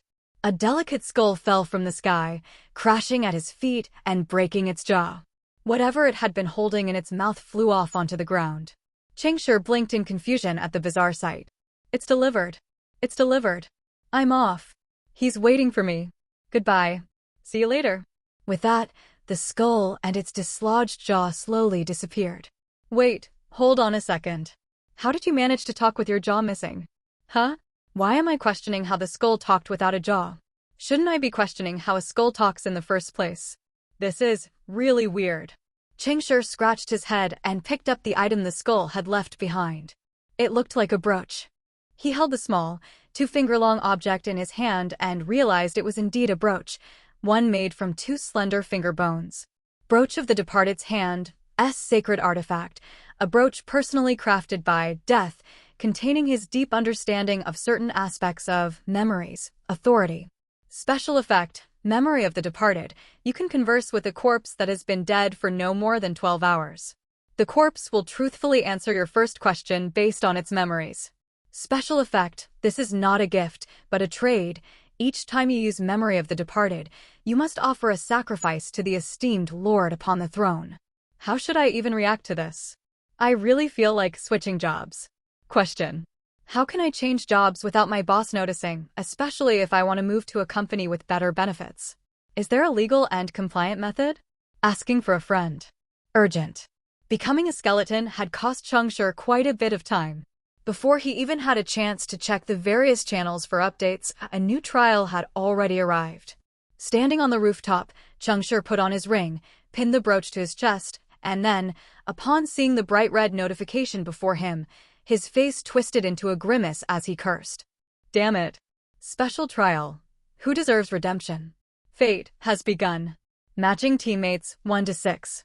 Trial objective: all parables of God speak of weak beings trying to cling to them. Time limit: 3 days. Come on. Why am I being dragged into this? Because the gods got into an argument. Why take it out on us? Ridiculous. Cheng Shi tried to psyche himself up, already preparing for the worst in this trial. He let his vision darken as the trial took over. He didn't struggle. He didn't resist. Match found, 6 to 6, entering trial. A bed, a desk, floor-to-ceiling windows, and a balcony. Warm breeze. Wait a minute. Am I back in another inn? I swear, I'm developing PTSD from inns. Cheng Shi jumped out of bed, his eyes scanning the small room with sharp precision. The layout was different, and the furnishings were arranged differently. Phew. Thank goodness, it's not Eternal Bloom Town. He wiped the cold sweat from his forehead. His gaze fell on his hand, and he noticed that the screaming mouth on his ring was half-powered. What a wonderful start. I've scared my own ring into charging.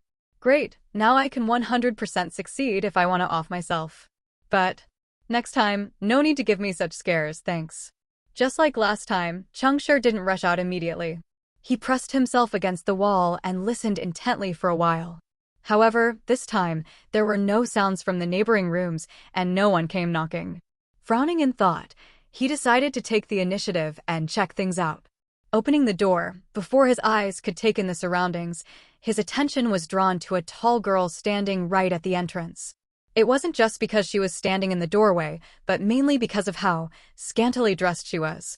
She was wearing a translucent white halter-top dress that barely covered her body, revealing tantalizing glimpses of her figure. Her slender waist and smooth white legs peeked through the flowing fabric as it swayed in the breeze. Even though the girl stood perfectly still, it felt as though she was swaying, silently exuding an irresistible allure. Her head was adorned with unfamiliar accessories, and on her feet were delicate sandals. Her toes, curled slightly with nervous tension, were dusted with a light pink color. If it weren't for her hands clasped modestly in front of her and the slight hint of nervousness on her face, Cheng Shi would have thought he'd walked into the wrong kind of establishment. Greetings, sir. Did you rest well? She asked, her unfamiliar accent slightly halting. Cheng Shi frowned. This wasn't the language of the Land of Hope. The faith game didn't complicate things for players in terms of language. Any player who joined the game became a language expert, able to communicate effortlessly with NPCs speaking various dialects. But when it came to written language, players were still on their own. Cheng Shi subtly studied the girl's outfit and finally gleaned some information from her accessories and the inn's decor. This trial seemed to be set underground. The language she spoke sounded like a mixture of the subterranean volcanic dialect and the Land of Hope's official language. This meant the place he was in wasn't far from the entrance to the underground world known as Abyssal Volcano. Rubbing his furrowed brow, Cheng Shi feigned a hangover and asked, a little confused. I don't seem to recognize you. Who are you? The girl pressed her lips into a smile, still maintaining her reserved demeanor. Greetings, sir. Welcome to Far Dusk Town. I'm your personal tour assistant. My name is Shaman. Did you sleep well last night? Far Dusk Town? Cheng Shi nodded while his gaze darted around, his mouth offering vague responses. Not bad. I seem to remember. Where are the others? Are you asking about your guide? He's already left. Please don't worry, I'll be taking care of you for the next few days. When the time comes, someone will come to escort you back. Guide? So, this town is a tourist destination? Oh, I see. Thanks. Cheng Shi politely thanked the girl and then walked over to the corridor railing. His gaze quickly darted around the space, scanning everything like a laser, taking in as much information as possible. The inn was 4 stories tall, not very high, but it was expansive. The building was shaped like a square, with the center open to reveal a large courtyard below. The outer perimeter was lined with rooms. Looking down from the corridor, Cheng Shi saw the first floor bar and various entertainment areas. At first glance, he thought he was on a cruise ship. Many of the rooms had their doors closed, but outside a few rooms stood other tour assistants, like Shaman, silently waiting. But these assistants weren't all female, there were quite a few men as well. And their clothing. How should I describe it? Also very breezy. The men wore long white pants that barely covered their thighs, and their upper bodies were completely bare, their oil-slicked muscles gleaming as if they were participating in some bodybuilding competition. Cheng Shi was left speechless. Was this really a legitimate inn? Just as Cheng Shi was observing his surroundings, a few people emerged from nearby rooms along the same corridor. Everyone exchanged glances and quickly realized they were teammates for this trial. Behind each of them stood an assistant, just like shaman, some male and some female. Cheng Shi gave a meaningful smile, and a conspiratorial thought began forming in his mind. Tour assistants? Or personal watchdogs? There's definitely more to this far dusk town. A middle-aged woman in a sharp suit and heels confidently strode over. Her head was styled in small braids that clashed with her formal attire. She waved dismissively at the handsome male assistant behind her, signaling him to stay back, and the man obediently stopped, returning to stand by her room's door. Seeing this, the others followed suit, gently dismissing their assistants. Only Shaman, standing outside Cheng Shi's room, had nowhere to go since the players had gathered right at Cheng Shi's door. Embarrassed, she gave a small smile and pointed toward Cheng Shi's room. Cheng Shi nodded gracefully, allowing her to retreat inside. Grateful, Shaman gave a quick bow and hurried into the room. Once the assistants had dispersed, the intimidating woman in the suit finally spoke, her expression full of amusement. They call them assistants, but they're really here to monitor us. Seems like we all noticed that this far dusk town is a bit too welcoming to us outsiders. I got some information from the handsome guy in my room. The people here don't worship any of the gods we know. They believe in a so-called true god called Eternal Sun. From my limited understanding, I couldn't find any record of this god's name, nor is he a subdeity of any known path. That's all the intelligence I've gathered for now. Let's introduce ourselves. I'm lie., existence, hunter, 2216. Hunter? Cheng Shi eyed lie.'s sharp suit and had initially assumed she was a bard or a mage, not a hunter. Dressed like that? Wasn't she worried about mobility? Still, her aura was powerful, and her gaze was even more aggressive. After her introduction, her sharp eyes began scanning her fellow teammates like a predator searching for prey. Usually, prey would instinctively avoid the hunter's gaze. But this time, someone stared right back. Yo, a rival, huh? Nice to meet you. Jiran, Void Warrior, 2076. A disheveled teenager in silk pajamas lazily scratched his messy hair and raised his hand in a casual greeting to everyone. His laid-back attitude made it seem as though he had just been dragged out of bed for an early morning class. Some of the group frowned, others raised their eyebrows, but Cheng Shi's face turned dark the moment his gaze landed on Jiran. Damn it, another colleague. Cheng Shi could tell right away. The reason Jiran so openly declared himself a Void follower in front of a existence follower wasn't out of excitement or a thirst for battle. No, it was the unmistakable aura of a slacker. Cheng Shi knew this feeling all too well. After all, this was exactly how he acted at the start of every trial. Cheng Shi's lips twitched in frustration. This is my role, damn it. And Jiran's nonchalant expression said it all. Yeah, I'm the slacker in this fate trial. Whatever, deal with it. Yep, fate. Void was a particularly tricky path. Because of Deceit's existence, this path seemed to have only one god. Followers of Deceit never openly claimed to be his. They liked to disguise themselves as followers of other gods, particularly those of fate. So, in this context, if someone claimed to be from Void, whether they were fate or not, it was easier to just assume they were. After all, even if they were lying, they wouldn't admit it either. And Cheng Shi had a strong intuition that this guy was definitely a follower of fate. As for where that feeling came from, Cheng Shi couldn't say. Sigh. Never mind the fact that we've got a mole from fate. How am I supposed to handle two slackers in the same trial? lie.' clearly recognized Jiran's faith. She raised an eyebrow, her tone laced with mild sarcasm. Today's warrior? Jiran didn't deny it, nonchalantly nodding. Fate had many domains, but none more dramatic than randomness. Today's warriors were those who had accepted this singular blessing of randomness. Initially, many players had chosen this class. After all, the title of Warrior of Fate carried an air of mystery and tragic heroism, making it sound like the perfect protagonist's role, irresistible to many. However, 6 months later, this class had become one of the least populated in the game. Even fewer than the Priest of Births. The reason could be summed up in 3 words: too many deaths. Randomness meant complete unpredictability. Humans couldn't find patterns in endless randomness, and without patterns, there was no stable way to strategize. This doubled the danger of every trial. The reason they were called today's warriors was because even they didn't know if they would actually be a warrior on any given day. The fate invocation required them to roll the dice of fate, and whether or not they would become a warrior that day depended entirely on the dice roll. If they rolled a 1, the poor soul abandoned by fate would lose all their divine power and become as helpless as an ordinary human. But if they rolled full points, they would become a force blessed by fate, with divine power surging through them, like a bulldozer flattening everything in their path. So in a way, today's warriors were kindred spirits with Cheng Shi. They were both deceivers. They typically hid their dice roll results to avoid being looked down upon by their teammates. Of course, when they rolled a full score, there was no need to hide it. In those moments, they would be the star of the team, basking in the admiration of their companions. Cheng Shi couldn't help but grin mischievously as he asked, "You've rolled already, right? Warrior today or not?" Jiran had a score of 2076, and the dice of fate had 14 sides. Realistically, rolling a 7 or higher would place him on par with the average player, reliable, but not someone you could count on to carry the team.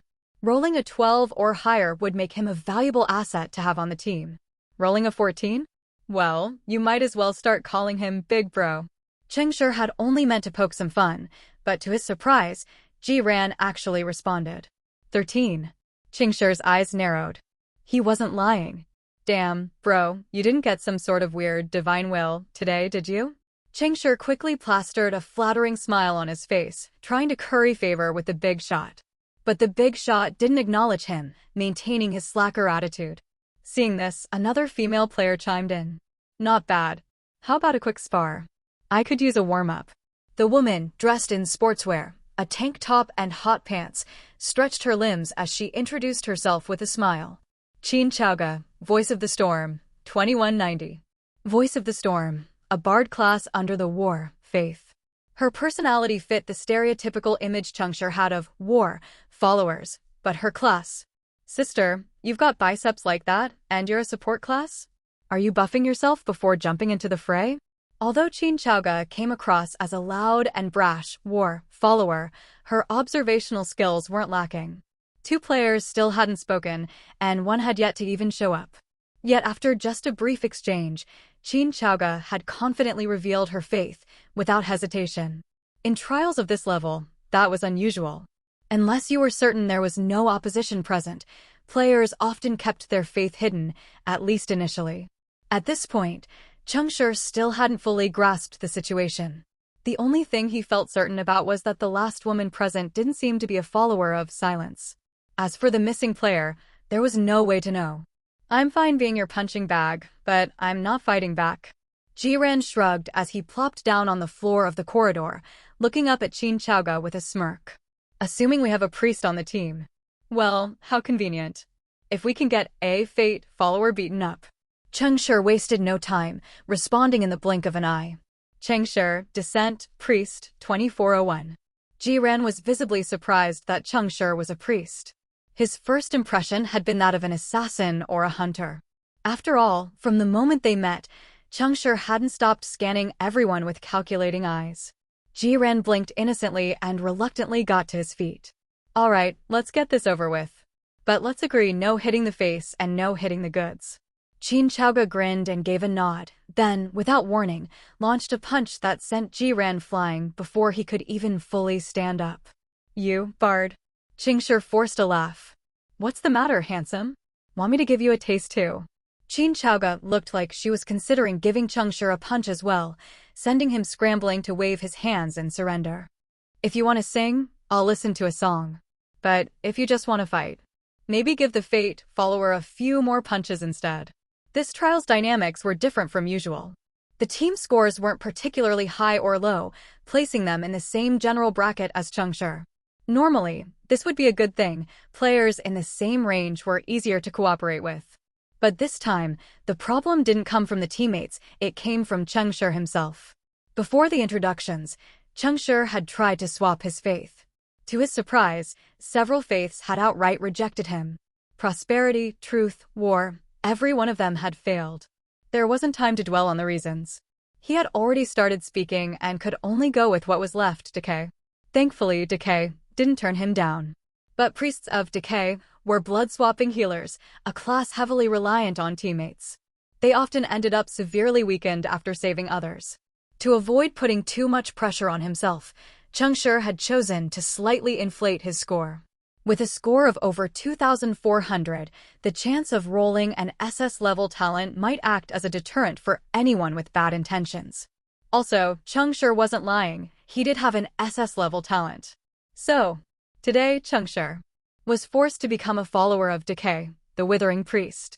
Qin Chaoga's personality didn't quite match her class, leading to mixed first impressions from the group. The last woman, who had remained quietly observing, finally showed a flicker of surprise when she saw the explosive power of the war follower.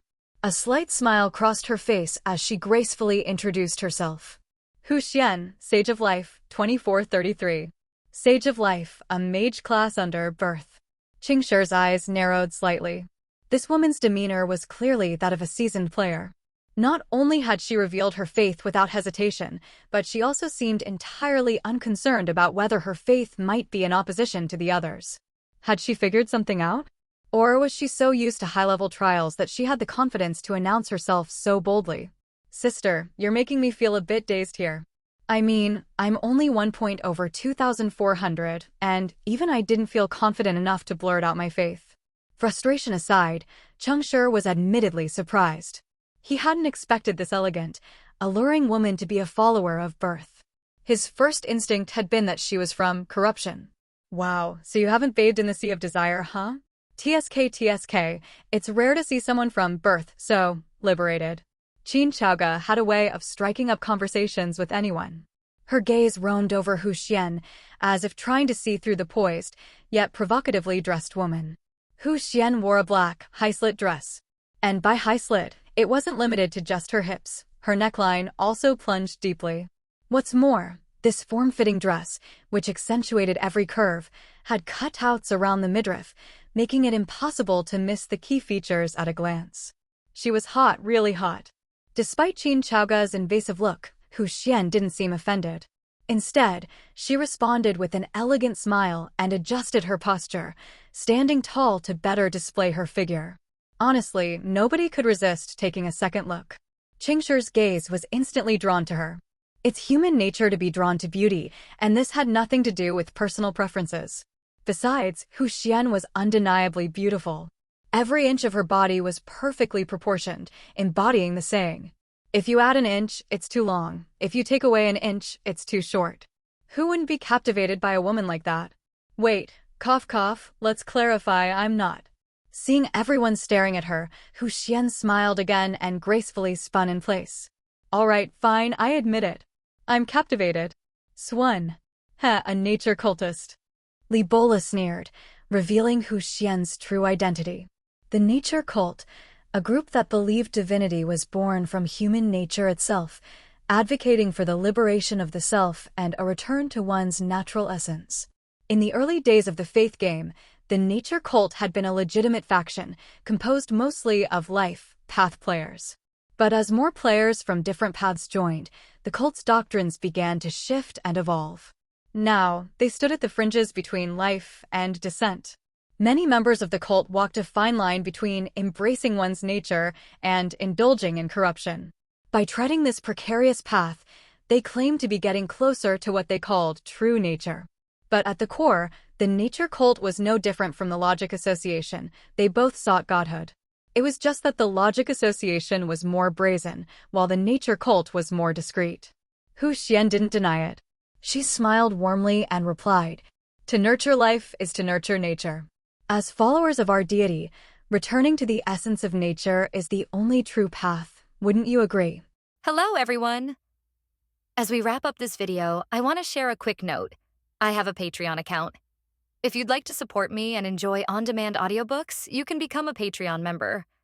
Alternatively, you can check out my Google Drive link, which has 500+ novel audiobooks available through my Ko-fi or Patreon shop. I appreciate your support.